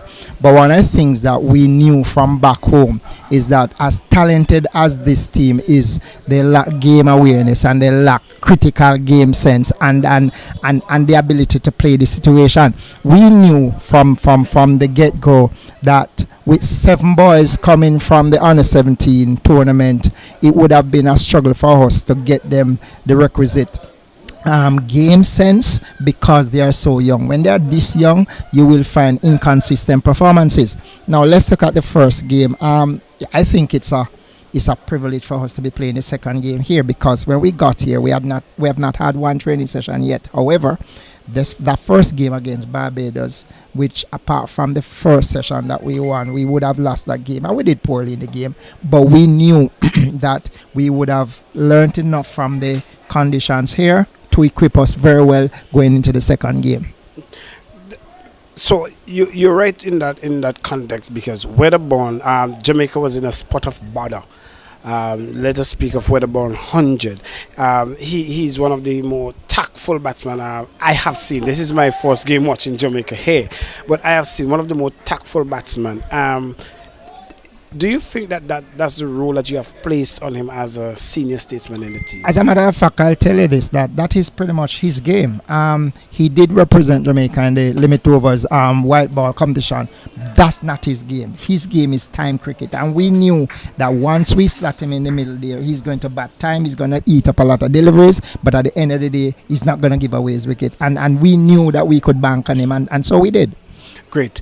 And you have different players you could call upon at different time of the game, whether it be bowling or batting. Hines put up his hand in the bowling. He had a long spell when he resumed this morning, and I believe that would have helped to bring the pressure back onto the Windward Islands. How is it working now with that balance, as you made mention with the under 17s, with the older guys? What's the balance that you have gotten out of the team now? The balance is very crucial in that our hope is that those kids who played in the under 17 white ball tournament can make the transition to the red ball and time cricket, and that's the worry that we had, that their ability to switch from white ball to red ball. Thank God in this game they're showing signs of it, and we're very happy with young Hines. And by the way, he's the son of former West Indies vice captain Wave Alliance, and so he's one of them who we call our banker. And so when we throw the ball to him, we expect him to tie up one end. He was a little bit under par today, but we knew that he has some caliber, and so we expect him to do a good job. most of these players may not have been exposed to the wicket in Arnottsville and in Park Hill. I'm not too sure if you all have matches slated for those events.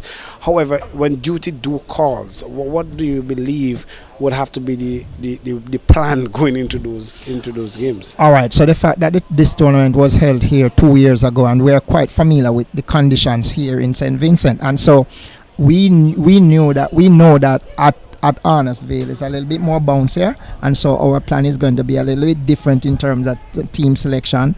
At Park Hill, we may or may not play there depending on how the third round finishes, but again, it's another wicket that offers some amount of batsmanship. It tend to favor the batsman up there, and so we're very excited to play on pretty much all three strips. At first we were cagey about coming down here, but having come here and played the first game, lost it, yes, but we knew that we'd have been better prepared to play this one. No, your team is in the ascendancy. Just before I let you go, your team is in the ascendancy here. Is there any what's the mood in the camp like at this time? It's fairly upbeat. They are youngsters, and once they're doing well, then you expect the mood to be upbeat. But the plan is that we hope at the end of this game to first of all to get victory in this game. That's the aim. We set out ourselves from day one that we really want to bounce back in a good way, because we know the talent that we have, and so we are not going to be caught on above ourselves in terms of what we can or cannot achieve, but the overall objective is to win this game. Good. And I'm going to take you away from cricket now and bring you into the light of the scenery. What is St. Vincent like in relation to Jamaica? I know we are all Caribbean island and we have the same terrains, and what is it like here? One of the more beautiful islands I've visited. I tell people the mountainous range, the hilly range, makes it very fantastic, and I must add, it's the greenest country I've been to. Yeah. It's one of the greenest countries in terms of how green it is. Last time we came here was summer, and it was very green, and I know that the eruption of the volcano over the many years have something to do with the fertility of this island, so it's very green and very, very refreshing. I'm most impressed with this country. You know, when I reflect on St. Vincent, it's a small country with small streets and small houses, but it's a fantastic place. Very, very much. Well, thanks, man. Thank you. Respect. Good to have you. Thanks.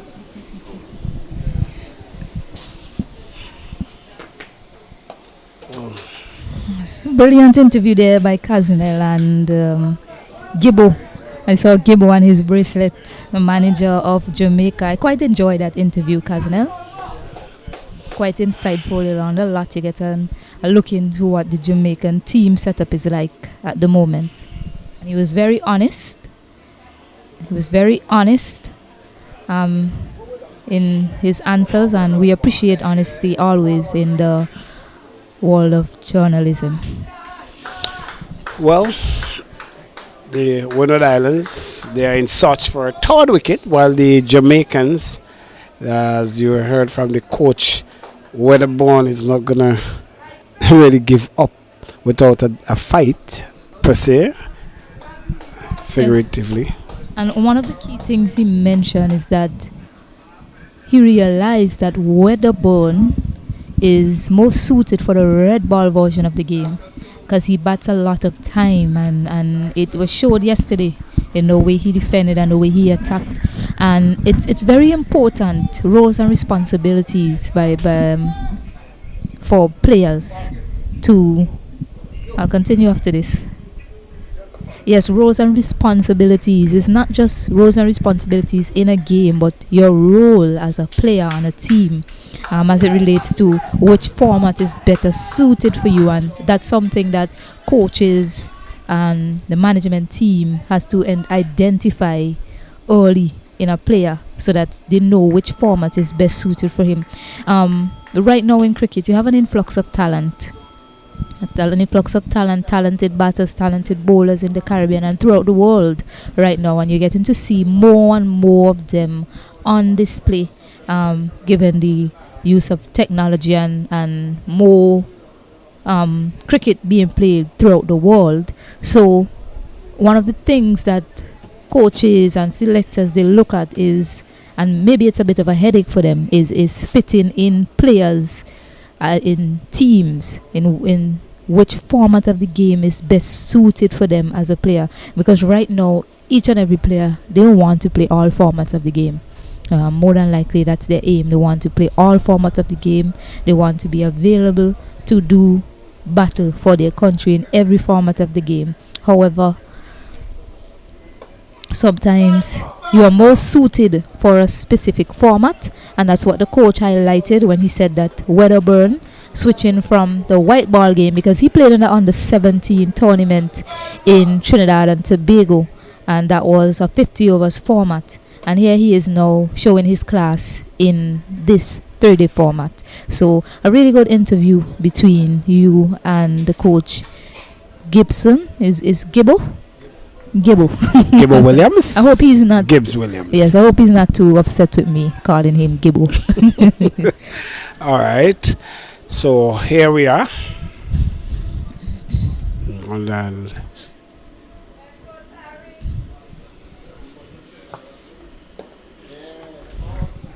Quick single taken.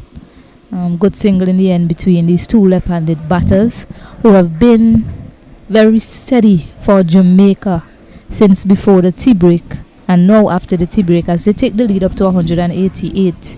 The Windward Islands, they're looking for a breakthrough. Tariq is the man with the ball and is in his hand, and if there's anybody that'll give them a breakthrough, it's more than likely Tariq Edward.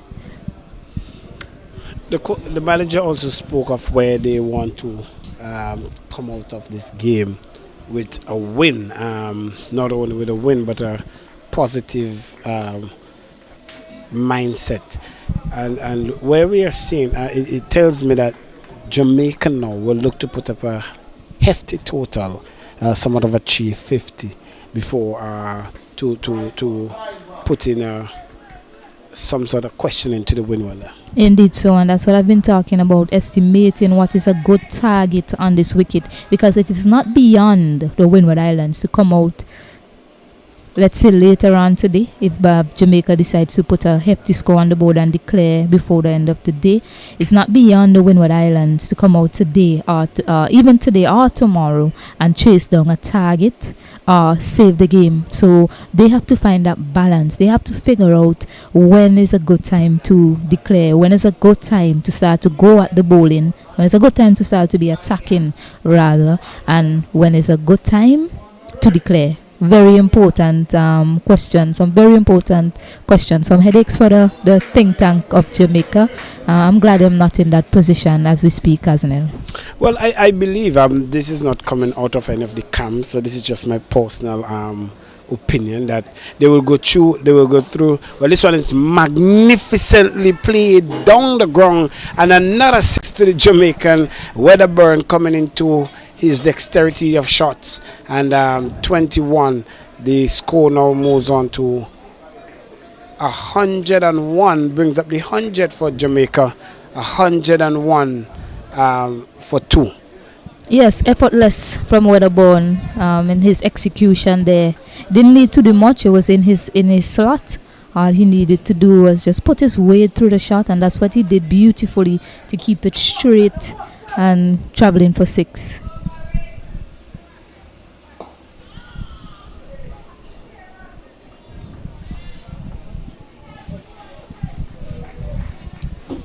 Yes, I was saying I believe that the Jamaicans, they will look to bat this evening out and come back tomorrow, and as early just before lunch they will look to give some batting time to the Windwards and see if they can look to skittle them out. Yes, definitely. They're in a position where they can try to go harder at the Windward Islands bowling attack, but they know they still have a lot of time where they can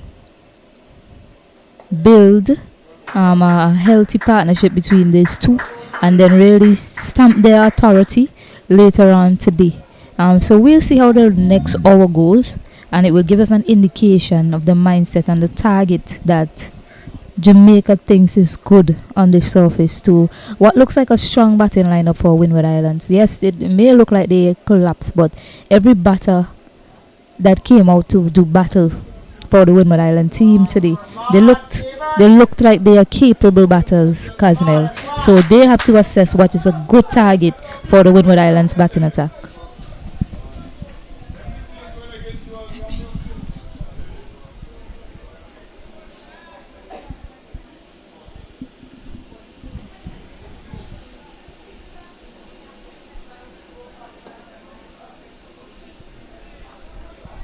The other question, as the over comes to an end 102 for 2, is whether or not the pitch would give assistance to the bowling team later today and into tomorrow, Casnell. That's the next big question that Jamaica will be looking for while they go about their batting innings. They'll be looking to see if there's any possibility of turn and bounce on the wicket, if there'll be some help to the seamers, mainly the spinners they'll be looking at, because the last time Barbados played here, they got a lot of assistance for the spin bowlers. So while the Jamaican batters are out there batting time, they know they have a good score on the board, 195 so far, so they need to keep evaluating as they go over by over, and hopefully there'll be some wear and tear in the pitch that may cause some problems for the Windward Islands team.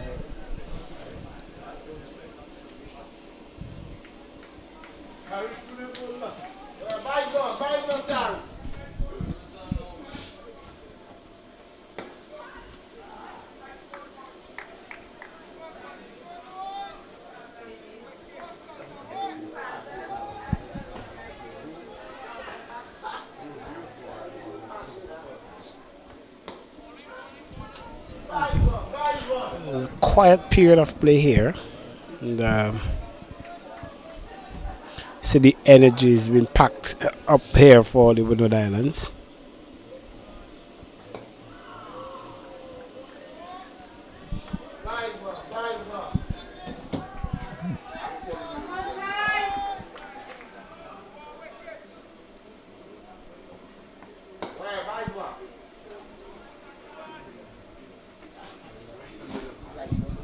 Textbook shot, as we will call it, straight in the V, and then down the ground. And 3 deliveries. This 4th one, he plays it down the ground, get off the mark.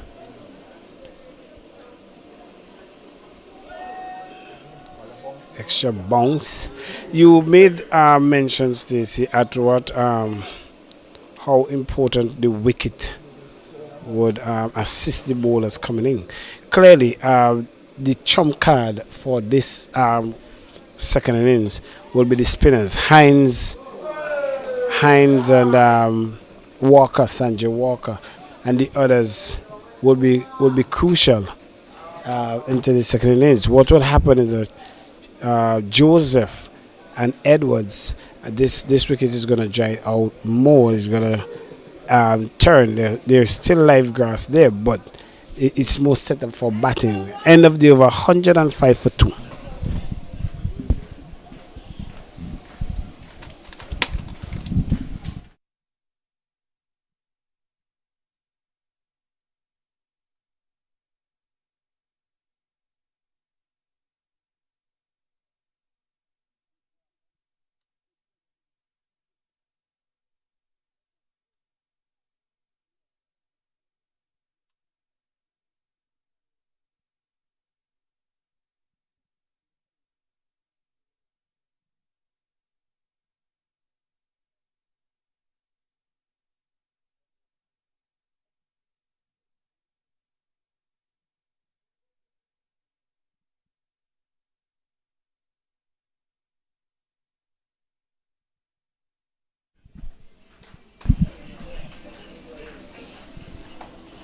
So Kurt Murray to continue.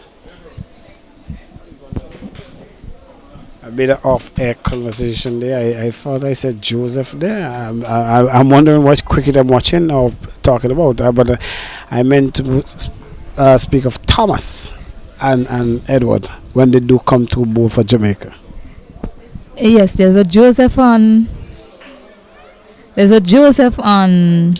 Windward Islands team. There's an Edwards on Jamaica's team. There's an Edward on Windward Island team. So before I commented, I had to be sure of which team we were talking about, Kaznel. Well, that's okay. It's been a pretty long day for all of us. We've all, so mix up the names a bit, similar names as well from some of the teams. I wonder if it is too much breadfruit. Well, Flat batted for 6 ferociously by young Johnson to bring up a half century to the young man who walks nonchalantly in the middle to fist bump his partner. Excellent show here from Jordan Johnson. The score moves up to 52, and the score now moves up to 205. They now have a lead of 205 runs, Team Jamaica. so a lot of thinking for Captain Agis. He should be able to think quickly as to at what point would he want to get some batting, and Jamaica will be looking to quickly pile on some. They're still at a current run rate of 4.36, and as you rightly said, a lead of 205.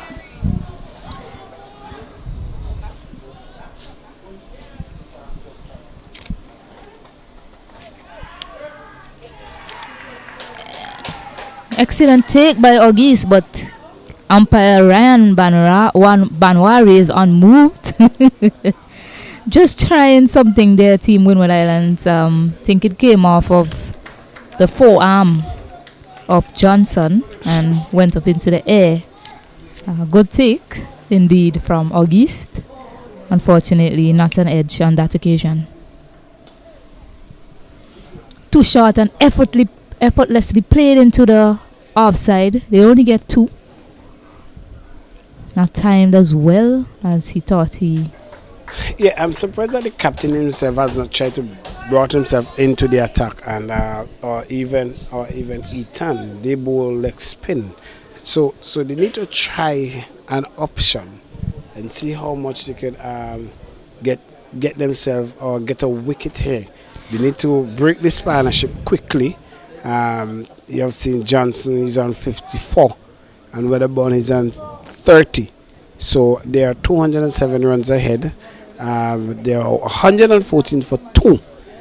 Clearly, it appears to me that the Windward Islands is looking forward for the Jamaican to make their own error. Well, the captain being a leg spinner and 2 left-handers at the wicket might not think that's the best matchup at this point in time.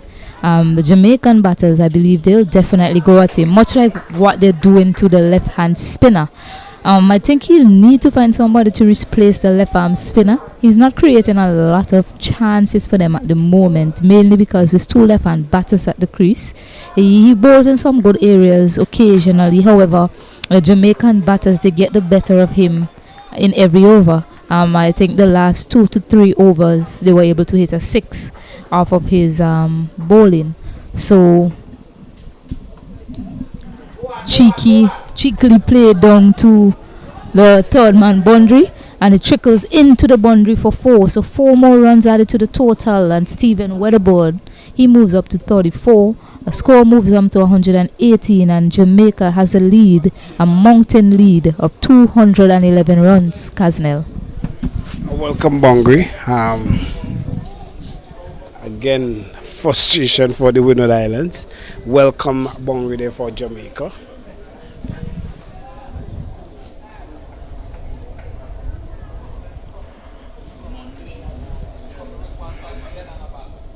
Yes, it is indeed a competition, and while each and every player out there is going to be competitive, we also have to remember, we're being competitive against nation against nation. We also have to remember there are young players who've just fallen short of a geese there at four slip.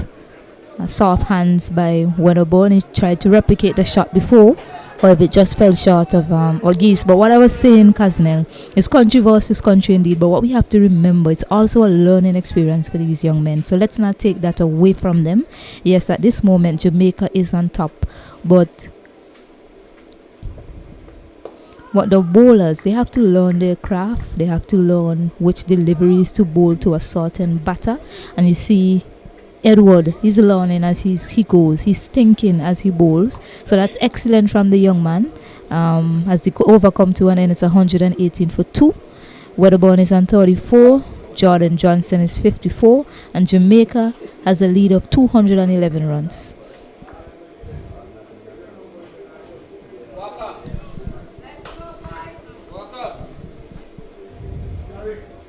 Yes, Windward Islands, they need to remember the good things they did in that first innings to get rid of the Jamaican batters and probably try to replicate those things in this second innings if they are to be successful and break this partnership.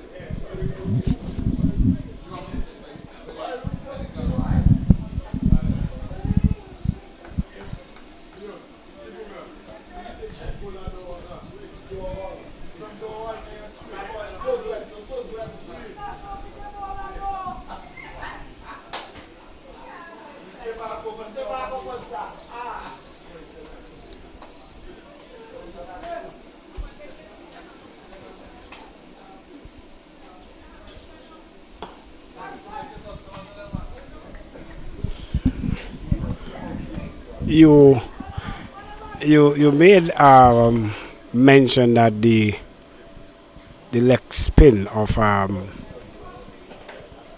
Agis and Ethan would be because of two left-handers at the crease, but here we see that Murray is a left-arm spinner angling. However, I'm not too sure what would be the tactic here by Captain Agis. You only have Edward, who is the only spinner so far. Well, I did mention, I'm not saying that I think it'll be a bad matchup, but the captain himself, being a leg spinner, may think that the matchup to the left-handers might not be a good idea. I also mentioned that Murray, the left-hand batters, have taken a liking to him. However, Agis has shown faith in his left-arm spinner, and he has delivered for him in that first innings. He brought him back from the other end, so maybe that's something he can consider, and he got the breakthrough from the river end. So that's something he can look into, maybe switching ends, because Tariq Edward was also successful from the commentary end. So just something that they can work with, because you need to try everything as much as possible to get a breakthrough, because Jamaica, they have a 214 runs lead and they're looking to pile things on. It's just some questions that Windward Islands need to answer at the moment.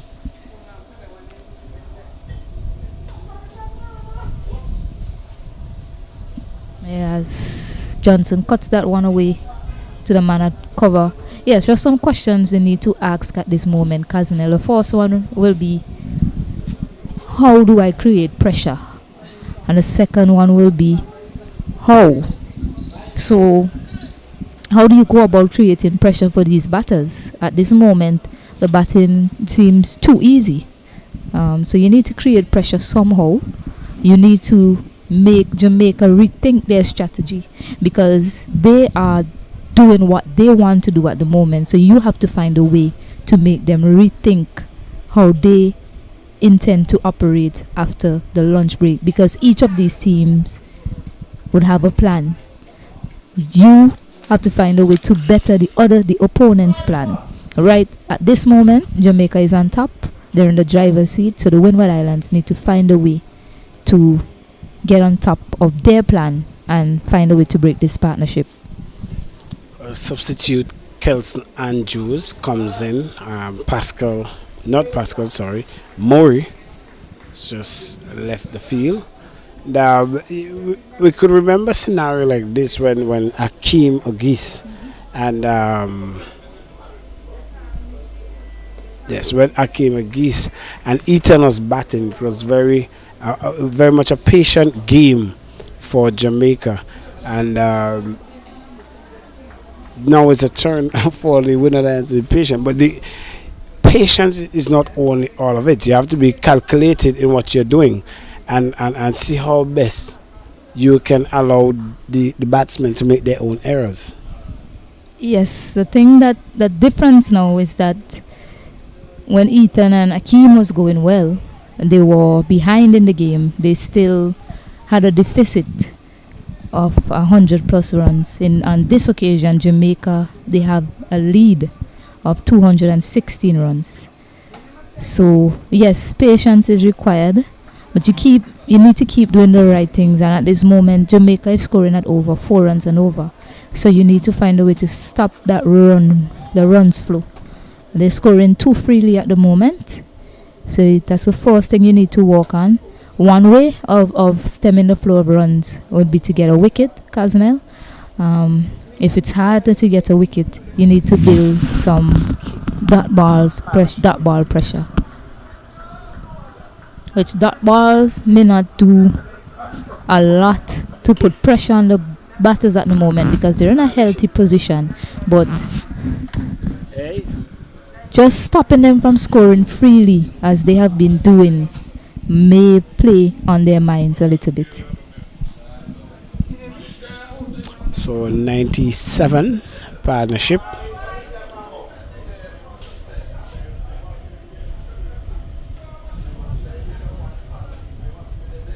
And that partnership is very hefty run rate.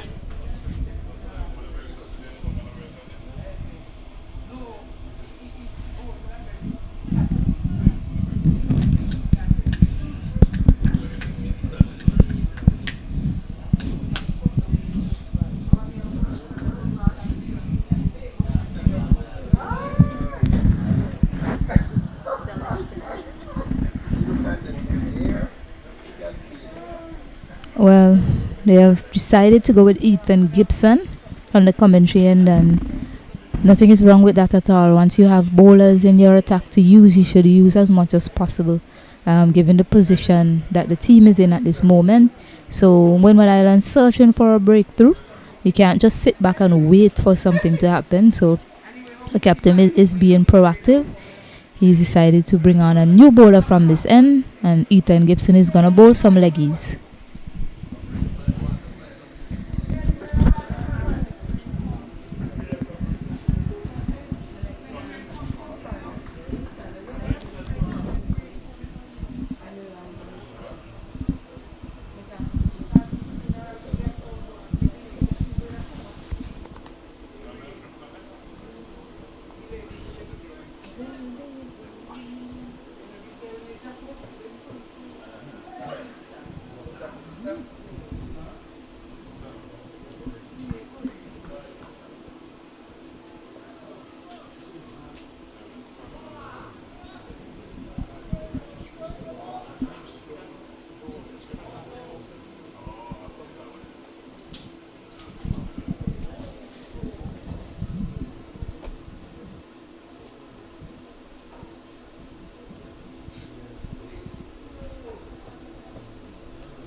This one is pulled down too short, and it was played over the man at short fine leg. 4 runs, 4 more to the total.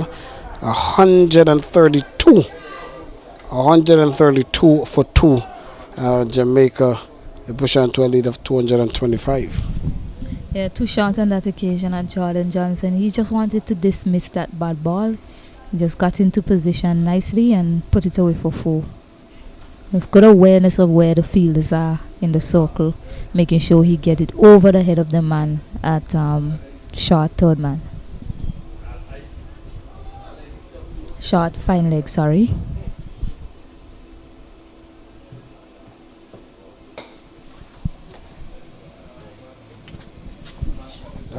One little ballooned over the head of Tariq Edwards as he was going down to stop that one. It just ballooned in the air and averted him.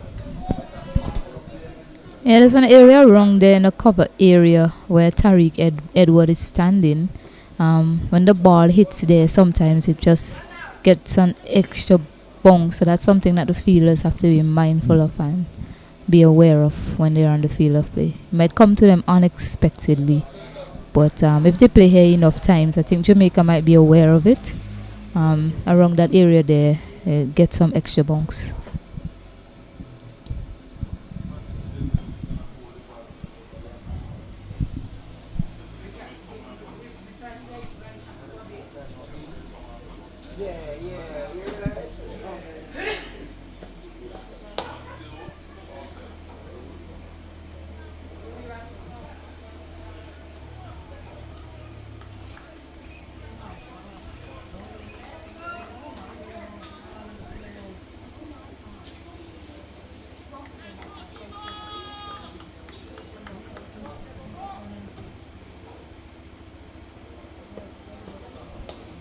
So it's too short. There's a man out there. Oh, he's dropped it.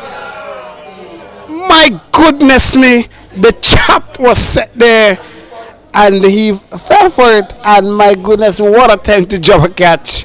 I think that's the Kelson Andrews, a substitute. No. Catch was dropped by Corvin Gassi, number 8.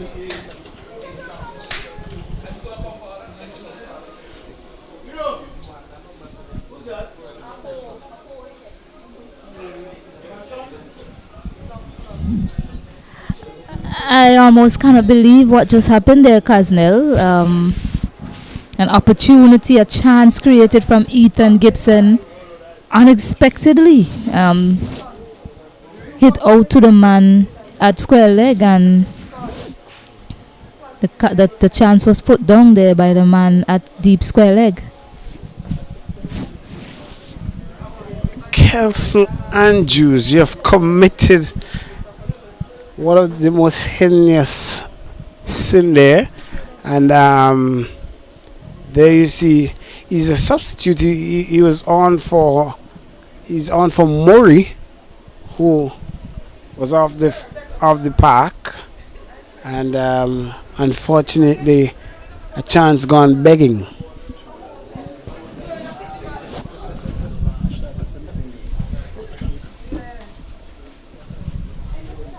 Yeah, not too many chances given by this pair. A chance was just created and put down. That's the opportunity that the Windward Islands team was hoping for. Unfortunately, he spilled it. I think he got too low in his approach to catching that ball. He got down on his knees quite early. He would have done better with trying to get in position early. That is key to taking high catches, getting in position as early as possible. It was hit flat and low, yes, but he didn't have a need to be going down on his knees as quickly as he did. If he had stood up a bit longer, he would have taken that catch cleanly. It's a very unfortunate situation there for the Windward Islands. I mean, Andrews, who haven't really gotten much, he is a substitute, cannot be too harsh on him, so his feeling will not be that coordinated in terms of his catching, his eyes. However, Wedderburn and Johnson is still there. It's 42 and 67 respectively. 141, and that's the opportunity that they would have wanted. Yes, they now have a 100 runs partnership between these two, and it's definitely some disappointment to the Windward Islands camp, but what they should be happy about is that an opportunity was created and another one can be created very soon. So they need to take the next opportunity that comes their way, because Jamaica, they are 141 for 2 and they lead by 234 runs at this moment.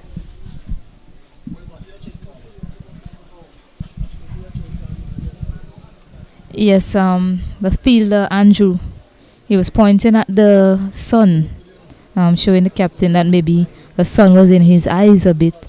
I'm not seeing a lot of sunglasses by these youngsters. Usually in the modern game, you see a lot of the players have sunglasses on, especially in these hot conditions.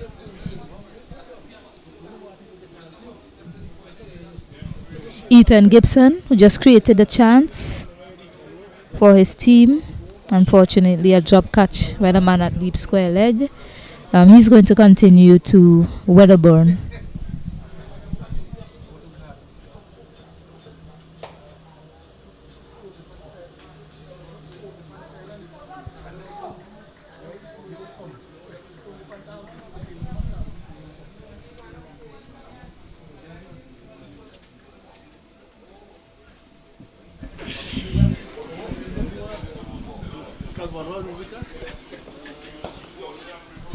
Well, look at that shot. He's pulled it into the mid. My goodness me, sloppy piece of work there by the Windwards in this last few balls here. A delivery that should have been stopped. Rolls into the fence for 4. Yes, it was hit with a lot of power. The fielder did well to get around there, and that should have been stopped by young Leo, who is on the boundary, usually with the gloves in his hand, but he's on the boundary for his team, and that should have been stopped. Now, this is another phase of the game that Windward Island should be looking at. This one is ferociously dispatched over the mid-wicket fence for 6 excellent runs off the bat of Johnson. Marvelous shot there from Johnson, Kazanel. Yes, I think Gibbs is bowling too short. Yes, you have had the opportunity in the previous over, and that was pulled. Okay, the bygone is the bygone. You cannot be that short. This is a small ground, and by no means these batsmen are set. Johnson is on 77. He would not make mints with that short ball. Hit flatter this time. Yes, Johnson, he was dropped. And on that occasion with the 6, he decided to lift it as high as possible so that it can go into the fence for 6 rather than giving another chance to this Windward Island team. And what I was saying, Kaznel, is at this point in time, it looks as if the Jamaican team, they've decided to step things up a bit in terms of the run scoring. There we see another edge played down to third man. The fielder at point has to run around. Captain Ogis throws it in. Yes, Kaznel. They have to be mindful of this phase of the game. This phase of the game, Jamaica is going to look to step on things because they have 2 set batters in the middle. So they have to try and detour their charge. Yeah, they have to try and deter Team Jamaica's charge at this moment, and the best way to do so is taking wickets and grabbing every opportunity that may come their way. And there we see a drop catch and a misfield and a wayward throw to add to it. Fortunately for Team Windward Islands, no run was conceded on that occasion. At the end of the over, it's 156 for 2, and Jamaica is 1 run short of a 250 run lead.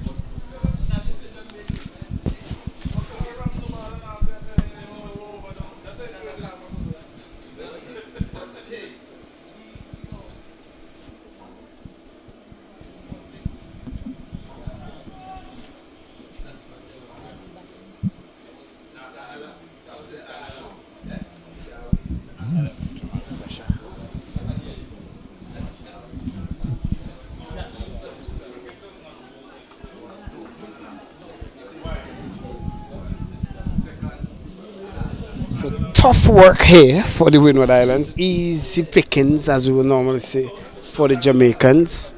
156 with 2, a lead of 249.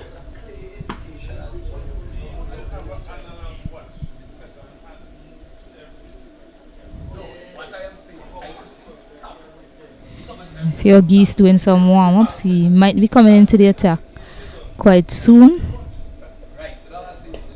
Yes, it's tough going for the Windward Islands at the moment. Quite easy for Jamaica. But the Windward Islands should be mindful that in this phase of the game, the Jamaican team looking to probably go at the bowling. They have opportunities coming their way and they need to grab them. Yes, there you go. Noel, after that misfield on the boundary, a nice sliding stop to cut off that single.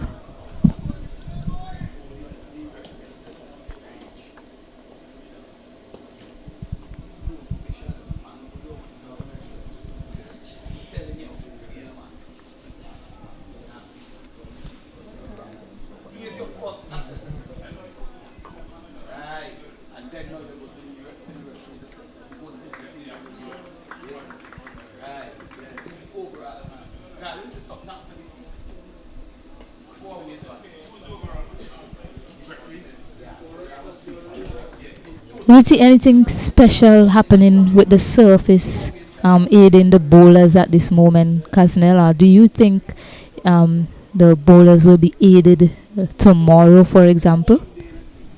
No, this track could not do nothing different. As I said, the spinners are the one who are going to play a vital role in this match going forward.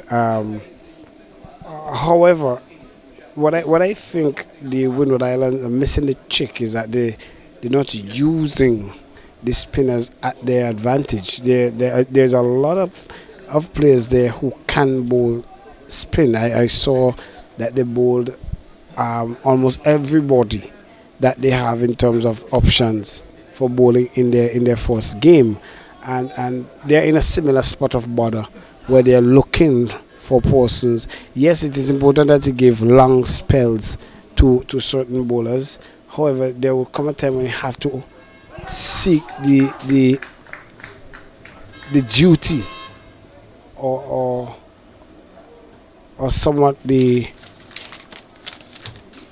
option to bowl at other persons. So Lovely shot from young Wedderburn, getting to his half century, putting all his weight into that drive and lofting it over close to the extra cover boundary, placing it impeccably between the man at long off and the fielder and the point boundary. Lovely shot from Wedderburn. Continuing where he left off.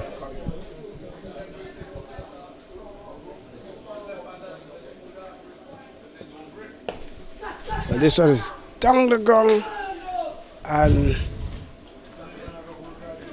after getting to his half century, Wedderburn has just held out to the man at the long off fence. Catch taken there by Tariq Edward.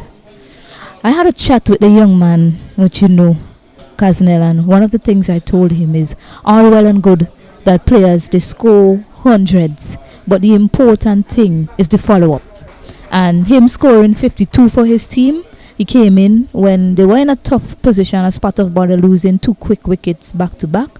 He came in and he fought along with Johnson a big 100+ runs partnership and has exceeded Jamaica's lead to taking it up to 254, putting them in a comfortable position. And that's something we'll continue to stress throughout this tournament is the follow-up. After you score 100 have a good knock, what do you do in the next game or the next innings that you have to play? And the young man has come out today and scored a 52 to add to his 100 runs that he scored yesterday, Kazinel. So 131 partnership for this third wicket stand. Jamaica is in total command, and that's what I was talking about, Stacey. Bring on an option, bring on somebody, let somebody do the unorthodox. You cannot continue with your frontline bowlers, even though they are frontline bowlers. So here you go. Since Eaton came on, he created options, he created that trouble, and even though that ball is swinging into the left-handers, at some point you can create an opportunity. This one is played over the man at mid-wicket and go for 4. Yes. Impressive timing off the bat of and placement as well off the bat of Jordan Johnson to take him up to 82. He hit that over the head of the man at mid-wicket and made sure that passed the guy at long off the field at the long on boundary as well. And yes, Kaznel, that's what Akeem Ogis has done. And I keep saying it's a learning thing. It's a learning curve for all of these players here. And he's decided to go with his another option that he has. Just missing a bit quicker that time from Ethan Gibson. And it runs close to the boundary. And it's 4 byes to add to... Oh, the ball didn't get to the boundary.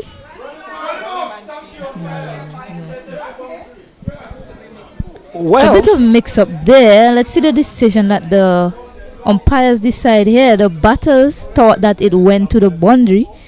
He did not signal 4. He was waiting, and Ogis, he retrieved the ball and sent it in. Johnson was out of the wicket. I'm not sure what the batters will do here. Wow, he has sent him out. A bit of confusion. I've seen this already in the world stage, and Dhoni, the captain of India, called back Ian Bell on that occasion because there was some confusion in that game, which is similar here as well, Kaznel. In that game against in India versus England, it was the umpires rightly did send the batter Ian Bell because he himself thought that the ball had trickled into the boundary and he was meeting mid-pitch with his batter, and the fielder, he retrieved it, he sent it in. Dhoni, after the umpire sent him, after the break, decided fair play because the fielder wasn't quite aware of what had gone on. He decided to allow him to continue his innings, but no such thing is going to happen here. As my other spectator said, that was a bit of careless cricket on the part of the fielder, the batter, Jordan Johnson. It's quite unfortunate that he was dismissed in such a manner after batting so well for his team. A bit of drama here at the Cumberland Cricket Ground. Do you think the right decision was made, Kaznel? I'm putting you on the spot. I know it's a tough place to comment with such a dismissal, but what do you make of that, Kaznel? One of the things I would highlight is that Akeem, on chasing that ball, he reached to the boundary line and he see if that ball was touching the boundary ropes. And interestingly, he picked it up and run it back, and he was shouting to the keeper, run him out. So the batsman in himself should have been aware enough that this is not a joke. This is a run out opportunity, and he stood there like in a moment of lust, with the hope that the umpire would have helped him out to call it maybe a dead ball or signal something, but the umpire did not signal, and it was a judge run out. Yeah, something the manager of the Jamaican team was talking about is the lack of game awareness and preparation some of these players have, and it definitely showed on that occasion. Massive shot played there by Sanjay Walker to get off the mark. Excellent timing from him, 4 runs. But yes, the question of the talk of game awareness, that definitely was an example of that just now, because the batter, yes, he should have been trying to get back into his crease and securing his wicket as much as possible, and then wait on the umpire to decide. So I know a lot of people might have their opinions on this, but as they say, the umpire's decision is final. And hit out to the fielder it's another jab catch. This time Solomon Bascom has put down Sanjay Walker. How much will that hurt Team Windward Islands? My goodness me, that sun, I believe that is in that the sun is setting in the east and the west side of the park. They're directly turned to it, and most of the fielders are placed in that area. They are affected greatly by that sun, and opportunity gone begging that would have been 4 wicket down, but it's not that case now. It's 165 for 3. Quick wickets been lost here by the Jamaicans. Good opportunity for the Windwards to somewhat peg back the innings. Yes, 165 for 3, and in the midst of all that, Brian Barnes, he made his way out. 2 quick wickets falling. Sanjay Walker, the captain, is at the crease, and Brian Barnes has just joined him. Yes, Kaznel, I mean, we can talk about this topic all day, about that run out, that dismissal that was on hand, and I'm pretty sure after this game a lot of comments probably will be coming in about that dismissal. Yes. So they squirted out down to third man, a long chase of Gibson. He now recovers. Yes, and I feel it for the young man, the way he got out on 82. Given that he made 96 in the first game, he looked good for the 100, and he looked even better today to score that first 100 of the tournament. Unfortunately, it was not meant to be. A bit more game awareness and game sense should have it kicked into play there for young Jordan Johnson. He has a lot of experience. He has played for West Indies team, and he was the captain of the under-17 team that went to Trinidad and Tobago recently. I'm sure the management team, as well as the other players, are probably upset with the way he's been dismissed. But really sad the way he got dismissed. Unfortunately for him, but definitely some hard work put in by Oggies to chase that ball down all the way to the boundary, and good awareness on his part to send it in cleanly to the keeper, and the keeper doing the rest.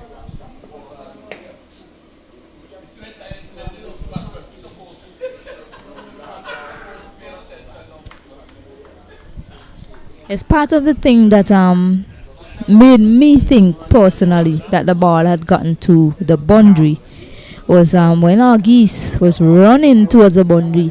He did something with his hands, and I wasn't too sure if he was saying it went for 4, but it appears as if he was saying no, it did not get to the boundary. So that may have caused some confusion for the batter as well.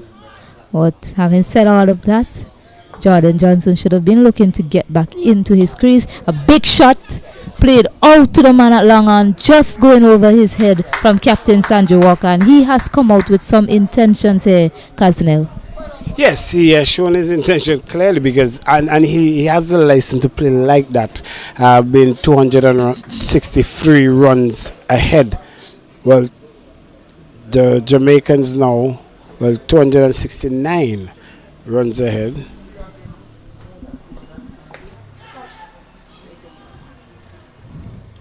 Played just over the head of the man at point. He's gone down. Hope he's okay. I think he had a little altercation with the umpire when he was trying to run and get the delivery. He's up now on his feet. Give a fist bump to his captain, signaling that he's okay. But Sanjay Walker, since he's come out, he's playing quite aggressively. Yes, it's a 4 and a 6. The first ball he faced he hit that for 4. They have a lead of 265 runs, so clearly Jamaica is probably trying to get to 300 as quickly as possible and probably insert Windward Islands before the end of the day.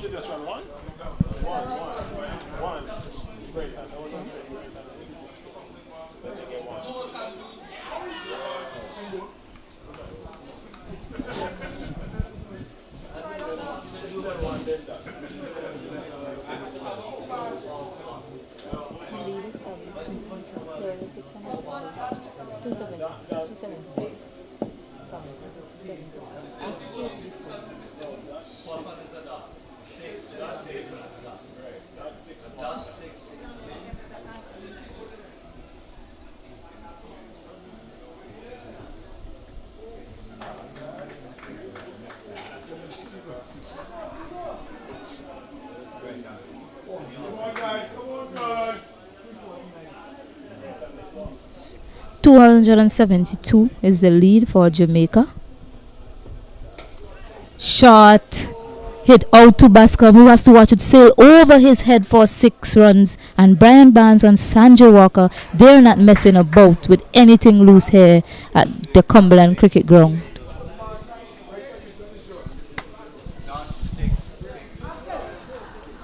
See, the umpires have signaled for a water break. So we are going to take a break, and when we come back, we'll see when the drama continues here at the Cumberland cricket ground, as the score is now 179 for 4. Jamaica with a massive lead of 272, scoring at a healthy run rate at 5 runs per over. We'll be back shortly.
And we're back here at the Cumberland Cricket Ground after what should be the last drinks break of the day.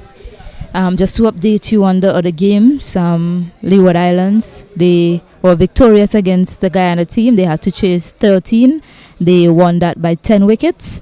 And at the Annisville Cricket Ground, the Trinidad and Tobago team, they're 125 for 4 with a lead of 78 runs at the moment. They're playing against Barbados. We're back here at the Cumberland Cricket Ground where Windward Islands continue to do battle with Jamaica. We had some controversy surrounding a dismissal eventually. Jordan Johnson was given out by the umpire run out.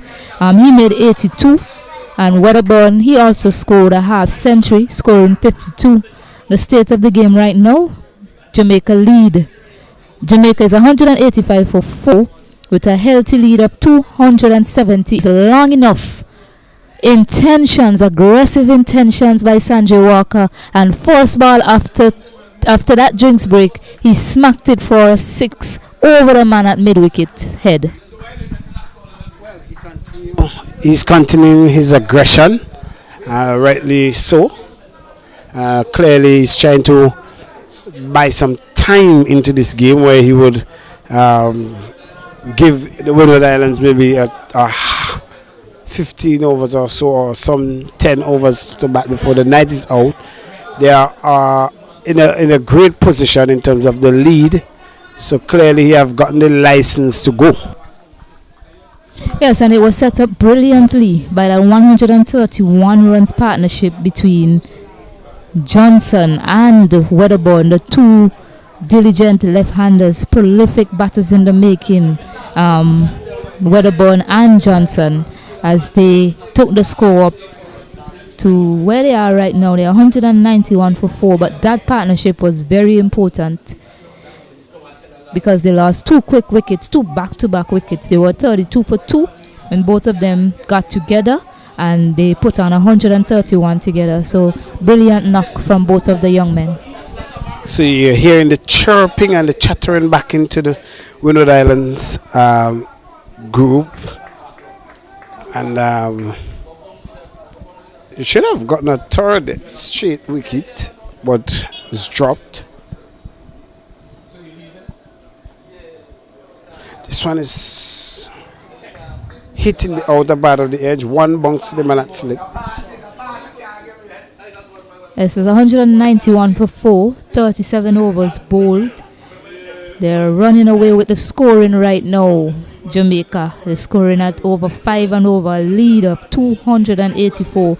And the Windward Islands team, they can afford to do some chopping at this point in time, because from our vantage point, the pitch hasn't offered a lot of assistance to the bowlers.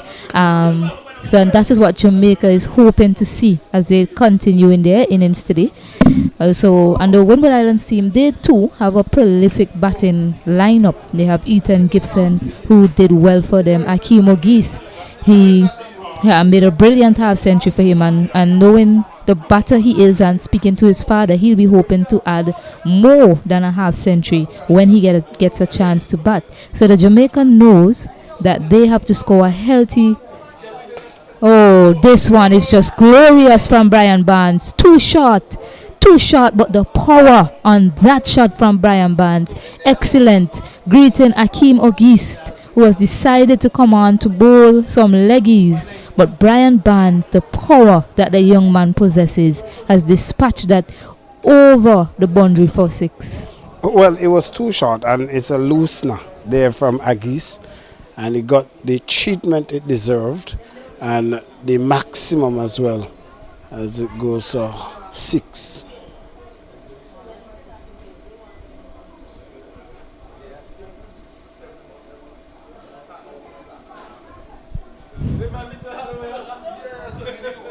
Some hard work by the Windward Islands bus driver, trying to retrieve that ball for them.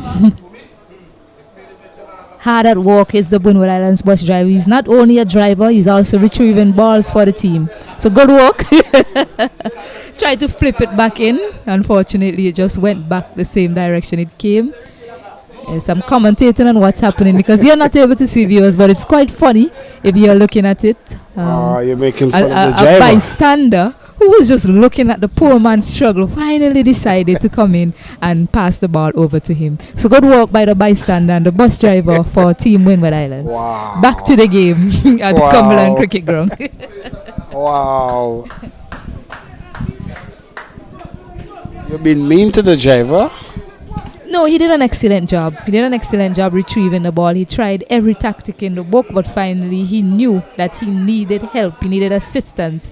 And the man on the sidelines decided, well, you know what, I've had enough. Let me go and get the ball and throw it back for you. Oh, you were set up to play a similar shot, but such is the thinking of Akeem Ogis, he sent it wider on that occasion. So had he probably played a shot to that ball, may have seen the ball skying longer in the air and higher, probably bringing one of his fielders into play. So good thinking by Akeem Ogis to avoid a similar shot being played on that occasion. Burns and Walker, they're two tall lads, and Burns, look, the muscular. Look at this. As Leo was starting to go towards in the wrong direction, had to quickly adjust. And as I was saying, Burns, left-hander, very muscular, and very young guys. So they will punch this ball very hard. Yes, Barnes is strongly built, similar to Adrian Ware, two strong-looking young men. And showing his strength some more as he whacks that one into the cover region, but there's a fielder placed there. Strongly built on not Casnell. All of these players can play big shots from what I've seen so far. Whether they're small in size, because look at Sanjay Walker, he's smaller compared to Barnes, but he hits them quite a long way as well.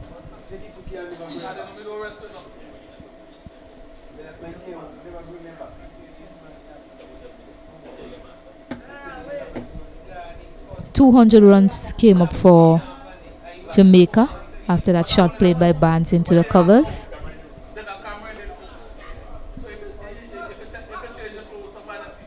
Shot again, but didn't get in position well, did Sanjay Walker, so he was unable to maximize on that delivery from Akeem Ogis. But the captain is thinking, he's using variations, he's not bowling it all at the same pace, and that is key. After being hit for 6 force ball from Brian Barnes. So good thinking from Akeem Ogis with the way he's mixing up his pace in this over.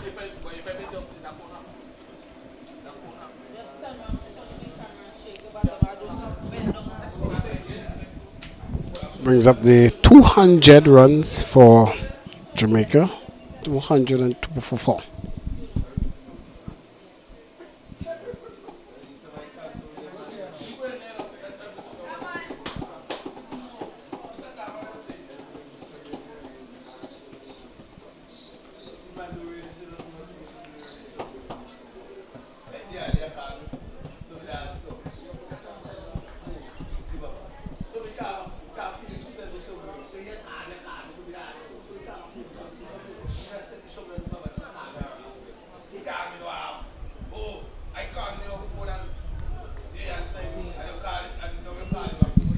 Edward to continue.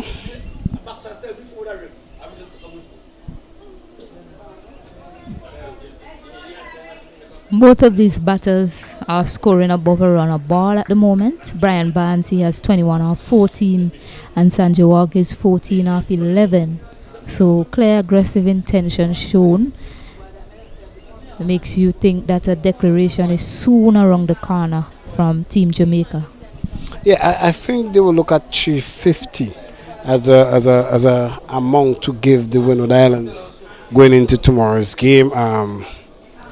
Or they will try and see bat out the rest of this day. Not a lot of time left into this day.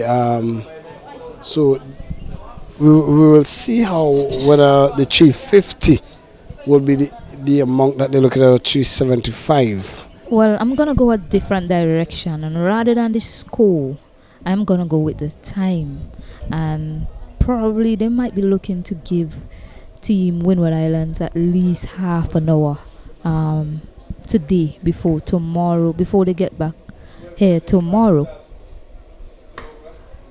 Big shot, massive shot played by Captain Sanjay Walker, and that is a last ball for show off the bat of Sanjay Walker, who has now moved Jamaica's lead into 300 runs. Massive shot played by Sanjay Walker. Well, knowing the topography of this area, I guarantee you that ball was hit in the river. So I will guarantee that this has to be a retrieve ball somewhere on the beach or something. Yes, and to continue what I was saying, my co-commentator believes they're aiming for 350 if they get there in the next 10 minutes or so, because I believe that they should look at giving Windward Islands at least half an hour before tomorrow, before they can gather their thoughts and their plans clearly. Tomorrow they will have overnight to do that. So my belief is give them half an hour before the end of the day. I think that's the ploy. If you want to win the game, you need to get as much time as possible bowling to the opposition. You've crossed over 302 runs. Yes, the track is looking decent for batting, but you also need Windward Islands to think that they have a chance at winning the game, and for them to go out there and play some shots as well, and that playing shots will be risky, and that might result in wickets falling for Team Jamaica. And the only way Jamaica can win this game is if they pick up wickets, and that's what they need to do. So I'll give them a half an hour before the end of the day's play.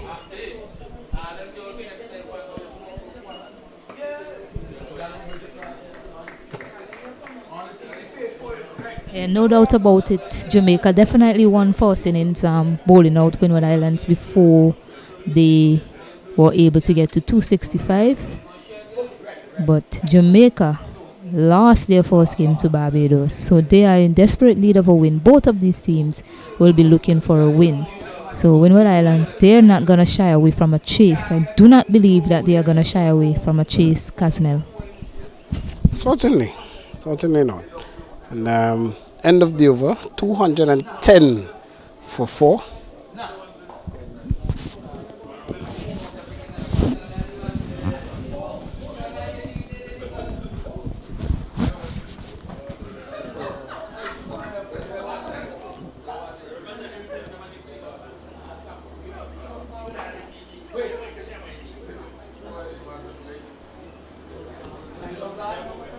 Team is gonna continue to the relaxed looking Sanjay Walker, captain to captain here, and Sanjay Walker looks quite relaxed at the crease. He's just looking for opportunities to score, and they're have free scoring opportunities in the last 4 overs since the fall of Johnson and Wedderburn, who laid the platform for Team Jamaica, and now these two are looking to cash in.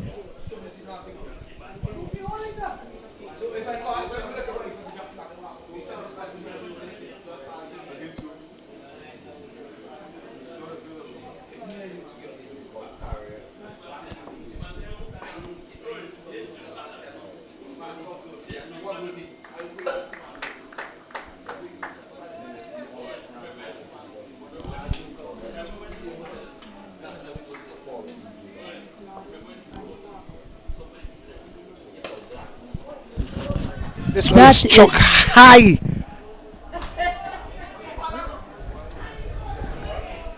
And hard. And it was struck in the road here at the Cumberland playing field. That is the biggest hit I've seen thus far. That went in the road, actually, Casnell. Luckily, there wasn't a vehicle traveling along this way at that point in time.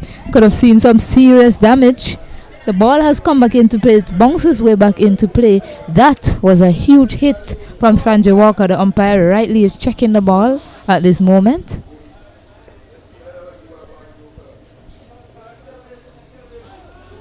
Not a big swing from Sanjay Walker.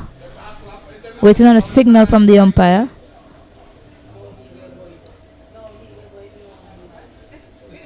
Yes, it's just buys. Didn't take the bat.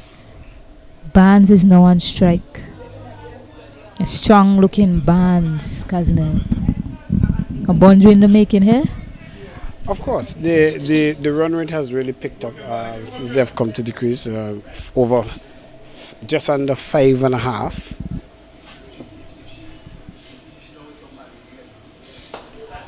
Oh, this is another big hit, and the fielder, the 12th man for the Windward Islands was looking for a catch there, but it flies all the way over his head into the vegetation at the back here at the Cumberland cricket ground, and we're just seeing shots after shots at the moment on display from Captain Sanjay Walker and Brian Barnes.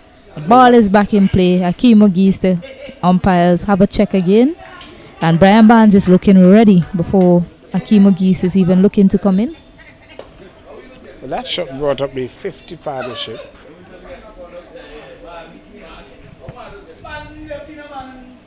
I believe in very quick time. If the scorer can just give us how many balls it took to get to 50 as well, because a 50 partnership came up in no time, and there are 317 runs lead in front, Jamaica. 34. Yes, the 50 runs partnership came up off of 34 deliveries. Barnes is 29 of 18 and Walker is 27 of 18 deliveries as well.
So there's a change in the attack from the river end. Gassi has been introduced into the attack.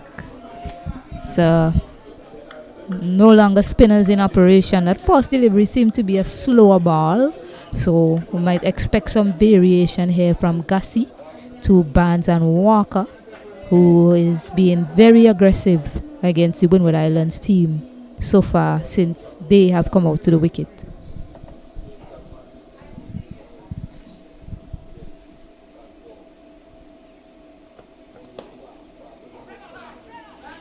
Quick single taken shy at the stump. Needed a direct hit to create any sort of issues there. Walker is safe.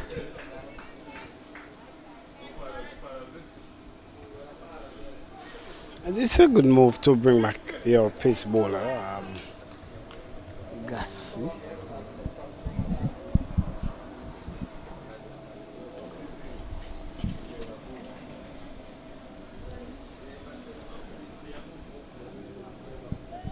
See the coming down to 4:30 local time here. That's 4:30 p.m.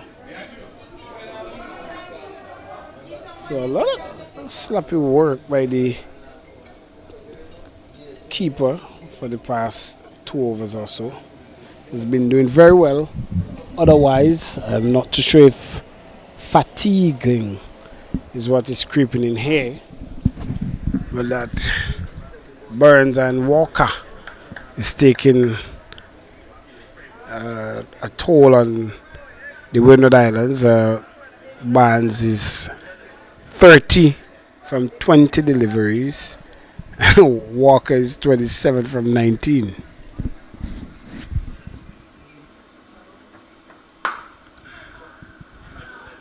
Pace off of that delivery on that occasion.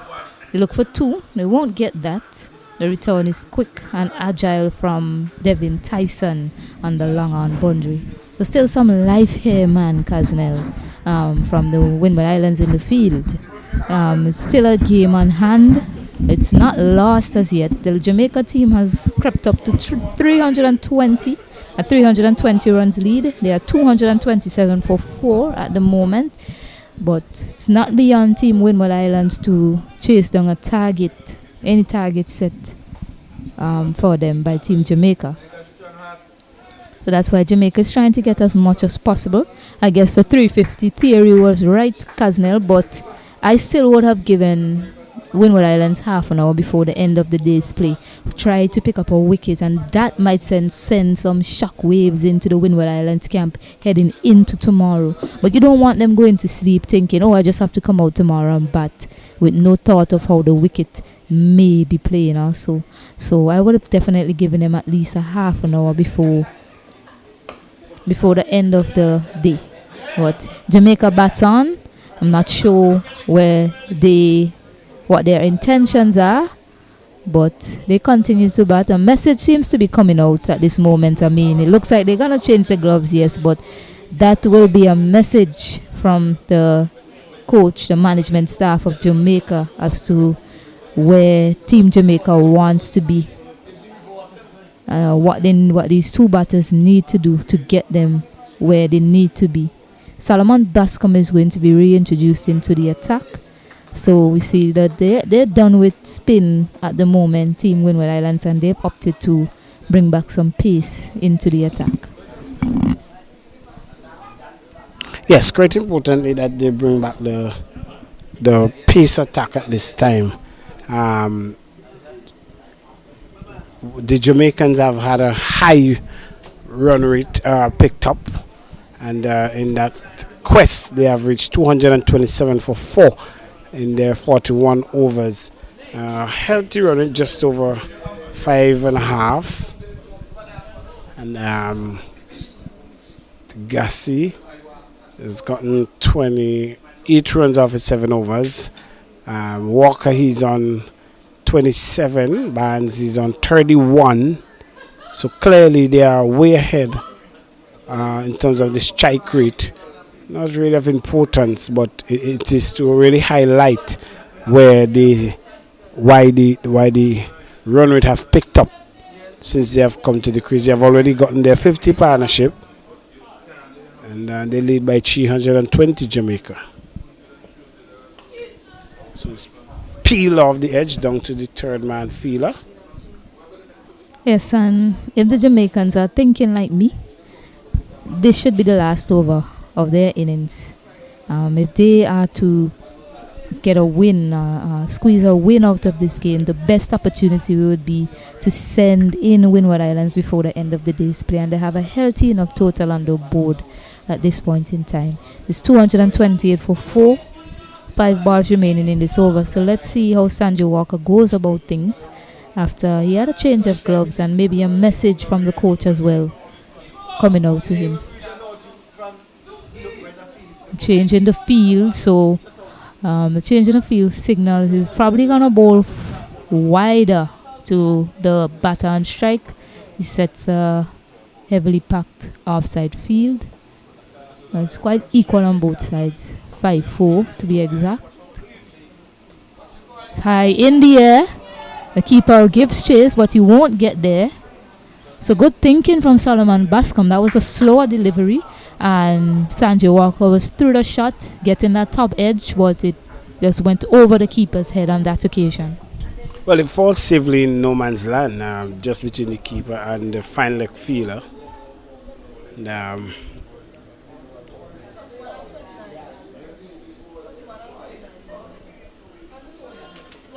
Barnes and Walker really taking it to the Windward Islands here. Use of the feet down the track. Excellent catch from the man at point.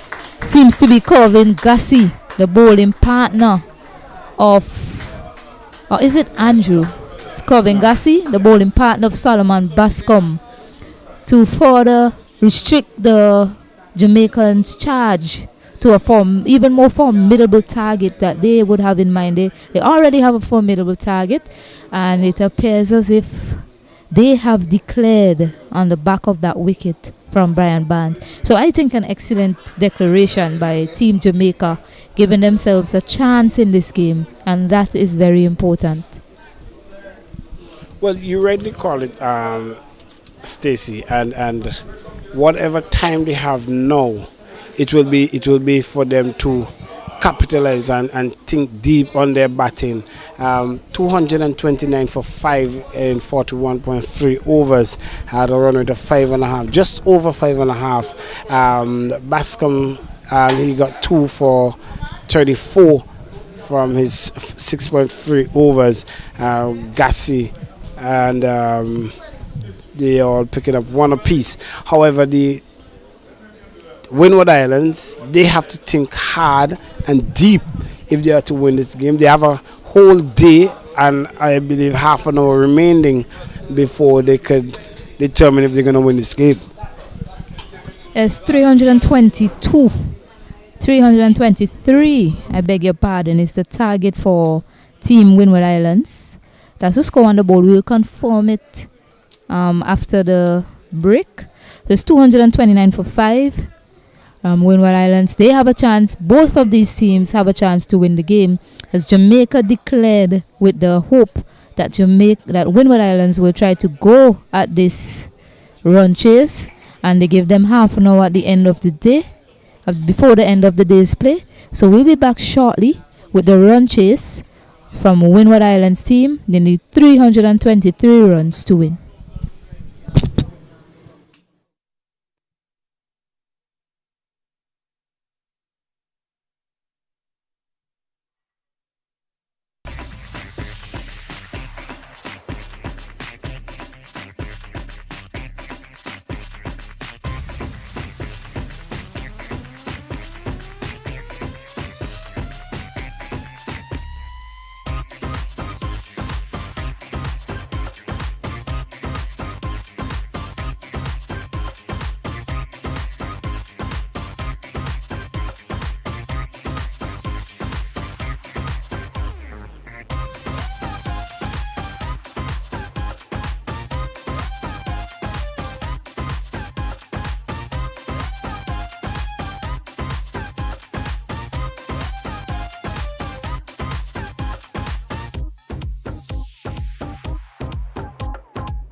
Welcome back to the Cumberland Cricket Ground, where Jamaica made 229 for 5 and they declared with a lead of 322, setting a target of 323 for the Windward Islands batters to chase. Your thoughts, Kaznel? This period of cricket, good afternoon to you, Stacey, good afternoon to the viewers. This will be my final good afternoon in terms of coming back to cricket for the day. But what I will say to you, this is a very crucial part of the game, where it's the last 20-25 minutes of the day, and what I think is a psychological effect that the Jamaicans have done. It is great batting. They plan and have executed well so far, and the pressure is now on the Windward Islands to execute for the next 20 minutes or so. Indeed so, and Ethan Gibson, he started well with the bat for his team. He wasn't able to push on in the first innings and get to a half century or more. Stefan Pascal, he was dismissed without scoring in the first game, so we know he is class with the bat. He displayed that in the game against Leeward Islands at the Annisville playing field. He made a fighting 87 for his team. So the battle is definitely on here at the Annisville Cricket Ground, and I think both of these teams are going for a win. I don't think any of these teams are going to try and settle for a draw. So we are in for a third and finish to this game between Barbados and Jamaica here on day 2 going into day 3. One of the things that Windward Islands should not allow themselves to is to miss out on scoring opportunities. They have to make sure that wherever the opportunities is to score runs, that they get it capitalized on. Yes, that's a good point, Kaznel, and I must say, all of these battles so far, each of the teams that I've seen on display, they're not afraid, they're fearless cricketers, and any opportunity presented to them to score, they go at it and they execute quite well. So I expect much of the same from the Windward Islands as they come out to the battle. 323 required. Sherwin Thomas has the ball in hand.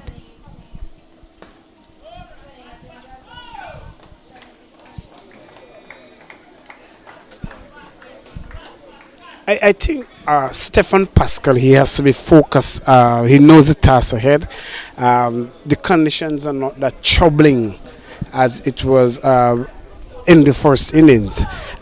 He will look to more capitalize for his hair, and we mentioned that his entire Dominica population is sitting in to see that he really carried the weight here for the winner. A bit short there by Thomas. See, Pascal's looking to score, and that is the thing I like about Pascal. Despite the pressure his team might be under, he always look for the opportunity to score. Yes, definitely, and you must do that if you are to survive. Surviving is not just about blocking deliveries. It's about being able to put away the bad balls as well, because to put pressure on a team, you also need to show them that your head is in the game. Oh my word! And he's bowled him as we speak about... Yes, he's been bowled. He's been bowled by... an excellent delivery from Sherwin Thomas that just held its line, and he's been beaten by pace on that occasion. Stefan Pascal, not a good start for Team Windward Islands. Pressure. That is what pressure does. And the Windward Islands losing their 4th wicket without a total on the board. It brings Captain Agis, who have to bat a second time in one day, to the crease. Yes, Agis making his way to the crease, ever so confident, the young captain, as he flexes himself, quite similar to Joe Root when he's making his way out to the middle. He does his warm-ups, he does his little hops and his little skips and his little, showing the face of his bat as he enters into the wicket. Much the same from Captain Akeem Auguste. And they have lost a wicket early in the first over. Not what the Windward Island team wanted to see.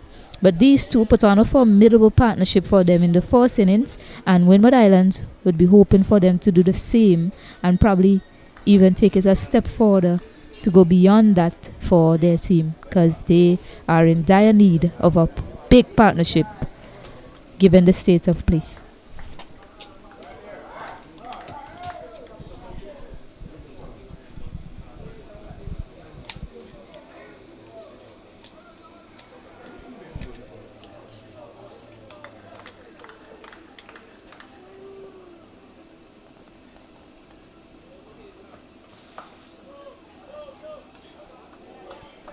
And nicely played by Akeem to get off the mark.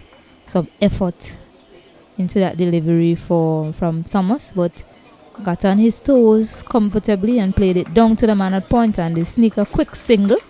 So 1 run added to the tally. The Windward Islands team, they're in search now of 322 runs, and they'll be ticking off the score run by run as they continue to bat. And also they need to be mindful of the wickets column. They don't need to lose wickets in a hurry. Ethan Gibson is about to face up to Sherwin Thomas.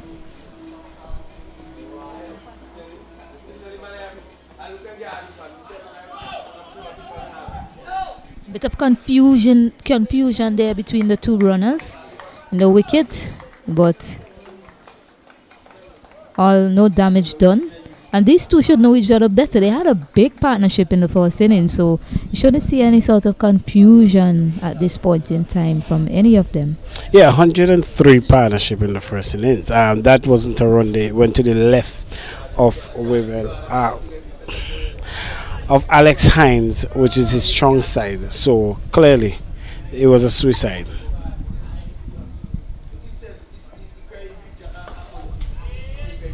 This time he gets off the mark. That's not where I hope the Jamaican teams, they'll have to remember how they got rid of Ethan Gibson and the areas that he's most comfortable with. And he continues to be belligerent off the back foot. That's his comfort zone. And he's going to put anything short away. So they will do well to remember that bowling fuller to him is the way to go. And Ryan Edwards, of course, we've come to know him as the opening bowler. He takes up the attack with any other bowler in the lineup for the Jamaica team, and he's usually their go-to man. He usually causes a lot of problems with the new ball, and he'll be bowling to Ethan Gibson, who just came off the mark a while ago. The score is now 2-1 after the first over, losing that wicket of Stefan Pascal, and that was key for Jamaica as they try to go for a win on day 2 heading into day 3 tomorrow.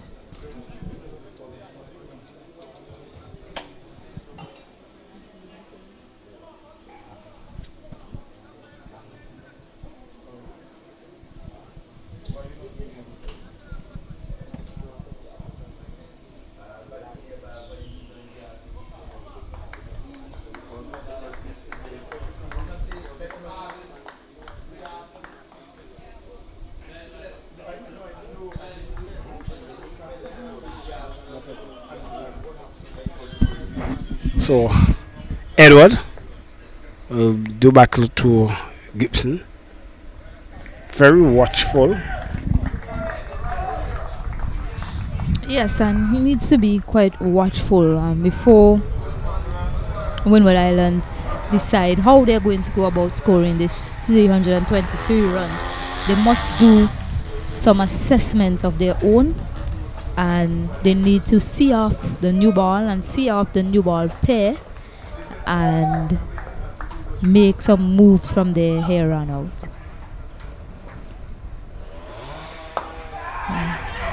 Fuller this time, just passing the man Adrian Ware at mid-off, and you see that full length coming into play early from Ryan Edwards, causing some problems to Ethan Gibson, and he would remember how he dismissed him in the first innings. It was a full delivery, delivery that swung back to Ethan Gibson, and he had him trapped LBW at the crease. So he has decided to go full to him early on. That one red ballooned in the air there. Full again this time. Oh, he got a hand to it. It was a brilliant effort by the man at point. Not Sanjay Walker. And then there's an overthrow Oh my, getting a second run after a dropped opportunity. Well, it was indeed a brilliant effort from the man at point, getting a hand to it, but not being able to hold on. Some danger early for Windward Islands here. I think Gibson he needs to calm it down. That shot wasn't there on offer. It's a new ball, and what happened is that he went at it and got the outer edge, and he fielded there at point, just stretched his hands out, and luckily it wasn't stuck there.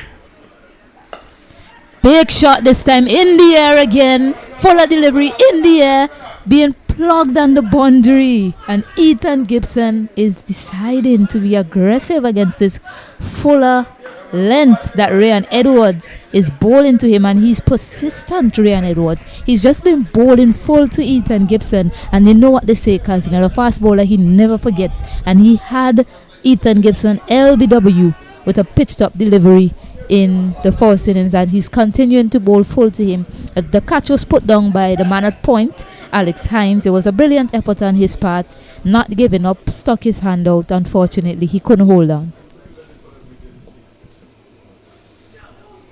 Full again, this time swinging away from the leg side from Ethan Gibson. So a brilliant battle is on between these two, and the score has moved up to 8-1, and we're in the second over. Nervous times for the Windward Islands camp at this moment.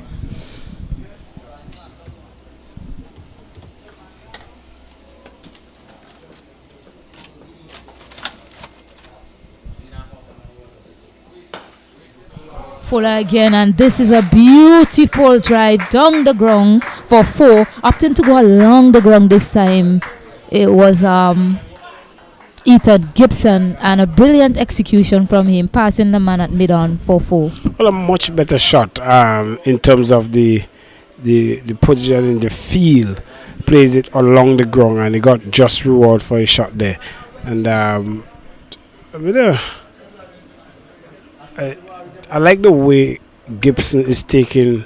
He's trying to put Edward off his line early, because he realized that he remembered that he was out LBW. So if he could have actually trimmed off his line, he would let him go peg back a bit shorter and appear to be in the comfort zone of where Gibson will want him. Yeah, but if I was Edwards, I'll continue to bowl full to him, because that over was packed with excitement for Jamaica. There was a drop chance at point. 2 times the ball flew in the air, just passing over Adrian Ware's head. So I'll continue bowling that fuller line and length to him. Sherwin Thomas continues. Beautiful, exquisite drive from Akeem Ogis, what we've come to know of the man, and he jogs through, and that was exquisite timing off the bat of Captain Akeem Ogis for 4. Well, it was an excellent shot in terms of the timing on that one. He got the bat down very quick, because Thomas is a very fast bowler, and he executed that one straight enough to get it into the boundary.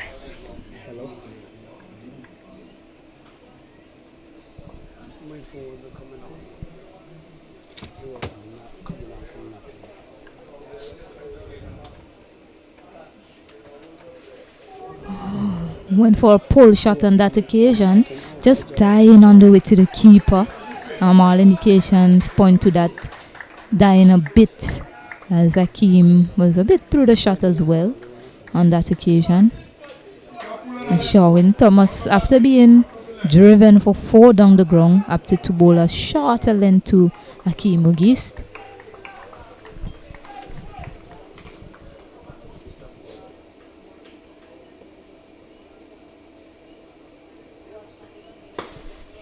Sensational batting from the young man. Yes, that was a full delivery, but the ease at which he played that off his legs to get 4 runs. Excellent start to his innings, Akeem Ogis. I love that shot. The reason why I got great admiration for that shot is that even though it was a full delivery, he did not try to overhit it.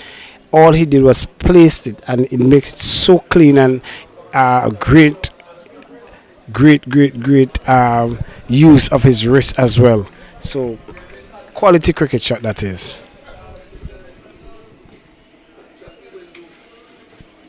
Too short on this occasion, and he rocks back. Didn't time it as well, did Ogis, but he picks up 2 more runs to add to his total.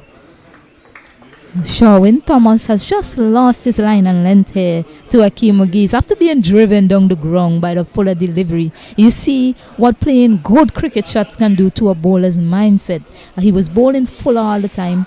He bowled a full pitch delivery that got rid of Stefan Pascal, but after being driven sweetly down the ground, he's opted to go shorter to Akeem Ogis. Even shorter this time. Marvelous stuff. Exceptional from Akeem Ogis. You cannot bowl there to the young man, and he swiveled on his toes exceptionally well to put that away for 4. I think that was Akeem saw that coming. Clearly, the 2 previous deliveries were short, and Akeem got the better of him. And Akeem knows he's going to line him up again for a short ball that he was waiting for on his back foot. And there's a vacant area. There's only one man. Now they have pushed back the man deep on the square like boundary. Now that is not sensible cricket, because that tells me that you're going to bowl short unless you bowl a bluff.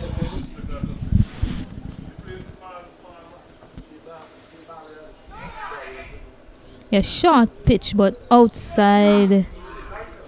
And they get through for a quick single. Good game awareness by these 2 batters in the middle. I'm telling you, ladies and gentlemen, Team Windward Islands, they're not going to lie down here. They are going to try and chase down the score.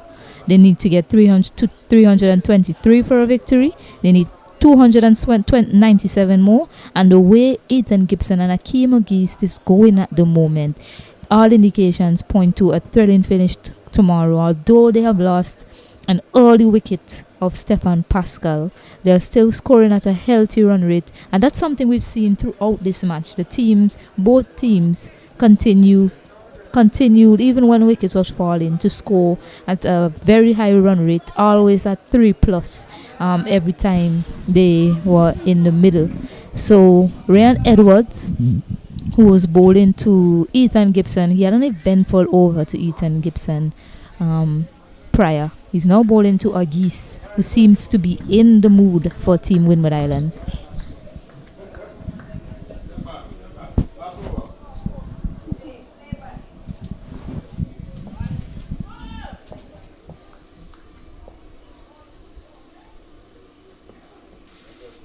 Well, I guess I feel that he missed out there.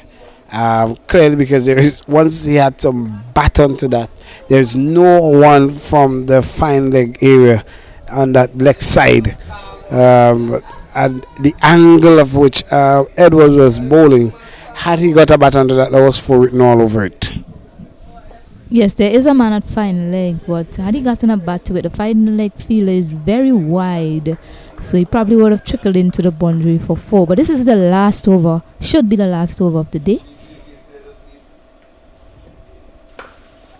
An excellent cover drive there from Akeem Ogis. Last over or not, he has a lot of shots that he is willing to show off before the end of the day. But I was driven sweetly to Sanjay Walker at that short cover fielding position. I love this youngster batting.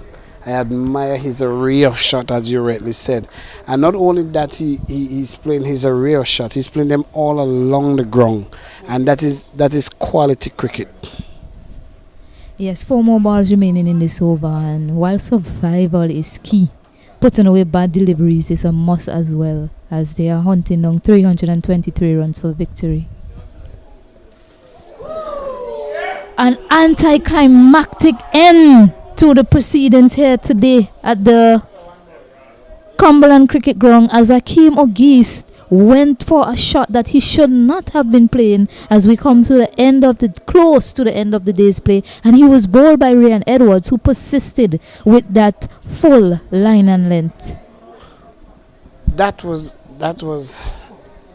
a disastrous shot in terms of he has been put in the hype by the Jamaicans. They have struck some boundaries, yes, but the burden of weight is on your shoulder for you to take control of the game. As a captain, you should have known that there are some balls remaining for the end of the day's play.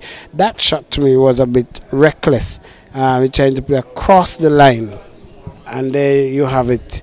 The downfall. There was definitely no need for that. Akeem Ogis was on top of things, and the celebration by the Jamaica's team, as well as the coach who's just standing a bit away from here. He celebrated that wicket. He seemed like a calm man, but he celebrated that wicket because that wicket was key on their charge to victory. Unfortunately, not a shot you should be playing in a 3-day format, much less on the eve of the close of the day's play. Akeem Ogis on that occasion, not a shot any batter would be proud of, playing across the line of the delivery when he should have been playing with a straight bat. A bit of adrenaline rush probably pumping into the young man as well. He batted so well to Sherwin Thomas in the over before, and here he was trying to get a piece of Ray and Edwards. Yes, and that proved to be his demise. So despair in the camp for Windward Islands at the loss of that wicket. I am pretty sure at this moment, Kaznel.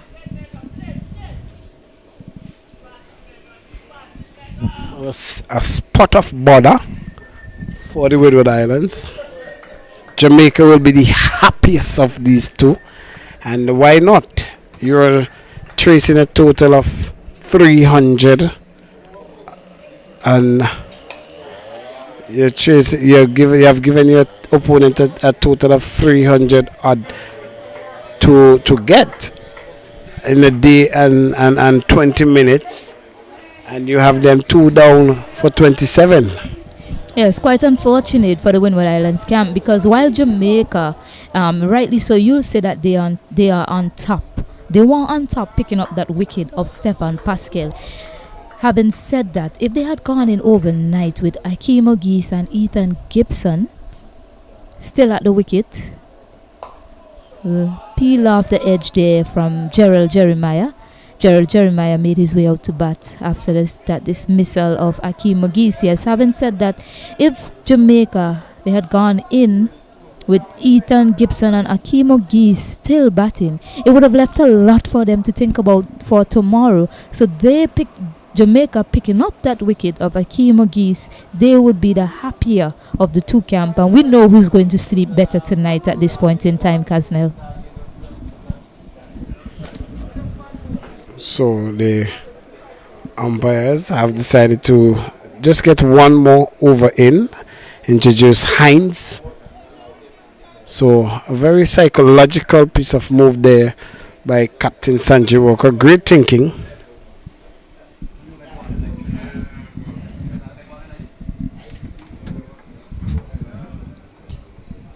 Yes, trying to get as many overs as possible in before the end of the day's play.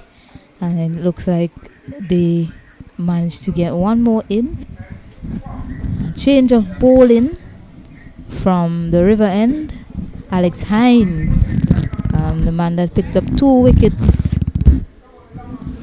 when the Jamaican team was really in need of it, has been introduced into the attack from the river end. He'll be bowling to Gerald Jeremiah, who needs to weather the storm here. Him and Ethan Gibson, they need to build a big partnership. It starts here today and it needs to continue into tomorrow, Kaznel.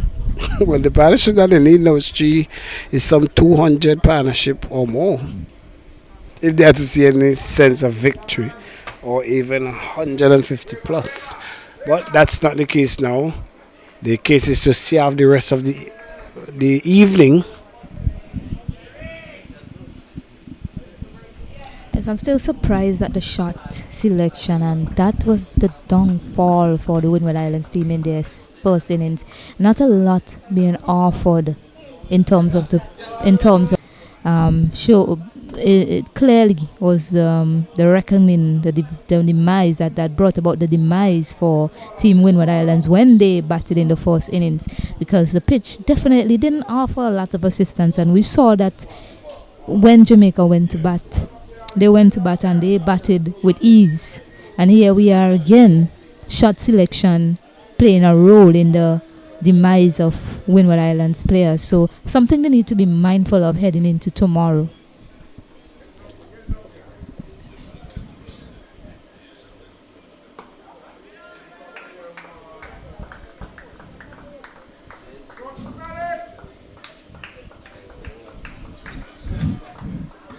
One of the things I admire about Ethan, he have spent time in the crease, but unfortunately for him, he have not capitalized his time into runs in terms of making a half century in all the innings that I've seen him play, and that is critical in terms of getting his team to some substantial total. Yes, converting well is key to the confidence of a batter and the team. Scoring 30 odd in the first innings and 30 odd in the last innings against Leeward Islands. That's all well and good, but you need the batters. You need batters to put up their hands and convert and score that big score for the team. And with that, the umpire has called the close of the day. The Jamaica team will be the happier, no doubt, of the two teams. They have Windward Islands 29 for 2. Windward Islands require 294 more runs for victory.